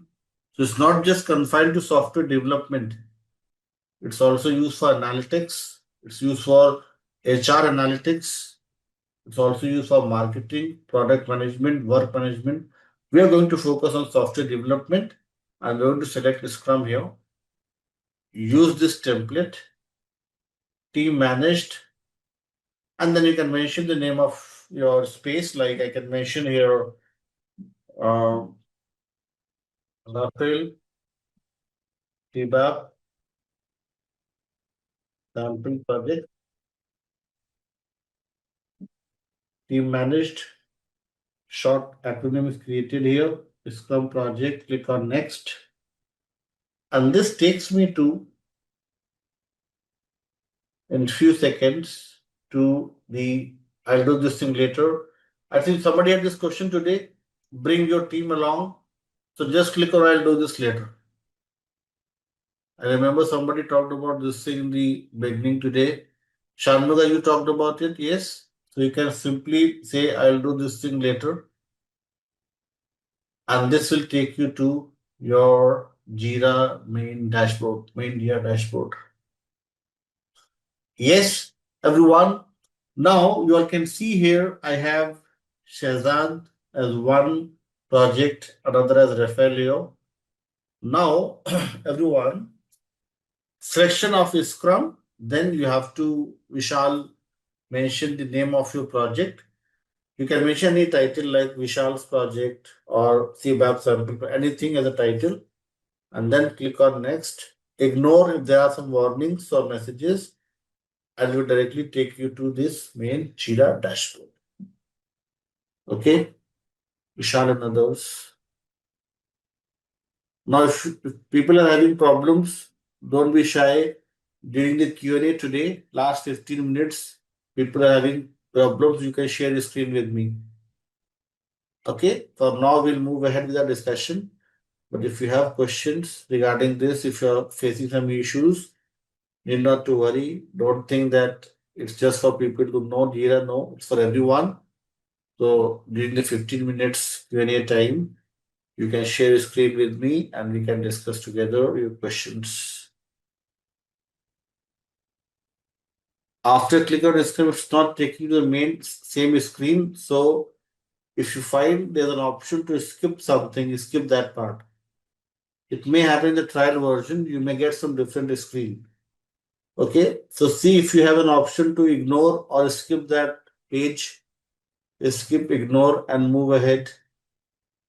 Or if it's asking to type something, write some test thing, and move ahead and see if it works. Okay. Or you can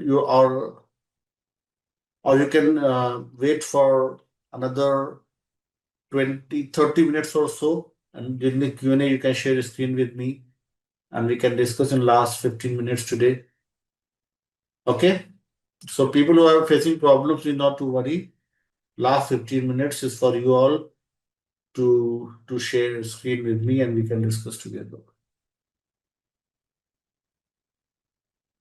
Yes. So there's an option, this is enabled. If you see here, I will follow this option enabled. Not sure this is enabled for you all or not, but for me it is enabled. I can simply take the screenshot and share with my learners. So see, if for me it is enabled, it should be enabled for you all as well. If it is not, yes, enabled for you, Ayush. So check, Arif, if you're able to just click on this one, you see on my screen, and you'll be able to simply share your screenshot with me. Okay. And if you have some questions or if you're not able to during the Q&A today, you can share a screen with me and we can do it together. Okay. Okay, everyone. Shall we talk about the one very basic thing today to start with? If you all are with me and you all have this Jira page, this Jira dashboard on your screen, shall we move ahead? Yes. Let's talk about everyone. The first very important thing. In your drive link, everyone, in your drive link, there is one folder as class notes, within which you'll find one document as Jira Basics. Let's focus on this document. Please click on this link and let's read few things together.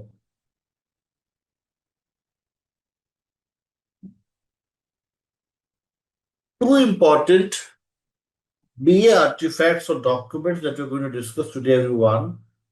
One is the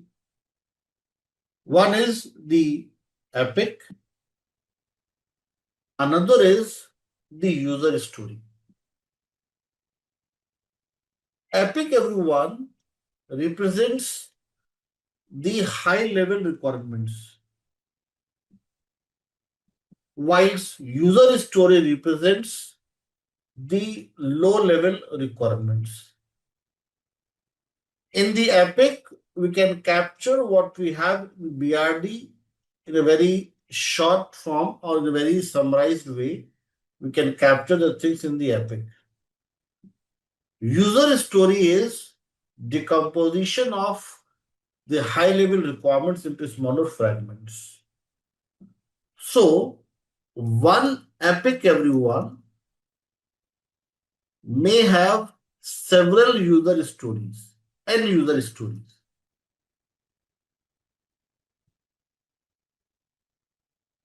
So, epic and stories have a parent to child relationship.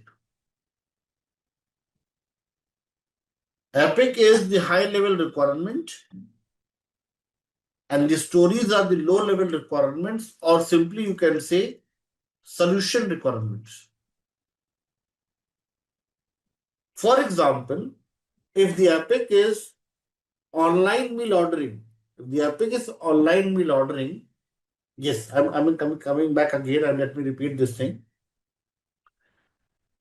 Shanuga and others, if my epic is online meal ordering, then corresponding stories can be a login page, the food menu, food delivery, payment deductions, or the feedback from the employees. These all are my stories for the given high level requirement online meal ordering. So what exactly epic means, everyone? The summary, the overview, or simply the high level requirements. And this high level requirement can be broken down into smaller fragments. And these are the low level requirements, the solution requirements. Yes. And Malik is extending this thing that I was planning to discuss in the next session. Malik is saying the next level of decomposition is within a story, we may have tasks, subtasks, and other activities. Absolutely wonderful. But till this point, I'm not going to third level today. I'll just focus on first two things. So Malik and everyone else, is everybody able to understand this critical part, the parent to child relationship?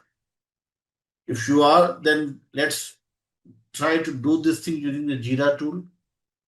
Is everybody able to understand the relationship between epic and the story?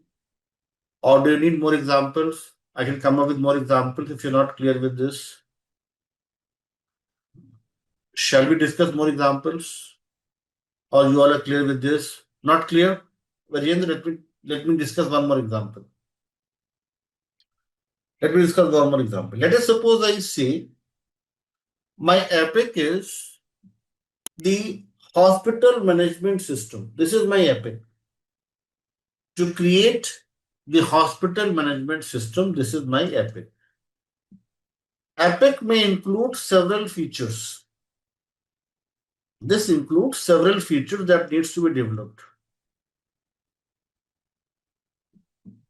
For this epic, Vijayendra and everyone else, hospital management system, I am defining some short, small stories as patient registration. One story that talks about the patient registration. Story number one. The story number two talks about the appointment with doctors. The story number three talks about the medicines and the lab test. The story number four talks about billing. So you all can see here that one epic, the high level requirement HMS, can be broken down into smaller low level requirements. This was the first topic that we had discussed today, if you all remember. Absolutely wonderful analogy Kritika is coming up with. Kritika is saying that when we look at the table of content, yes, in the morning, for people who were joining from US, in the morning when we talk about the table of content, this is the high level requirement, the table of content. But if I click on any of these topics, I'll get the details. This is the low level requirement. Are you with me, Vijayendra and everyone else? So what we are trying to understand here is the epic. Epic is the high level requirements, the summary, and this epic can be broken down into smaller fragments. And these fragments, these granular level details are my solution requirements, the low level requirements. Now, this was the theoretical part. Let's establish this relationship in Jira by performing some basic steps. Let's do this thing in Jira. So, everyone, on the top of this page, the top ribbon, if you'll move towards right, after this search, you'll find one blue button with plus icon here. Is everybody able to find this blue button on top? Yes or no? Yes. Click on this blue button and then you can see here, you will find here work type as user story. Now here, just make it a bigger screen and instead of story, first select epic. Please check and confirm. Is everybody able to find the work type as epic in this drop down list? Vijay is saying yes. Vishal is saying yes. Rafael is also with me. Yes. Madhuri, if you have a task and you're not able to find the epic, then it means that you have not selected the Scrum template. So you simply need to go to people who are not able to find the epic. You simply need to go to the space, click on this plus, select software development template, then Scrum, then create your own new space, then click on submit, and then you'll find it. Okay, Madhuri and others, if you're not able to find epic and the story in this list, it means you are not at the right space. You have to create the Scrum space using this plus icon here. Okay, and if you face any problem during this thing, during the Q&A, Madhuri and others, you can share your screen with me and we can discuss. Okay, everyone. So epic I have selected, and then the summary I have mentioned here as canteen ordering system. Description we're not discussing today. Description we'll discuss in the next session, or next to next session we'll talk about how to write this. For now, you can leave this blank and then just click on create.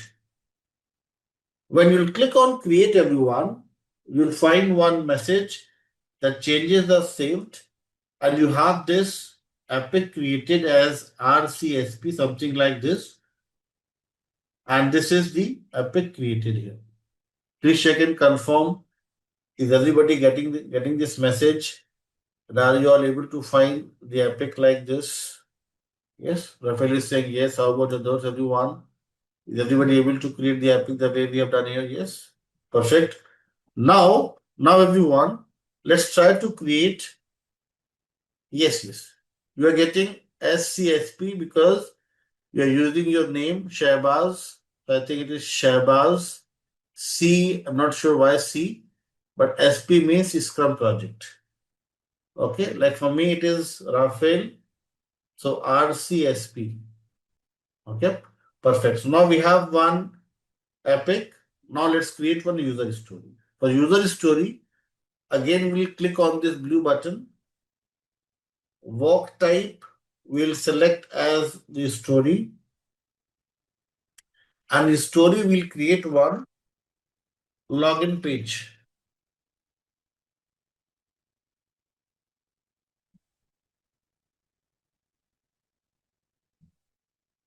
Epic you will find, Murli, as I mentioned a few minutes back. Let me repeat this. On the top section here, top ribbon, this blue button, click on this blue button, and here in this work type drop down, you'll find one of the option as epic. Okay. No, don't select anything right now. Don't select parent or anything as of now. Just create the story. Okay. So just work type as a story, and summary you can mention here as login page as part of. If you only have task in Epic, it means it's not the okay. So if you should not able to find the story in this list, you can add the work type in the story. Are you able to find this option add work type? Rafael and others, learners who are not able to find a story in this drop down, you can add a work type as a user story. That's a workaround. Okay, perfect. So summary is login page as part of canteen ordering system summary, and then you can simply click on create button. When you click on create button, again you will get a pop-up message that your story is now created. Click on this link, everyone, and on top you will find here an option to add the epic. Please check and confirm, everyone. When you create your story and when you open that link, you'll find it on top. It says add epic. This simply means it's asking you to add the parent to this child. So what you'll do, simply click on this pencil icon. Yes, it's the same thing. Yes, it's the same thing. You can add a parent or you can do it like this. So I'm just showing you how to do it in a very simplified manner. You can also add a parent to it. That's also fine. So you can simply add the epic like this. Yes. And then click on this link one more time. Click on this link 2 times. And everyone, then you'll find here that there is one epic as canteen ordering system, and child work items include the story that you have created. Is everybody able to establish the parent to child relationship in the Jira tool? Please check and confirm. Now you can add several stories here, like you can add here second thing as another story here, and you can mention here the food menu. This is your next story, food menu. Another story can be your payment gateway. This can be another story here. You can also add food delivery. So now we are able to establish what we discussed theoretically, that one epic, this high level requirement may have several low level requirements in the form of user stories. Yes, is everybody able to perform this basic activity?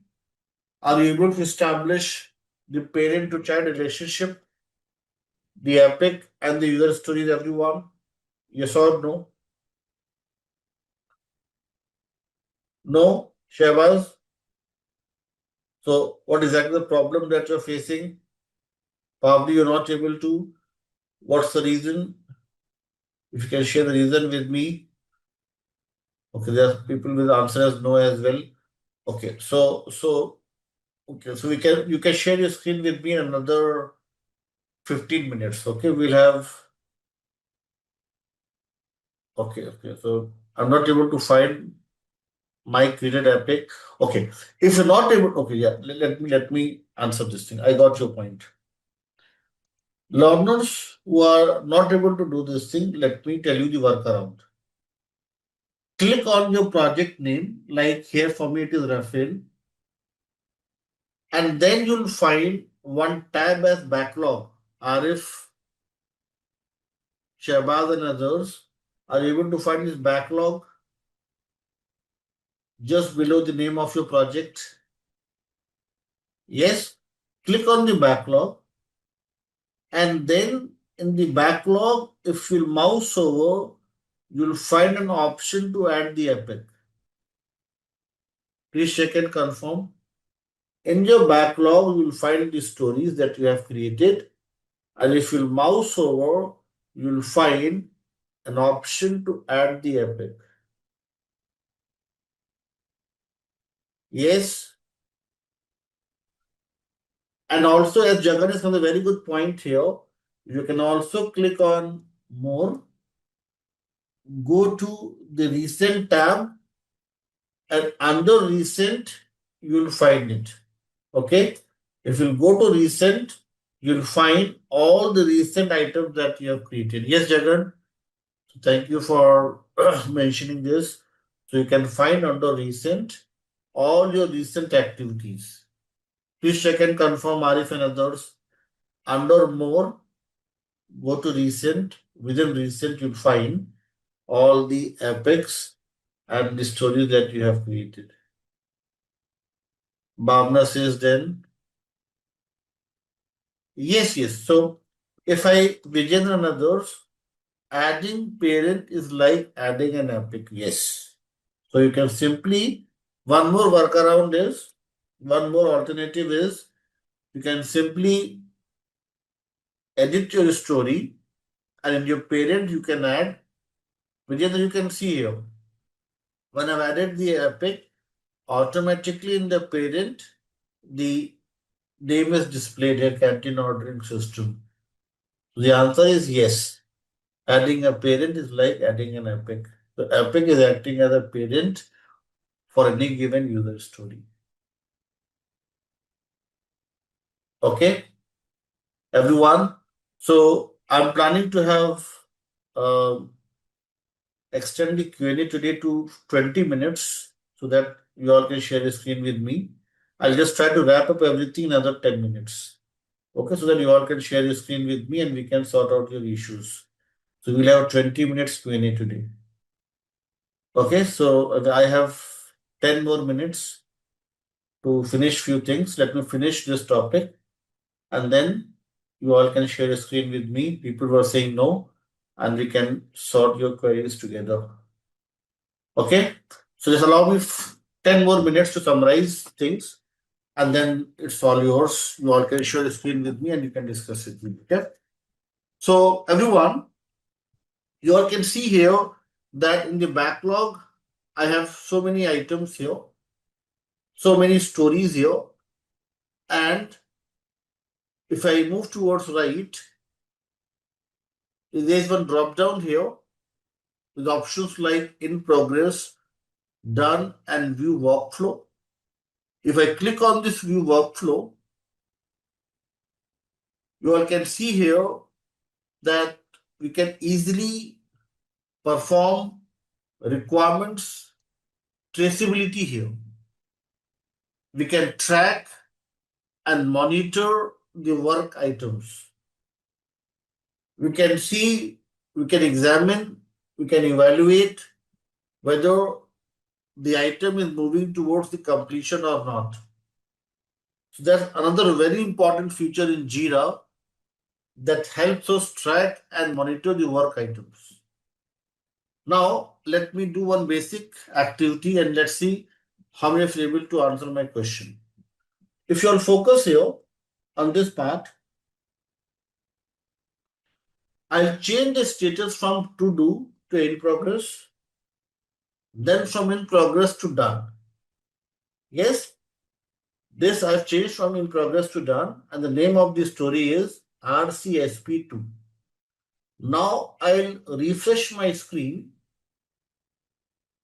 and on refresh of the screen, you'll find that in my backlog, that story no longer exists. Let me repeat this.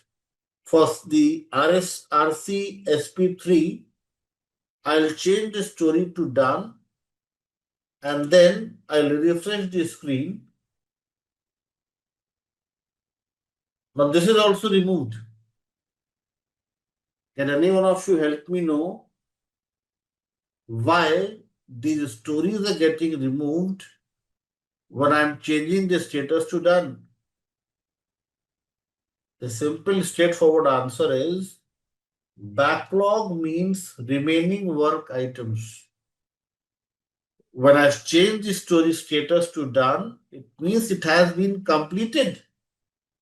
Once it has been completed, it's no longer a backlog, it's a completed work item. Now, if I want my story back in this backlog, what I'll do? If I want those items to be back in the backlog, what Jagan was suggesting, I'll go to this more, to the recent option. In the recent option, I'll find my stories here, like login page. I'll change the status from done to in progress. I'll again click on this link, go to the backlog, and this story reappears. Same thing, I'll go to the more option, recent, and I'll check for the other story that I have here, and I can again change the status and it will be back in my board again. Yes, Sean is mentioning that if it is completed in the backlog, won't you lose the sprint points? That's a very good point that Sean you're mentioning here. A very good point, I must say. This is just to explain you all, Sean and others, the workflow. But ideally, in our sessions to come, we'll discuss how to come up with a sprint backlog, how to plan the sprints. This is just to explain you all how this workflow works. Okay, but not exactly what we do in our agile projects. So it's a very good point. Yes, point noted, and it's a very valid point. And thank you for coming up with this thing. Very good point. Yes. This is just to explain everyone. Okay. Since we are in the very first session talking about Jira, to just to explain everyone that how the items are removed and how the items are added. I have mentioned this thing, but yes, your point is very valid one. It is something that we can easily do with the help of sprint planning. Here we cannot directly remove or add the items. Okay, correct. Absolutely correct. Okay. Thank you, Shaw Bedford, for coming up with such brilliant comment that to the last 30 minutes. Appreciate your patience and responses, everyone. Other than recent, how can we edit from done to in progress?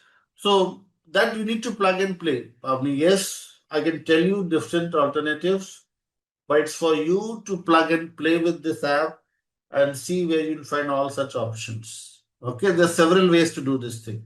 You can do it here, you can open the work item, go within this thing and plug and play with different options. Okay, so I leave it to you all to do this thing. Yes, story points, we'll talk about it. We haven't discussed those things yet, so we will talk about the story points, splitting the stories and everything. Okay. Now, how to write the story? We have not discussed this thing yet. This is something I'm giving you all as a homework today, and then we'll discuss on this thing in our next session. How to write the stories? I have one link that I'm going to share with you all now, and then we'll discuss this thing in detail in our next session. So, how to write the stories? This is one very good link. I'm sharing with you all this link, and this is from very famous personality in the business analysis world. You all must have heard of one name as Mike Conn. Is anyone who knows about who is Mike Conn? You'll see his face here. Mike Conn, a very famous personality in US and Canada, is one of the pioneer, is somebody who was one of the drivers behind this agile methodology being adopted by so many countries, so many projects. So Mike Conn has suggested few things how to write these stories.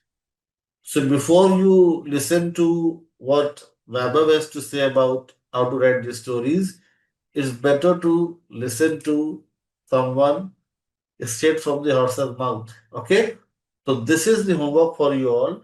Read through and see how to write these stories, how Mike Conn is suggesting you to write these stories. And then we'll discuss in the live session how to write the stories in detail. Okay. Jira is also a ticketing tool used by operations to raise the tickets, but we'll not focus on ticketing. We are not here to learn production support. We are not here to raise tickets. We are here to learn analysis. So Jira has a diversified use, but we'll just focus on the analysis part. Okay, so ticketing will not focus upon. That's something for operations people to do. We are here to learn analysis, so we'll focus upon creation of stories, epics, and create some important BA deliverables. Yes, let me share the link. This is the Mountain Goat software, everyone. And here, everyone, will find more than 200 plus stories that you can download for free. Okay, so you can watch his videos on YouTube as well. People who are new to the analysis world, go to, or like you can visit his website and go through his articles, go through his videos, and also on YouTube you'll find a lot of videos Mike Conn telling you how to write the good stories. So first give priority to Mike Conn, then your trainer in the next session. Okay? So just read through, explore, do some research and see how to write the stories, and then we'll discuss the stories. I have those things here, but I'm giving you all some time to do your own research first. And then we'll see how to write these stories. And then we'll move ahead and we'll talk about the very first knowledge area, business analysis, planning, and monitoring. So, everyone, in our first two sessions, the introductory sessions, we had covered chapter number one and chapter number two from the BABOK guide. I hope, I believe, I presume that everybody has got access to this book that is on your screen. Is there anyone who is joining in today and he or she was not there in the first two sessions and you need access to this book? Yes, you all have the access. Anyone with the answer as no?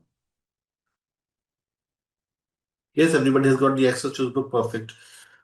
So, everyone, in our very first session, the very first topic that we all had discussed was about what is business analysis.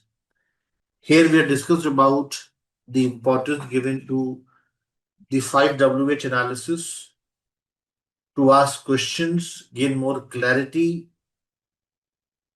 work on the factual evidences,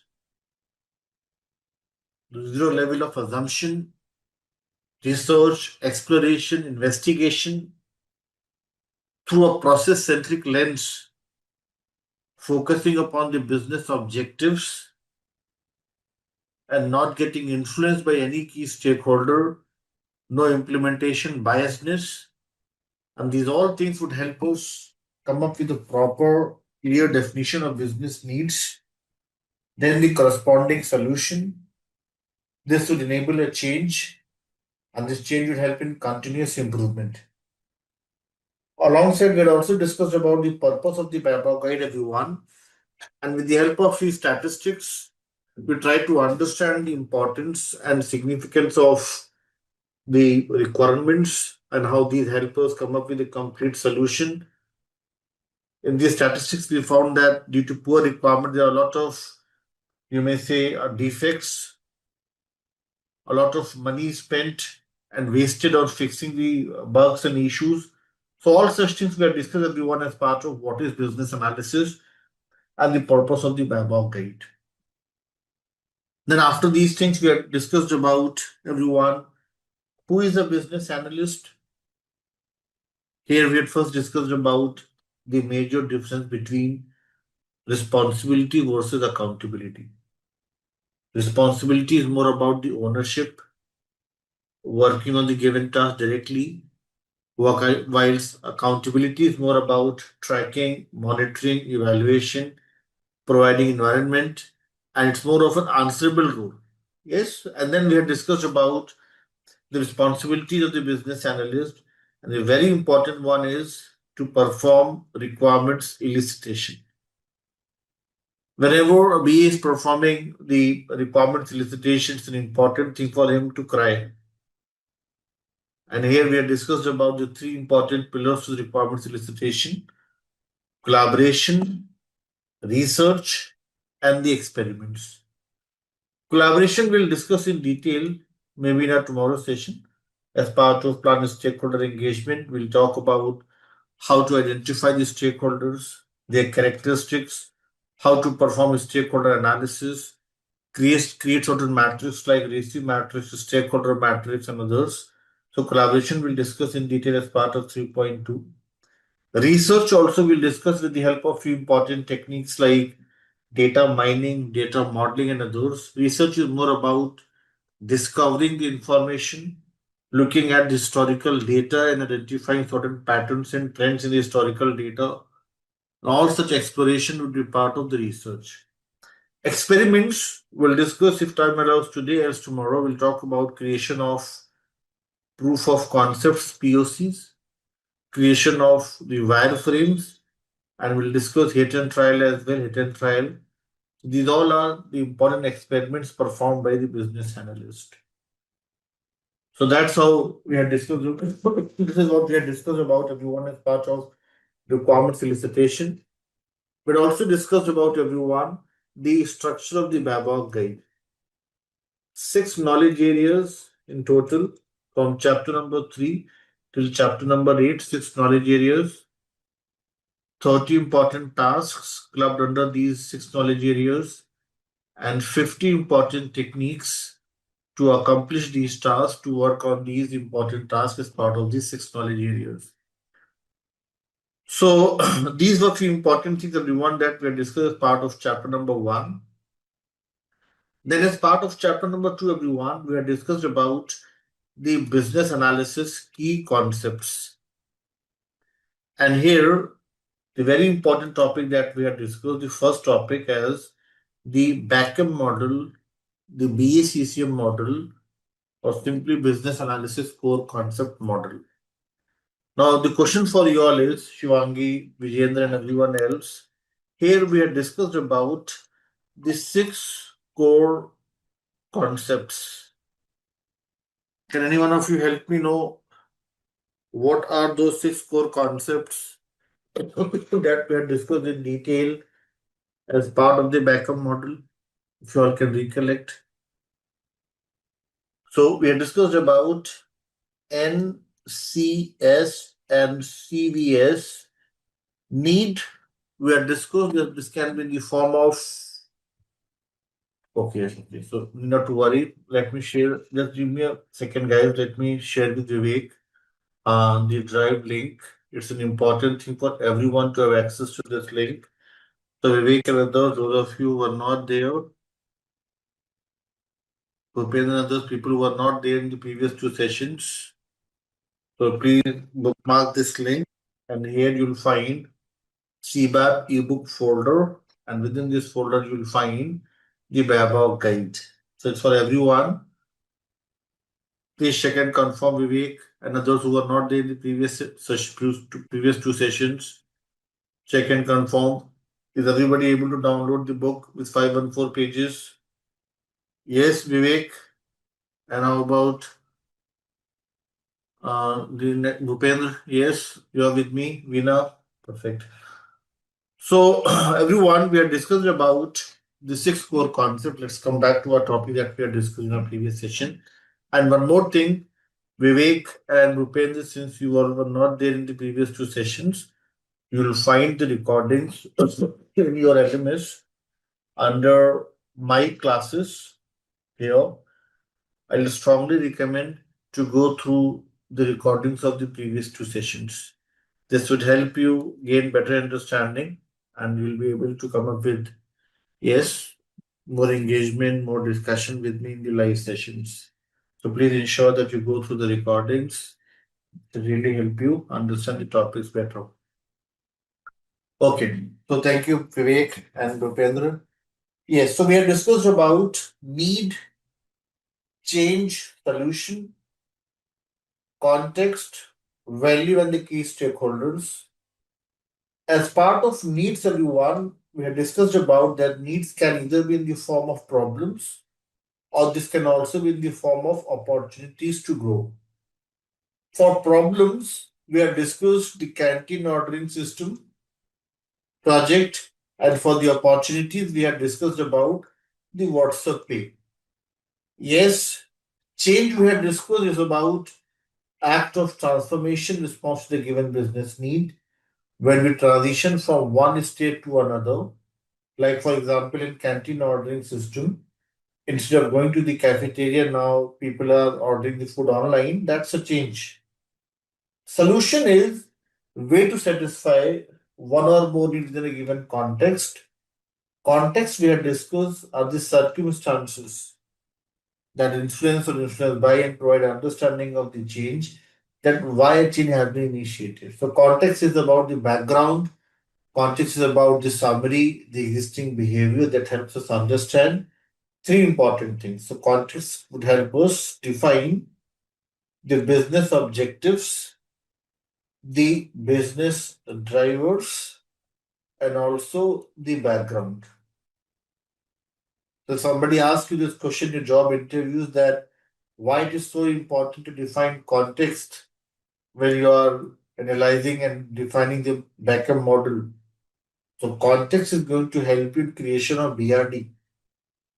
And in BRD, when we write the project summary, it's an important thing to define the business objectives, the business drivers, and the background. These all things can be clearly defined if you know what is the context. So that's why context as one of the important core concept is most important one. Okay. So we have discussed about the context in detail, and then we have discussed about everyone value parameter. Value can be further broken down into two smaller factors. Can anyone of you recollect what are the two important measures? Those may help you define the value parameter. So Shivangi is coming up with the best answer, the first answer, the right answer. And we have also, okay, same Shivangi and Kritika is also the right answer here. Business value, everyone, and the customer value. Business value, everyone, will discuss in detail with the help of, yes, so Pavni, you are correct. Business value we have discussed on high level. In detail, we'll discuss possibly in our next session or next to next session. We'll talk about that business value is all about the profitability. And to calculate the business value, we'll take the help of ROI, payback period, present value, net present value, internal rate of return, total cost of ownership, cost of the change, opportunity cost, sunk cost. These all calculations we'll discuss with the help of some numerical problems. So those would help you understand how to calculate and estimate the business value. Customer value is a bit straightforward. Customer value can be measured with the help of two factors. Can any one of you recollect those two important factors? Those may help you define the customer value or measure the customer value, everyone. One is house of quality, and another is voice of customer. House of quality simply means you come up with define all those important features, functionalities, behavior that may drive customer satisfaction.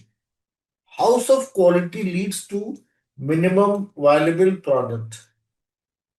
Now, I've given you all one homework to read through one article from the batimes.com. How many of you got this chance to go through that article? The title of the article was Demystifying MVPs. Did you yes, you went through that? Okay. So we'll discuss this thing today in detail, that article as well during the Q&A time. And that article is very important for people who are preparing for the job interviews and also people who are doing the analysis, who want to know and understand what is MVP, what is POC, what is prototype, what is MLP, what is MMF. So all such things you'll find in that article. So today we'll talk about that article as well. So house of quality would help you define the minimum viable product. What is MVP? This we'll discuss today in detail. And then we have discussed about voice of customer. Voice of customer is more about the feedback, the review comments, the suggestions from the key stakeholders. So BACCM model, these key terms we have discussed in detail. And then we have discussed about everyone the requirements classification schema. Requirements can be broadly classified into four major categories, everyone. 1, 2, 3, 4. And this question for you all to answer. What are the four major classifications to the requirements that we had discussed in our previous session? Four different types of requirements. Aishwarya, Pavni, both of you are wonderful with your answers. Vijendra, Madhuri, Glennis. Yes, what you are mentioning, Glennis, is part of the solution requirement. That's also correct. Thank you. Isha, thank you. Yes. But your answer, Isha, is something that's a derived thing, not the fundamental things. Let's first talk about the fundamental requirements, then the derived ones. Okay. So we had discussed about first thing as high level statements of goals and objectives. Those are your business requirements. Then it's an important thing for a BA to understand the concerns, ambiguities, challenges faced by the key stakeholders.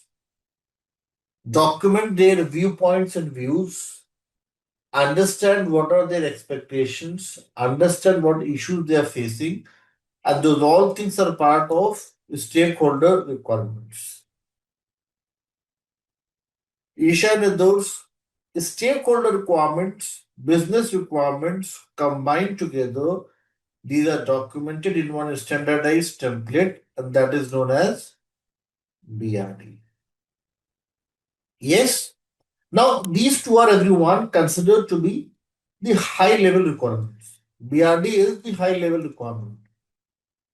And then what you'll do as a business analyst is what Glennis is mentioning here, that we'll then perform a detailed analysis, perform research, exploration, and investigation, apply several techniques, and those will help us come up with the solution requirements, everyone. And these solution requirements are the low level requirements, and these solution requirements can be further decomposed into functional and non-functional requirements. Supporting conditions are the non-functional requirements, like I've given you all one homework to go through page number 303 from the BABOK guide. Yes, there were total 15 NFRs. Can any one of you recollect at least 5 NFRs out of the 15 in your BABOK guide? Those NFRs, what if you all recollect? Performance efficiency, the was the very important one, performance efficiency, maintainability, maintenance, security, Gajula, you're talking about one of the very important one. So let me add a red heart to your answer. Gajula, you're talking about one of the hot topic that we have nowadays, security. Security is one of the very important NFR, I must say. If in a job interview they ask you this question, that if you have to prioritize the NFR, which one would be the top in the list? So you must say security. Security, performance efficiency, scalability, system availability. Pavni is a very good point. Compliances, localizations, and one very important one that you are missing is usability, ease of use. How well you're able to come up with, how well you're able to come up with the design, the solution that is usable for the purpose. SLAs Shahbaz is talking about, yes. So these all are important NFRs that we have discussed. NFRs may not be visible, but you can simply feel them, that yes, the NFRs are met. So that's why sometimes you may find in few books that NFRs are also considered to be environmental conditions, supporting conditions. Yes. So functional requirements, non-functional requirements, we have discussed the third pillar. And the fourth one is your transition requirements. So these were the four different types of requirements that we had discussed in detail as part of the requirements classification schema. We had also discussed about one BRD template, not the full, but yes, first few pages we had discussed as part of the BRD template. And then we had also discussed about everyone the Jira tool, and there we had tried to create few high level requirements in the form of an epic. And one epic we had tried to link with several stories and establish parent to child relationship between the epic and the user stories. And then we'd also discussed about the stakeholders, requirements and design. We are trying to discuss with the help of the Jira tool. This is something that we have discussed on high level. We'll discuss in detail designs as part of chapter number 7 again. So these were everyone few important things that we had discussed in our previous two sessions. Today we're going to start with a very important, the first knowledge area, business analysis, planning and monitoring. But before that, if you all have any question, if you all have anything that you have gone through during the weekdays and you want me to cover that topic again, Or if there's any topic that is not clear to you and you want me to summarize it, we can do that one more time. So Kritika has one question for us. Transition requirements, if you all remember, we had discussed that these are all enablers. If you all recollect, this was the very first topic that we had discussed in the very first session. What are the enablers, everyone? Enablers are all those important requirements. Those may help you transition successfully without any hassle, without any barriers in the realization of value. Transition requirements can be in the form of training, business continuity plan, advertisements, offers, and all those temporary requirements. Those may help you ensure that there is hassle free and a smooth transition to the new future state. And we'll also discuss this thing that these transition requirements are often unneeded once we successfully transition to the new future state. Okay, and if somebody asks you the example for it, so example is your workshops, trainings, and even the business continuity plan. These all are part of which is this thing. Do these things may go in hand with business requirements? Now you can see here, you can create it along with business requirements. But the good thing would be that first you understand the solution and then come up with the enablers. Because the reason is, Vijay and others, BRD is always the high level information. With high level information, would you be able to train people? No. You won't be able to tell the nitty-gritties. You won't be able to explain people in detail if you're just going with BRD and creating a transition requirement. A good practice will be that once you have a solution ready, then according to the solution, you come up with the transition requirements. That's why transition is the last one. If it was something driven by business requirement, then it would be something close to business requirement, but it is closer to solution requirements. Getting it? So it is derived from it for sure. But yes, it will be a good thing to have first a solution, then you come up with a workshop or training program. Okay? Getting it? So the answer is yes. These are some examples, and you'll find the same thing in your book as well. If you go to this one, you'll find here topics as data conversion, training, and business continuity. These all are examples in your book if you see here. Data conversions, if you have trainings, business continuity, and they are temporary in nature. Getting it?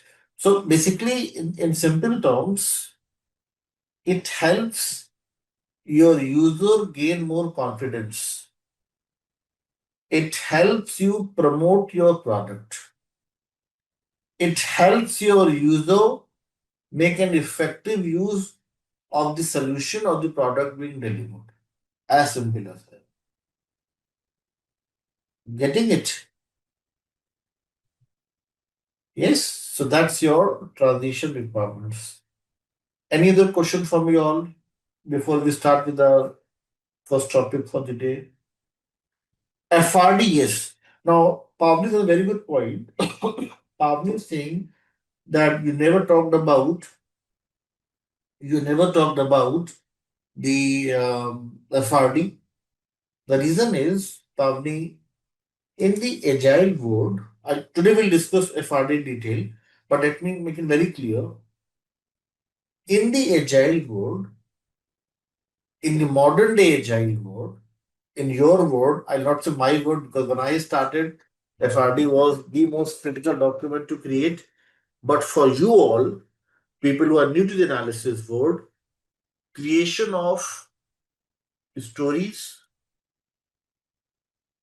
epics, features, this is considered to be the lightweight documentation the new documentations and FRD, FSDs, SRS are no longer significant. We will talk about it. I have some FRD templates to discuss with you all. We'll talk about use cases as well. But for you all, it's more important to know more about the stories.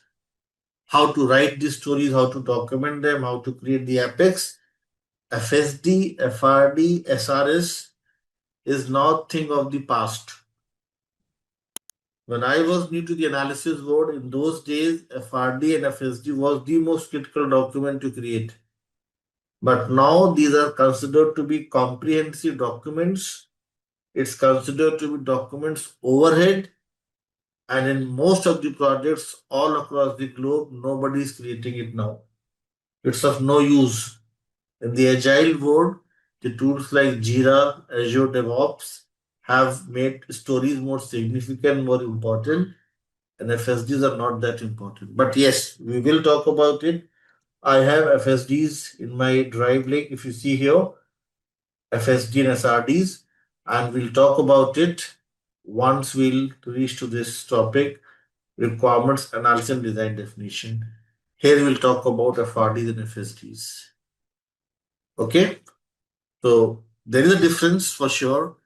Priyanka and others, FRDs, SRS, FSDs, but a very thin line of difference. So those things we'll discuss in detail. Okay, but for you all, it's an important thing for you all to focus on tools like Jira, focus on creation of stories, understand more about the story. Did I share with you all the Mountain Goat software link in the previous session? For you all, yes. So for you all, it's an important thing to listen to Mike Conn. Mike Conn is the pioneer. He is the one who is part of the Agile community. And if you listen to his videos, if you go through how to write the stories here, this is what you need to focus more upon. FSDs and FRDs are not important for you. Okay, so go through his videos, see how the stories are created, see, look at backlog, the stories, and explore this link. Yes, and how to write these stories. I think I had shared with you all this Gherkin syntax and all. These things are important. FSD is not that important for you. Okay, but we will talk about it. Since I have spent more than 10 years, 11 years creating FSDs, I'll definitely talk about it. Okay. Any other question from you all? If there's no other question, shall we start with the first topic for the day? And that is business analysis, planning, and monitoring.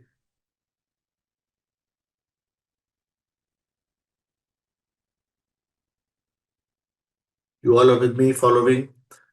Shall we move ahead? Yes.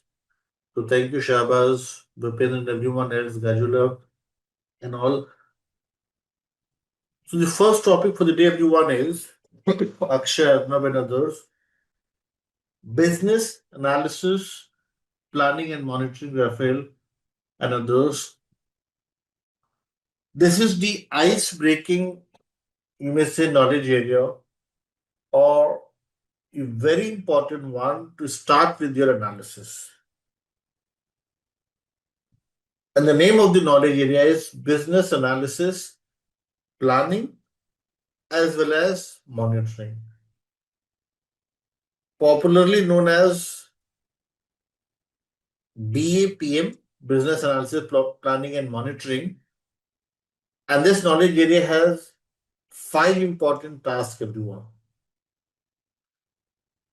I'll use different ink here. Plan business analysis approach,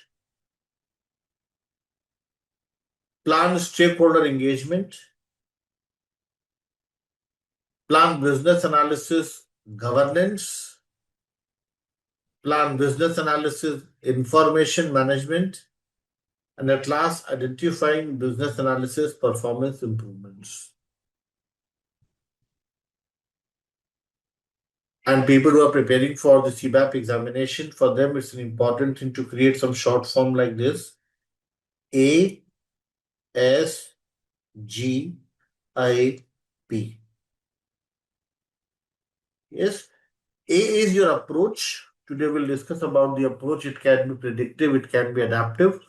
A waterfall or the agile methodology we'll discuss in detail today. A is your approach. S, everyone, is about the stakeholder engagement. Here we'll talk about how to identify the stakeholders, their characteristics, how to perform stakeholder analysis.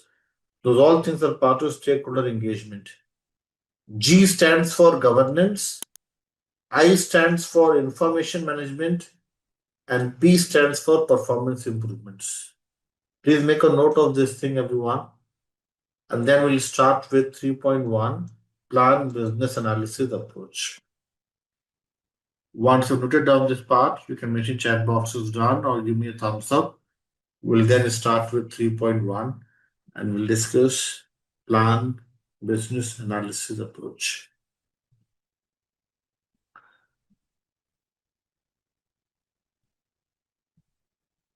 Yes, everyone. So let's talk about everyone 3.1 plan business analysis approach.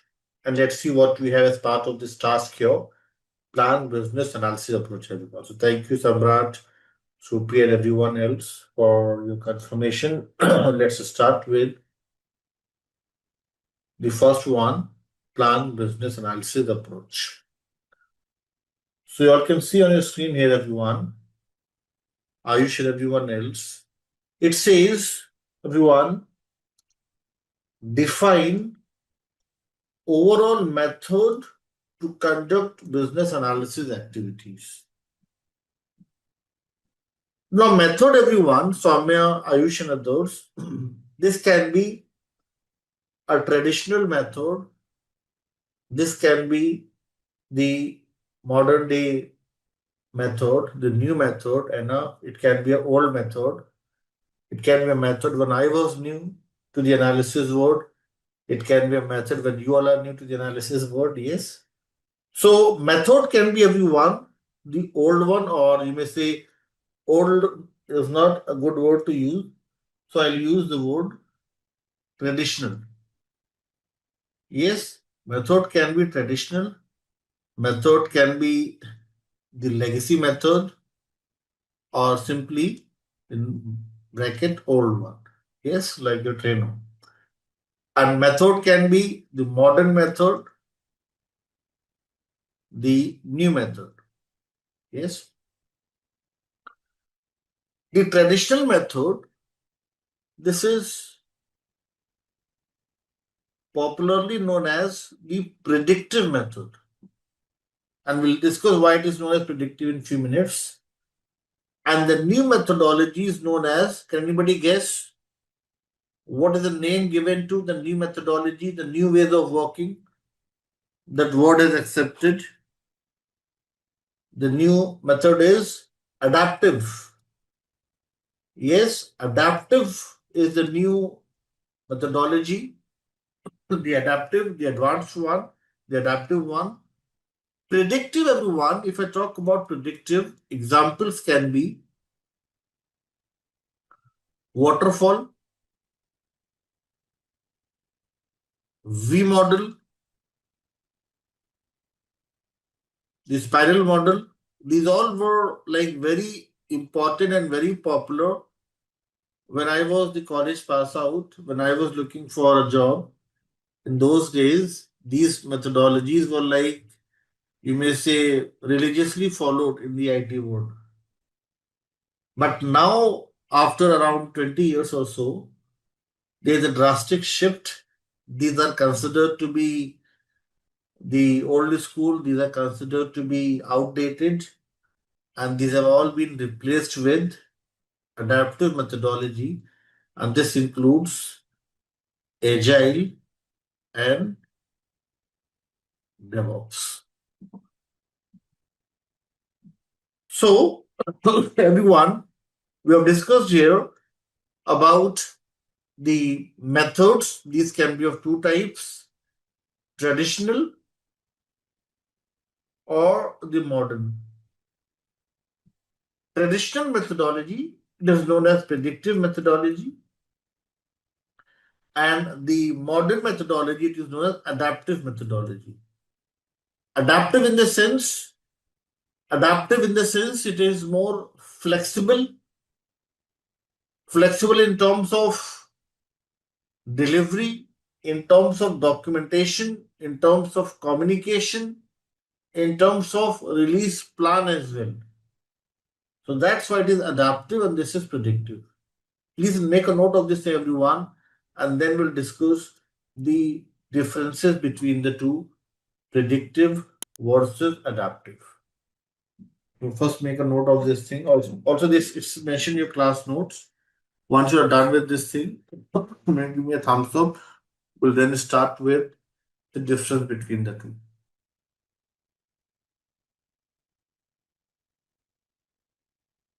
Yes, Bruce, perfect, everyone. Perfect, thank you. So, everyone, let's talk about the differences. And in your BABOK guide,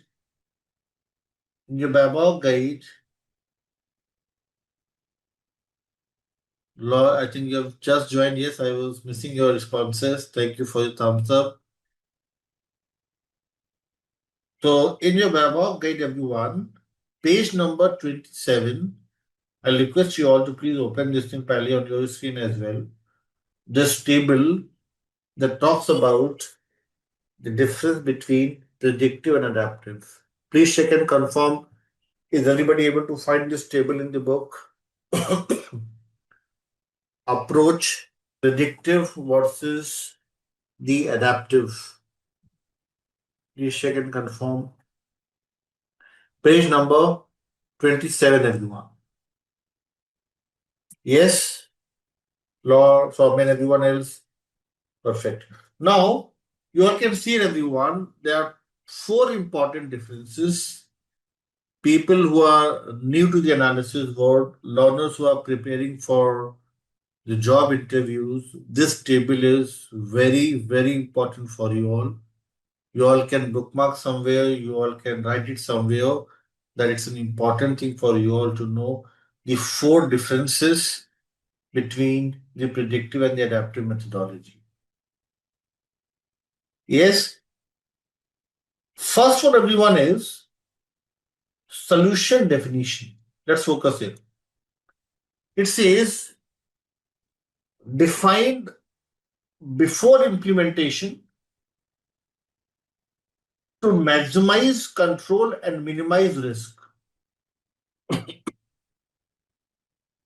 This used to happen when I was new to the analysis world, when we used to create FSD and SRD.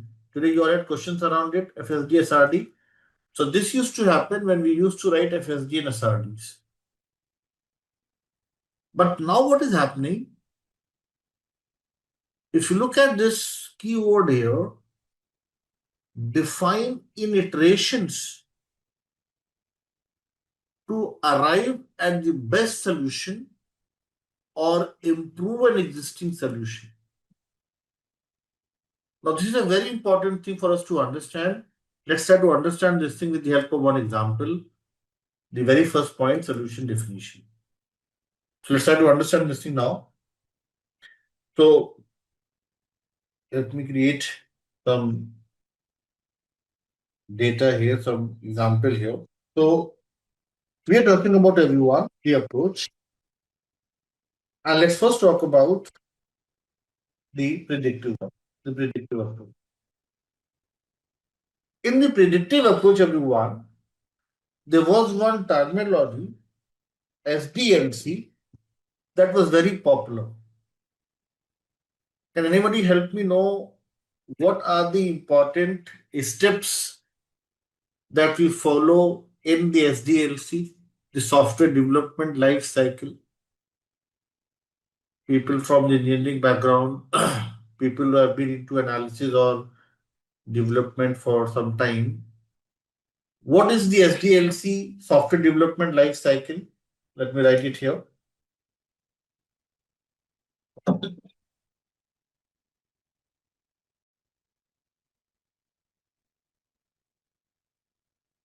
Steps include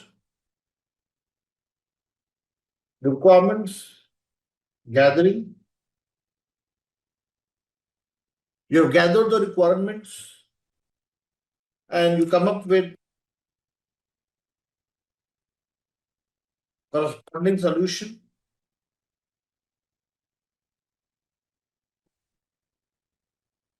Yes, this is a complete solution.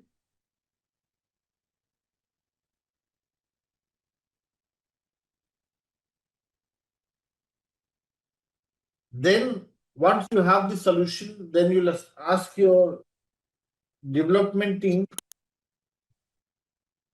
to develop the code or code implementation. I'm just covering the basic steps, not all the steps. Then what will happen is developers are going to develop the code, and then once the implementation is done, code implementation complete. I'm using the word complete here again and again. Complete implementation includes deployment.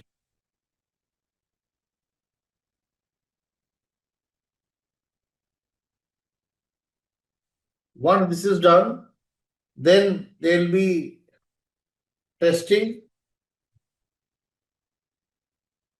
quality analysis, quality assurance. I must use the word quality assurance for the complete solution.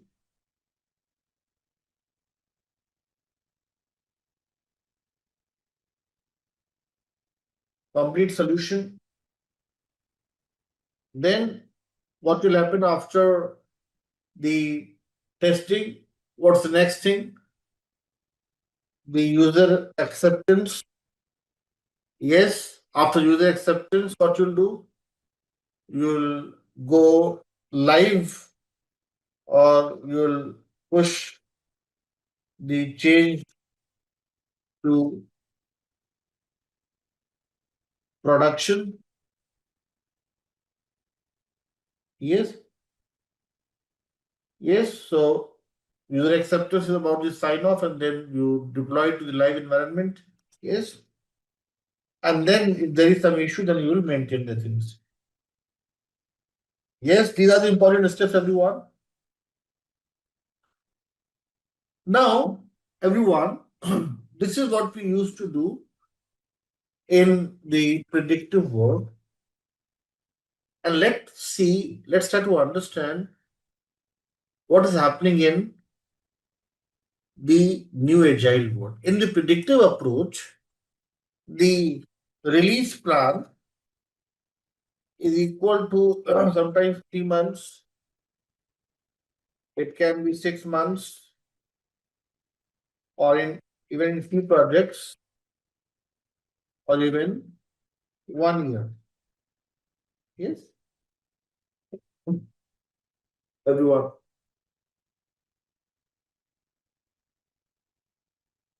And I hope everybody understand the meaning of release plan.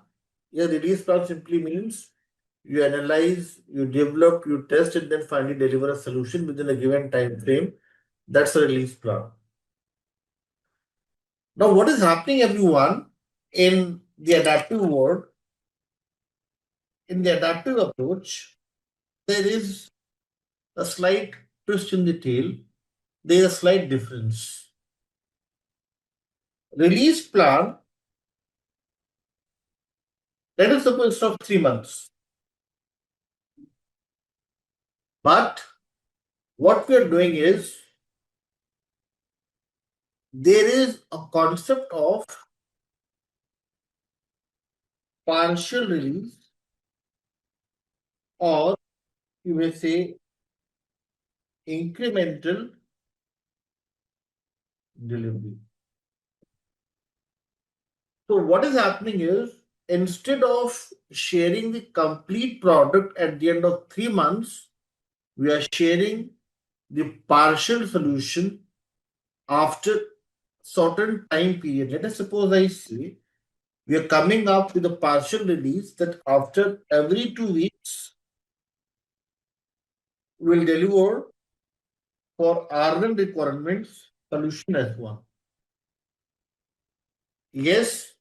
Now, everyone, if 2 week is cycle number 1, how many such short cycles we'll have in 3 months? Very simple basic mathematics. Release plan is of 3 months, and we are planning to deliver some part of the solution, some part of the requirements after every 2 weeks. So we'll have total 6 times we'll deliver it: C1, C2, C3, C4, C5, and C6. Is everybody clear with this thing? That why 6? Yes, because our release is divided into smaller short cycles of 2 weeks duration.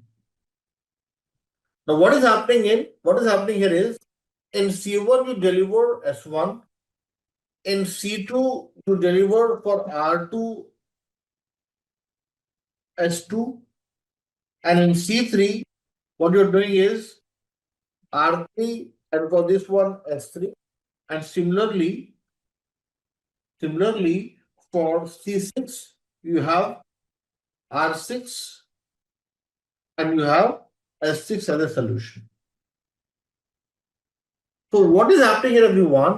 Instead of delivering the complete solution, instead of doing the complete analysis upfront, what we're doing is we are coming up with the incremental delivery concept, the action release concept, and these 2 weeks are the iterations, the repetitions that we have within this 3 month cycle. Now, my question to you all is, which approach do you all think is more flexible? Which all approach do you all think is better? The second one, adaptive, or the first one, predictive, in terms of solution delivery? The second one is more productive, everyone. The main reason is, if something goes wrong in the first cycle, you have the ability, you have the flexibility to make corrections in the upcoming cycles. It brings in more visibility. Now, you all can see here, after every 2 weeks, if I'm sharing something with Anurag, Anurag has more visibility. Anurag is not waiting for 3 months to get over to look at what's the product, what it looks like. Every 2 weeks, he is getting some flavor of the solution. Every 2 weeks, he is getting something to test and analyze. He can come up with his continuous feedback. He may come up with his comments. He may come up with certain plan to make certain improvements. That way, it helps us come up with a rapid delivery, a quality delivery, and more, you may say, ability to negotiate, ability to adapt. And this way, it helps us come up with a better quality solution. Now, everyone, this 2 week cycle, if it is consistent throughout the release plan, there is one name given to it. What is the name given to fixed iteration, everyone? This fixed iteration that we're talking about, what's the name given to it? Fixed iteration. Sprints is the right answer. Sprints is the right answer, everyone. These fixed iterations of 2 weeks, this is your sprint. Now, I'm not saying that it's always 2 weeks. You may customize it in your project and make it 1.5 weeks or something like that. So let's see how it is created. So in your Jira, everyone, you all can see I have this backlog here. And in my backlog, you all can see here that I just remove this and start from the scratch. If you see, if I delete this, I have an option, a button to create this sprint, and it says add dates. Now, sprint number 1, duration, if I make it as 2 weeks, an update, you all can see here that 2 week cycle we have here. And then if I create another sprint, so this will be another sprint. It should reflect the dates Let me make it as 2 weeks. Starting date today and update. Okay, it should reflect the date. I'm not sure why it's not, but it should reflect the date here. So you can see here sprints are created with a given dates here. So this concept of a sprint, everyone, helps us divide the release into smaller, short iterations. Yes, and this is a very good thing that Bichuji is asking. Bichuji is saying that is adaptive something different from the predictive in terms of the SDLC? No. The same thing is followed. It's a release within a release. Vishwajit and the same thing is followed in Agile as well. But the only thing is, the main important difference is the requirements gathering that we're talking about is not gathering the complete requirement.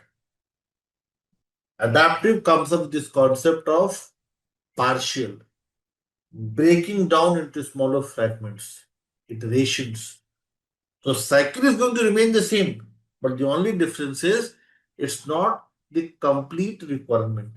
You are going to gather the requirements for sure. You are going to talk to the stakeholders, but not on the complete thing, but on the partial things that makes this approach flexible. Okay, and then one very important thing is that BA is not going to analyze the things in the sprint. A sprint is for the technology and testers to work. Your analysis must be ready before the start of the sprint. So BA never works in a sprint. BA always works in the release cycle. Okay? Vishwajit and others, I'm making sense to you all. So BA is not working in sprints. A sprint is not for BA to work. BA should be ready with his or her solution before the start of the sprint. BA is analyzing the things concerning the whole release plan. And then it's for the team to divide into smaller chunks and prioritize it. So if I go take you all back to your first point, it will make more sense to you all. If you look at first point, Vishwajit and everyone else, solution definition defined before implementation to maximize control and minimize risk. But here, solution is not the complete solution, it's a partial solution, define iterations to arrive at a best solution or improve an existing solution. Is everybody now able to understand point number one? Yes? Is everybody able to understand this thing? Example, as I mentioned, example can be, let us suppose I say, you are developing canteen ordering system. Yes, you're developing canteen ordering system and it has several requirement components to create a login page, food menu, payment gateway, yes, food delivery, feedback. If you are in the predictive world, all these requirements, those are prioritized for the release, must be closed first. You should come up with the solution, get the sign off, and then you'll start with the implementation. But in the agile world, even if you have got this sign off on the login page feature, you may start with your development. Getting my point, Vijay and others. So difference is here, even the partial sign off may help you start with your development. But in the previous one, the complete approval and sign off was required to start with your implementation. So it's defined before implementation is solution. But here it's not about defining the complete solution, it's about some part of the solution discussed and agreed, and you may start with your development. Are you with me, Vijayendra and others? So the important thing here is that that let me talk about the risk as well. The important thing here is this is a very rigid approach. Rigid in the sense, let me take you all back. Vijay, you have a very good question. Let me answer this. So software development life cycle was religiously followed in the waterfall methodology. Why the name waterfall, everyone? And here the name is agile. Can anybody guess why the name was defined as waterfall for the predictive approach? Waterfall, because how water falls? What's the flow? Water falls from the high altitude to low altitude. Yes, it will go with gravity. Yes, high to low. And it has certain steps. Imagine, imagine Anurag and Kritika are the two business users. And Vijayendra was the BA gathering the requirements from them. And they provide some sign off here. They say, okay, they give you a sign off, start with your development. Anurag and Isha are the human beings, they are not robots. And it may be that Anurag has given the sign off, but then later he thinks that he wants to add few more things. It may happen. Yes, Anurag and Isha, it may happen that Anurag and Isha change their mind and they want few more things, or they want to exclude few things. They have given the sign off, but that sign off doesn't mean that it's the end of the road, that you cannot make changes. It may be that Anurag wants something new, or Anurag wants to delete something, and their problem starts to happen. There was no scope, hardly any scope of making changes to the already, you may say, agreed upon requirements of the corresponding solution. Changes were not welcomed here. If there were changes, yes, you cannot change things in between. If there were changes, you are requested to create one change request, and this used to be prioritized after 3 months. Imagine if Anurag has missed something during a sign off as a business user, he has to wait for 6 months to get this thing. And now 6 months' time, in the modern day agile world, do you think anybody is going to wait for 6 months? No. No client, no team. In 6 months, there's a lot of change. Yes, you may find in 6 months, the complete development team has switched to another company. You won't find the same developer that was there 6 months before.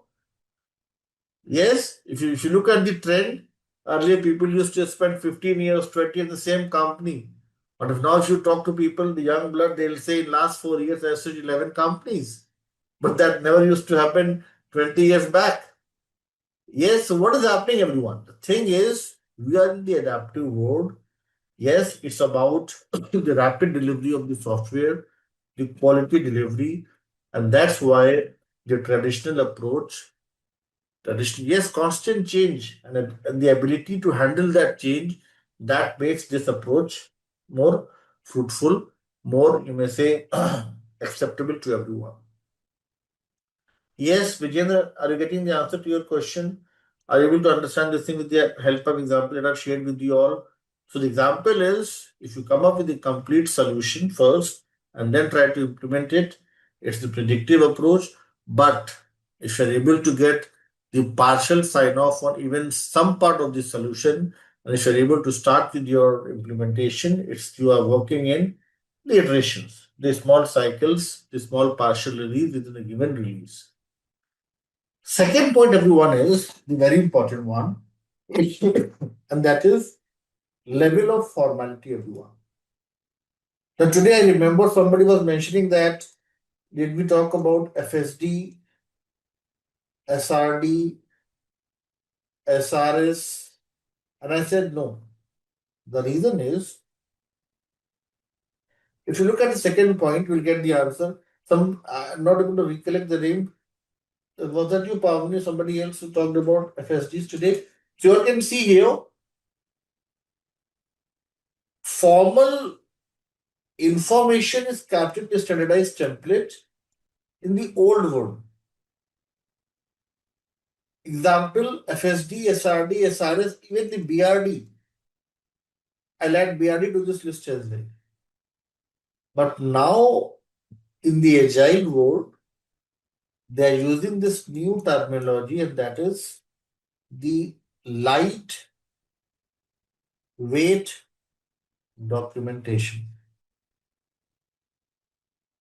I remember when I was new to the analysis world, I'm talking about 2008 or 9. In those days, when we used to create the FSDs, this used to take more than 2,500 pages. Use case documents more than 4 to 5 pages long, and nobody's reading it. Everybody is scared to see such a heavy textual document, but just for the sake of SOPs, we were doing it.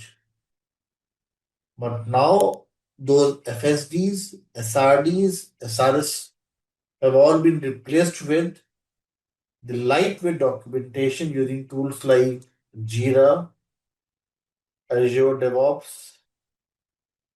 Even some of you would be using Rally as well, Trello. These all tool helps us create some short, crisp, and you may say lightweight documents like epic, features, stories. So now it's more informal approach in the agile world. Okay? Is everybody with me? That why we discussed about the stories and why we never talked about it? Because this is considered to be comprehensive document, heavy textual documents, and in the agile world, this is not required. Some of my learners ask me this question that are you in favor of this thing? Do you think it's a good practice? I don't think so. I feel that these documents should still be created. But the problem is you don't have that much of time in the agile world to write those comprehensive documents.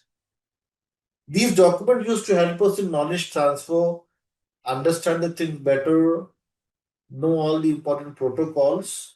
But now, since we're in the agile world, everybody is the mad race to develop a better software, rapid delivery of the software. So these documents are no longer significant. It's all about creating some short, crisp documents using the tools like Jira, Azure DevOps, and others. Yes, everyone, is everybody clear this? The second point, level of formality.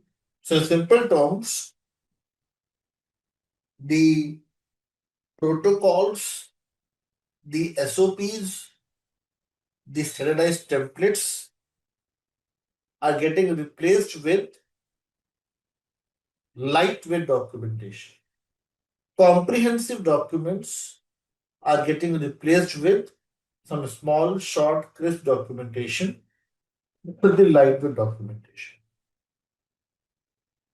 So that's why it's an important thing for BAs to know how to use the tools like Jira, Azure DevOps, and others. In our first session, we have discussed about this thing on high level. In our sessions to come, we'll talk more about Jira, how to create the Jira dashboards, how to write stories, how to link them with features, and all such things we'll discuss. How to manage the backlog, how to prioritize it, all such things we discuss using the Jira tool. Third point, everyone, is about the activities. Very similar to solution definition, same thing goes with activities as well. Activities required to complete deliverables are identified first. Very similar to solution. All the activities have to be defined. But here, it's not important to define all the activities. Activities are again divided into small iterations with deliverables first and then associated tasks are identified. So even activities are not completely defined here. Activities are also in the short iterations based upon the solution that we have. So that's about the activities. And the last thing is here tasks are performed in specific phases. Phase can be of 3 months, 6 months, even 1 year. But here we have iterations. Those may be from 1 week to 4 weeks, something in between. Ideally, in most of the projects we follow 2 weeks iteration. So this is a complete you may say, set of differences on your screen. I request you all to read through all the four differences. Third point, okay, let us suppose I say, Isha, Nupur and others,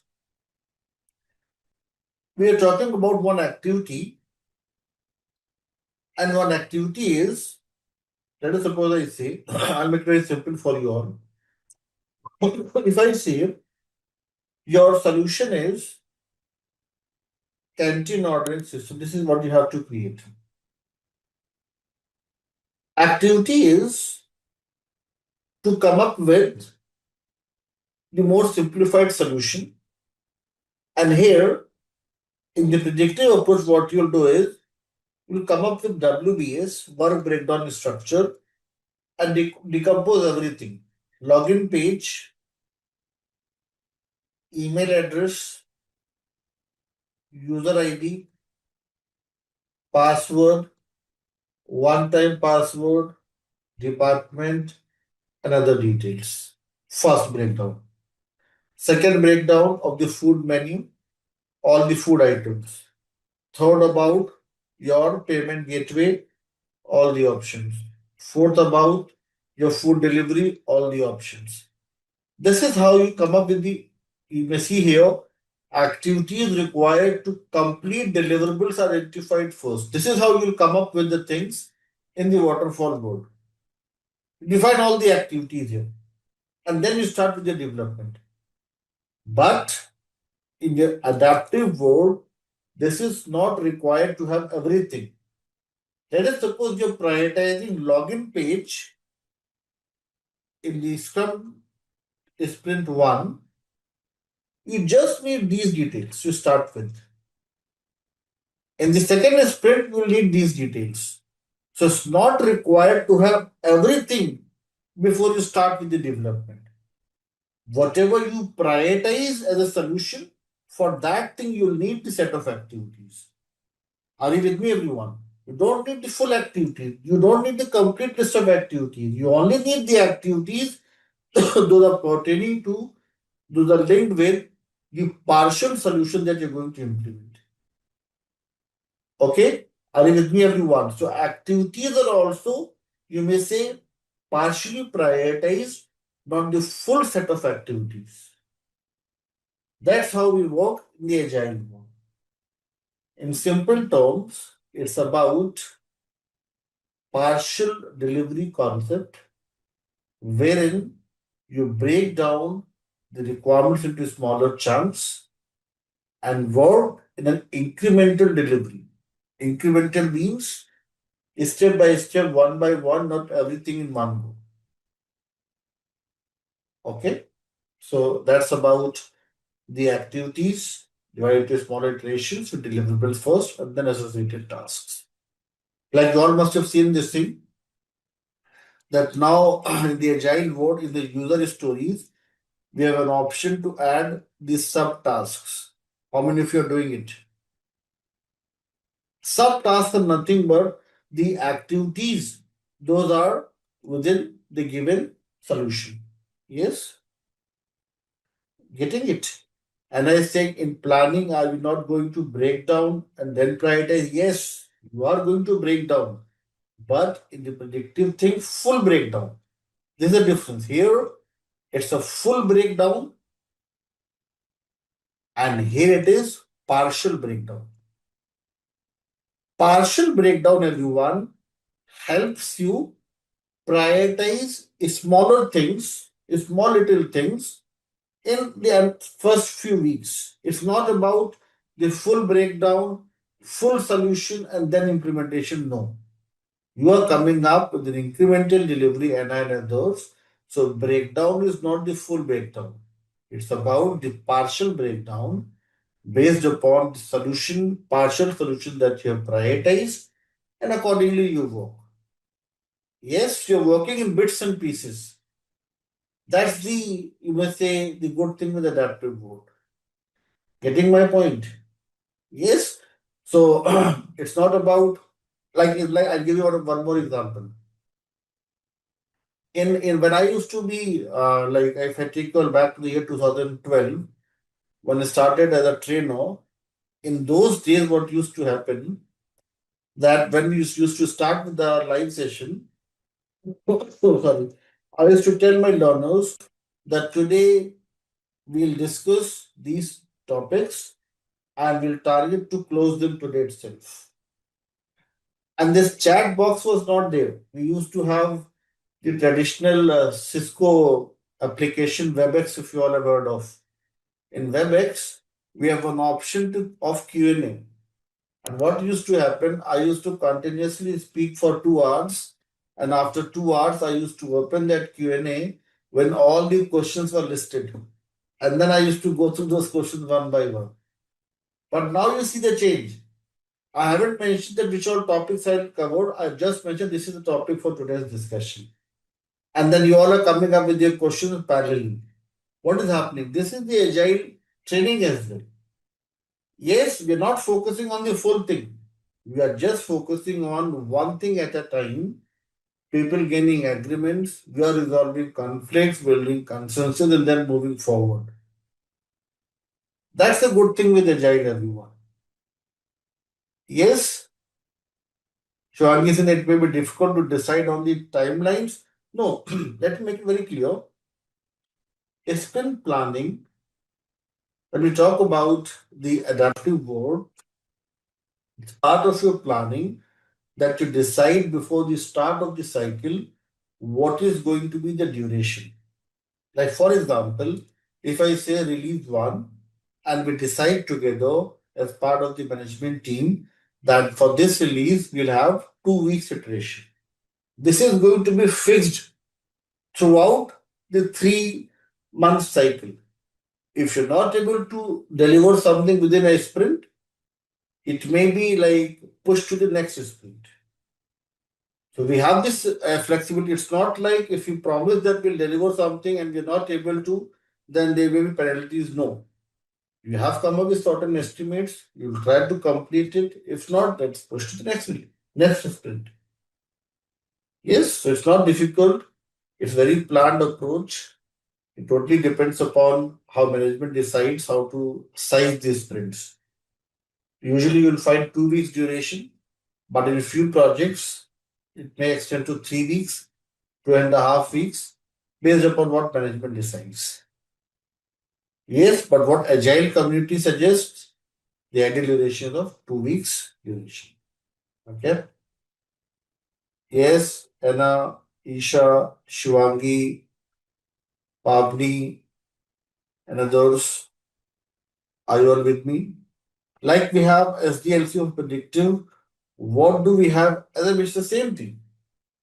It's not something different. You have to first, you have to, if you look at the differences, in SDLC also, what you were doing, you're first gathering the requirements, then development. The same thing happening in agile mode as well. But the only difference is that it's not the complete solution, it's the partial solution. Same things there in agile as well. It's a release within a release. But the only difference is the the partial release, part of the solution, not the complete solution. Okay. Yes. More details we'll discuss today. But the first thing is, Shivangi and others, are you all clear with this table that you all see on your screen? Is everybody clear if they ask you this question that what are the activities, what is the timing, what is the level of formality? Would you be able to answer such questions? Yes, Shivangi and everyone else. So this was about everyone. The first thing as part of plan business analysis approach. Yes, yes, so the other thing when solution updates, then development also updates. Definitely, yes. So as we'll come up with a new solution, the development is also going to increase, and by the end of the release, you'll have the complete solution ready and the complete, you may say, development being done. So that's how it works in agile, the partial release concept, the iterations and the incremental delivery. Yes, everyone. Now, yes, correct. Now, everyone, I have a question for you all, Shivangi and everyone else. Let's dig deeper into this thing. And my question to you all is, in your slides here, the elements, Akshay, Pavni, and everyone else, based on a discussion, IBA should have mentioned that planning methods are of two types, predictive and adaptive.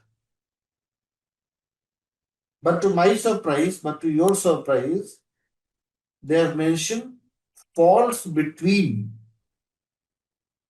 Akshay, Pavni, Shivangi, Gajula, Isha, Ayush, and others. What do you all think? Hannah, Raphael, what do you all think is the significance, the importance of these two words falls between? They should have simply mentioned that planning methods are of two types, predictive or adaptive. Why they are saying planning methods fall between predictive and adaptive? Any guess, any idea? It's a very simple question to answer. What fall between signify, anyone?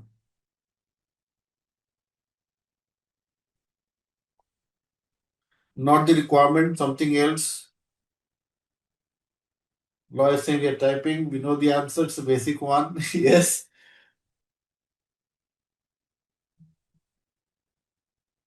Vision is coming up with a very good answer. This simply means it's not something in black and white. There may be few things in gray as well. Yes. Not simultaneously, but there can be a mix of the two. Law, you're still typing? Okay. So the answer is this is the hybrid methodology. Like if I tell you about my project, we have fully transitioned to agile ways of working. But since I am the product owner, I come from a traditional background. So I always ask my team to create the BRDs. My BS tell me that in the next team, another team, people are not creating it. I think they're not creating it, but we'll definitely create it because this always helps. So what we're doing here, we are into the agile methodology, but we're also accepting some good practices from the old world. And this is a mixed bag. And this makes it the hybrid methodology. Some of my learners told me, I don't know about you all, but some of my learners told me that in their project, they still create the use cases, and based on the use cases, they then create the user stories. Although creation of use cases not at all required in the agile world, but they are doing it. Because there may be few people like me in the other projects as well who are from a traditional background and they prefer this thing. Yes. So this simply means, Shivangi and others, very basic thing, that it can be in any project that you're following the traditional ways of doing the things. It can be that you've completely switched to the new ways of doing the things. And it may be that in your projects, you have somebody like me, somebody like more experienced than me, and they are not able to forget, they're not able to absorb and accept all the new changes, and they're still going with some old traditional ways of doing the things. That makes your planning methods hybrid. Yes, law is saying you old people are not able to adopt the new things. Yes. So it's not about accepting the new things, it's about recognizing there was good things in the old world. Yes. You cannot simply say this is a old blood and replace it with young fellow like Isha. Yes, old people have some good things as well. At least they're good in philosophy, good in giving you some good lectures. Yes. so so meaning to say, planning methods can be of two types: predictive, adaptive. It may also be a mixed bag with a combination of good practices from both the methodology. And such methodology is known as hybrid.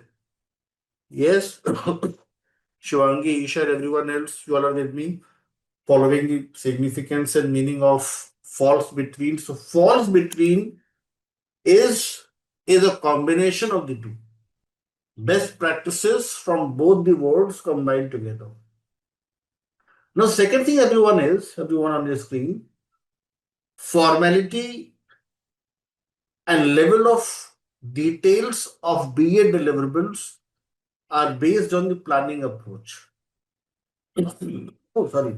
So we discussed this thing few minutes back that in the predictive world we had the comprehensive documents as part of BA deliverables, and these are the form of BRDs, FRDs, FRS, SRS, release notes, user manuals, user guides, and all such documents. But now in the agile world, we have a new concept, a new terminology being used, and that is lightweight documentation. Using tools like Jira, Azure DevOps, and others. Yes, the Apex, the stories, and others. Yes, so Kritika, you have a very good point here. Element simply means all the important constituents or components within a given task. So if task is one, then elements are like T11 plus T12 plus T13. So it's something like one task may have several elements, and all these elements combined together tell you about what are you going to do as part of a particular task. Okay, so these elements help you understand what are the important activities to be performed by a BM within a given task. Okay, so in simple words, it kind of those elements are the subtasks within a given task. Okay, everyone. Now the third point, everyone. Let's discuss this thing. Third point is, and this for you all to answer, it can everyone else. Let us suppose any activity is assigned to you. You all had this question a few minutes back that what exactly is the activity? Any activity. Let us suppose I say to functionally break down the requirement is one activity. Another activity is to manage the resources in your project. Another activity is to define all the non-functional requirements.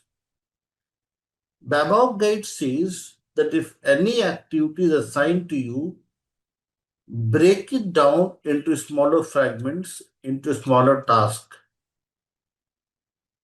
Why do you all think it's an important thing for Kritika and others to break down the activities into smaller tasks when they plan for business analysis approach? How is that going to help you? If any activity is assigned to you, the above guide says break it into smaller fragments. Why to break into smaller fragments? Why not analyze the complete activity in one go? How this will help?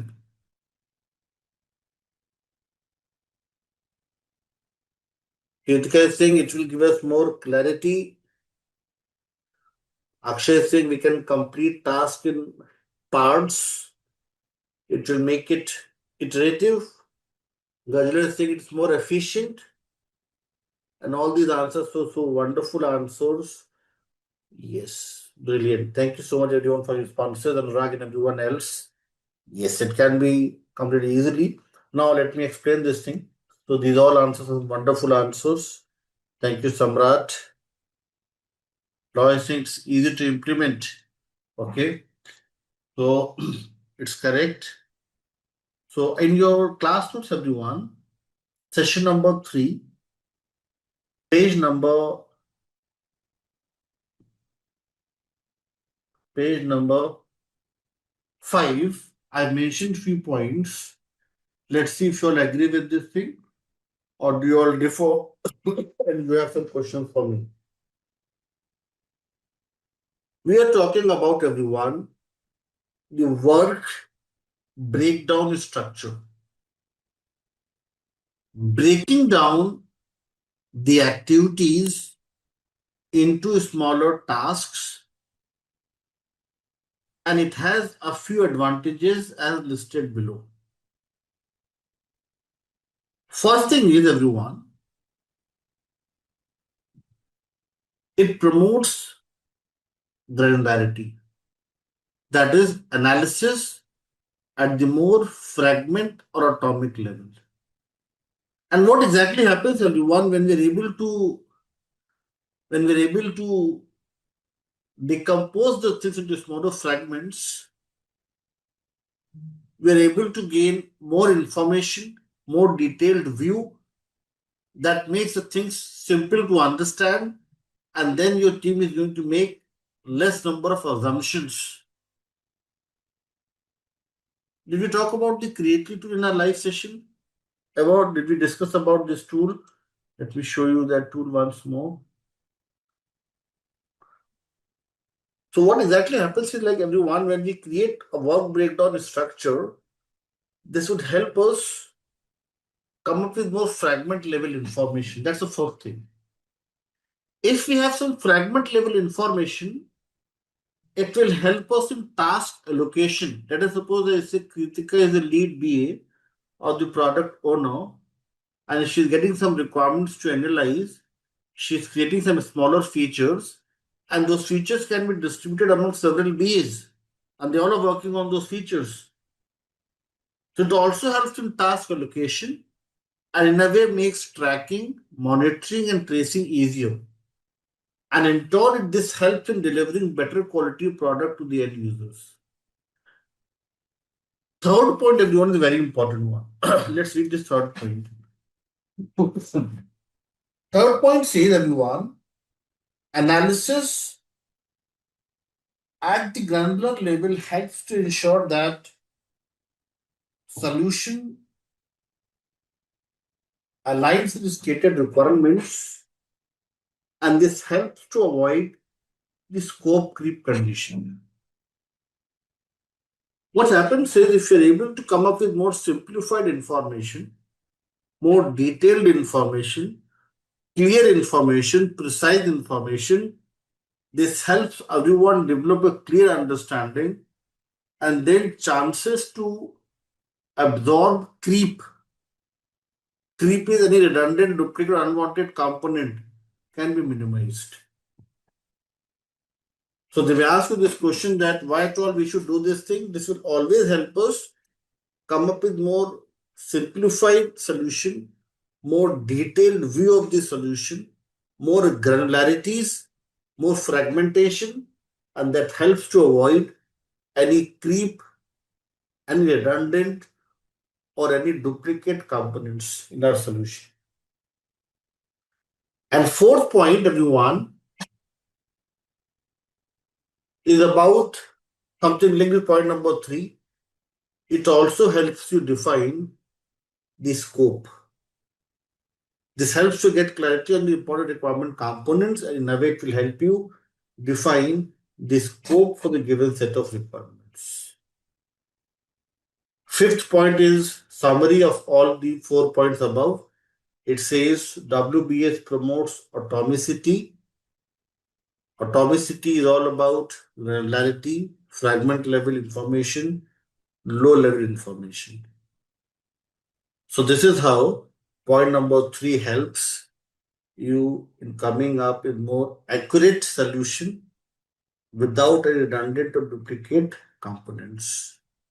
So I request you all to please read all these 5 points on your screen. I'll take a pause here.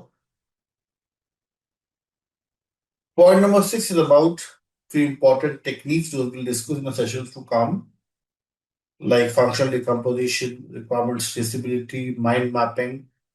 These all are going to help us perform WBS in a very organized manner. Yes, Devraj, I can see the blue arrows. I hope you've got the answer. So, Gajla, to your question, after each sprint, it will go to development, not all. If it is all, then it is your waterfall. If it is each, it is your agile.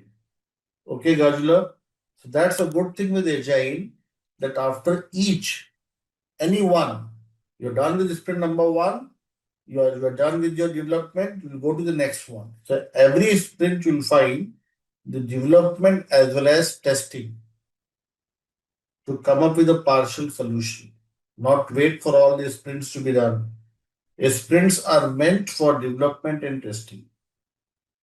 Scope creep, we had discussed in the previous session as well. Let's discuss this in one more time. Whenever you find everyone, whenever you find, and then you have a good question, and the answer is it's not documented, it's visualized.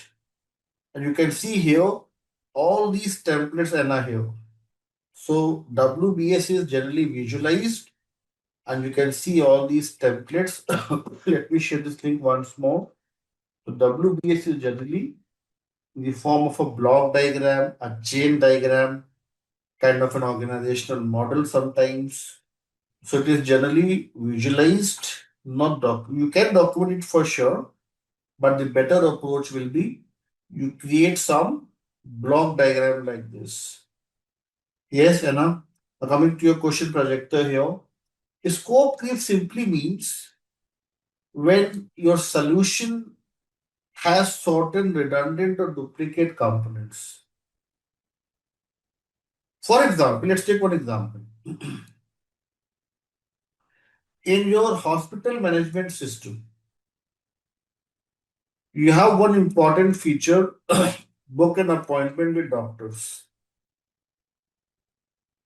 Prajakta is filling this form and she is getting an option to select the doctors from the list of doctors here. You select one doctor, book an appointment, but when you reach to the OPD, when you reach to the hospital, you find that this doctor is no longer impaneled. He resigned from this organization, from this Mayo Clinic 2 months back. Now Prajakta is frustrated. She is not happy. She is saying that I have traveled 15 kilometers to consult this doctor and he is no longer impaneled. Why you have not shared this information with me before?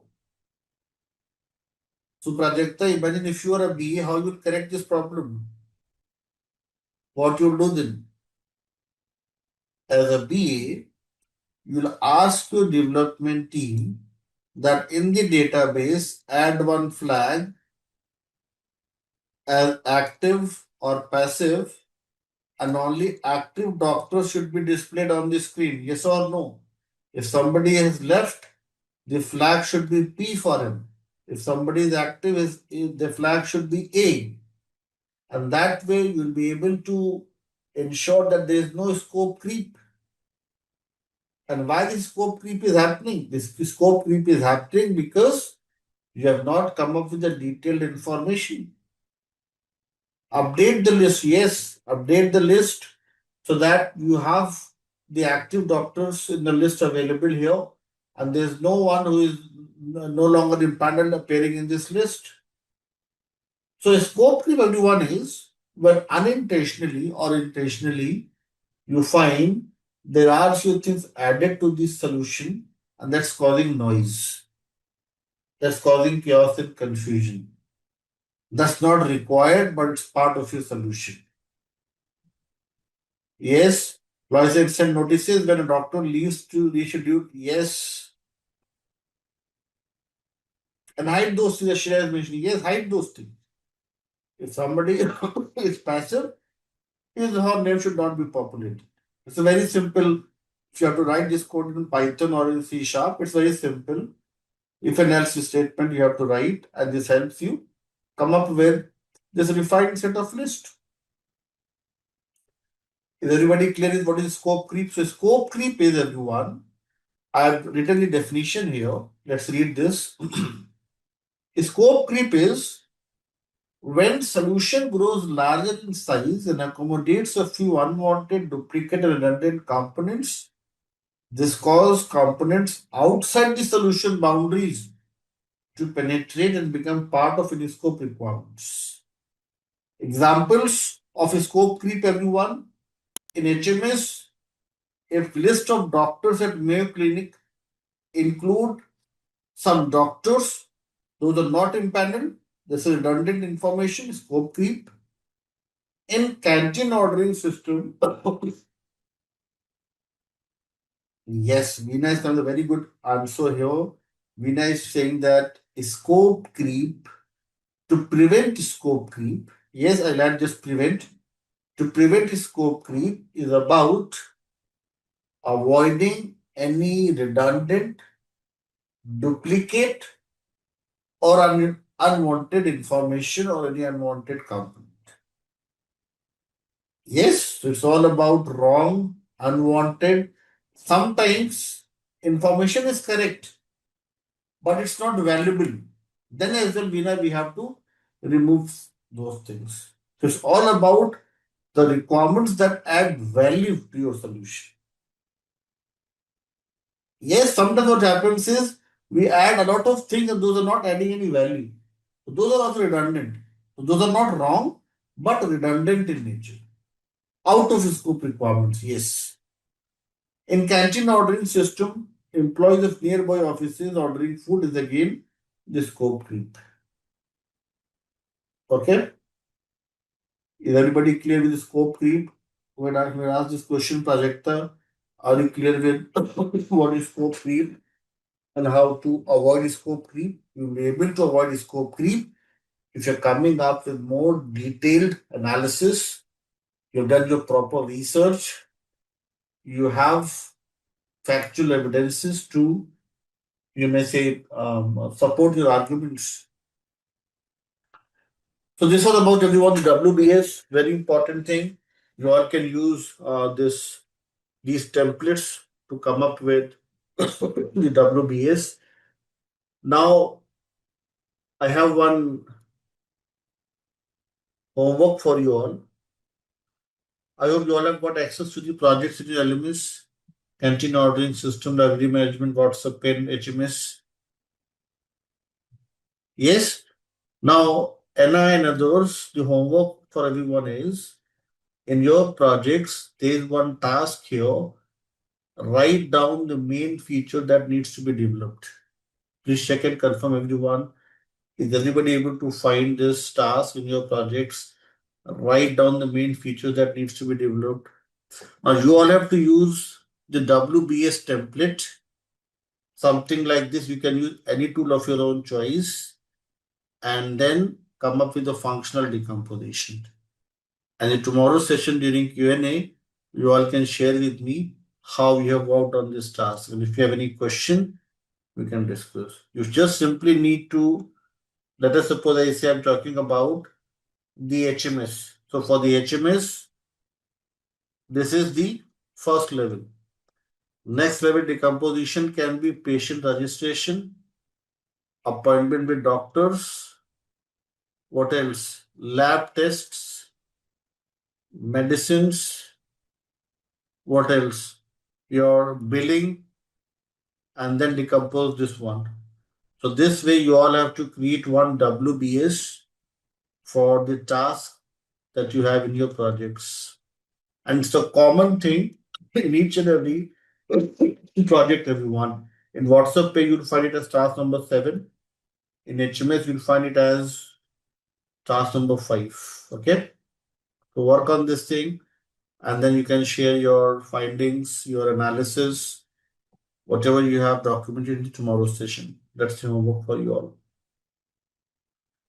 Next thing, everyone, is the timing for the business analysis task to be performed. So timing, as we have discussed in that table, that timing is in the form of phases. This can be of 3 months. This can be of 6 months. Yes. And timing in the agile world is in the form of iterations. Now, everyone, let me make it very clear to you all one more thing here. Sometimes they ask you this question in your job interviews. They ask you, is iteration equivalent to sprint? Answer is no. Let me explain this thing. If iteration is of fixed duration, let us suppose I say in this 3 months cycle, I divide this into 2-week cycles or 3-week cycles or 4-week cycle. If I have 4-week cycle, then I'll have just 3 sprints. If it is 2, then it will be around 6 sprints. If this remains constant throughout the cycle, this fixed iteration is known as a sprint. But let us suppose I say my iteration 1 is of 2 weeks duration. Iteration 2 is of just 5 days, or you can say simply 1 week. 1 week is equivalent to 5 working days. Then 1.5 weeks. Then 3 days. Then 2 days. This is not fixed. And when it is not fixed, these variable iterations are not sprints. Here we come up with the terminology as WIP, work in progress. And when we have such iterations, everyone, in any agile project, such agile project is known as Kanban. And this one is known as Scrum. And that's why, if you all remember, when we were creating the credentials on Jira, I requested you all to select Scrum and ignore Kanban. The reason is Kanban is more for defect fixing, production support, and short duration projects. Scrum is more popular agile approach.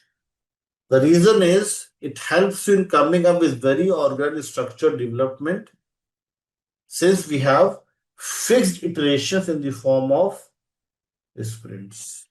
So that's about the timing for the business analysis task to be performed. Now that brings us to the end of this session. If you found this course helpful, then do not forget to like, share and subscribe to Simplilearn for more business analysis and CBAP certification tutorials. Thank you guys for watching this video.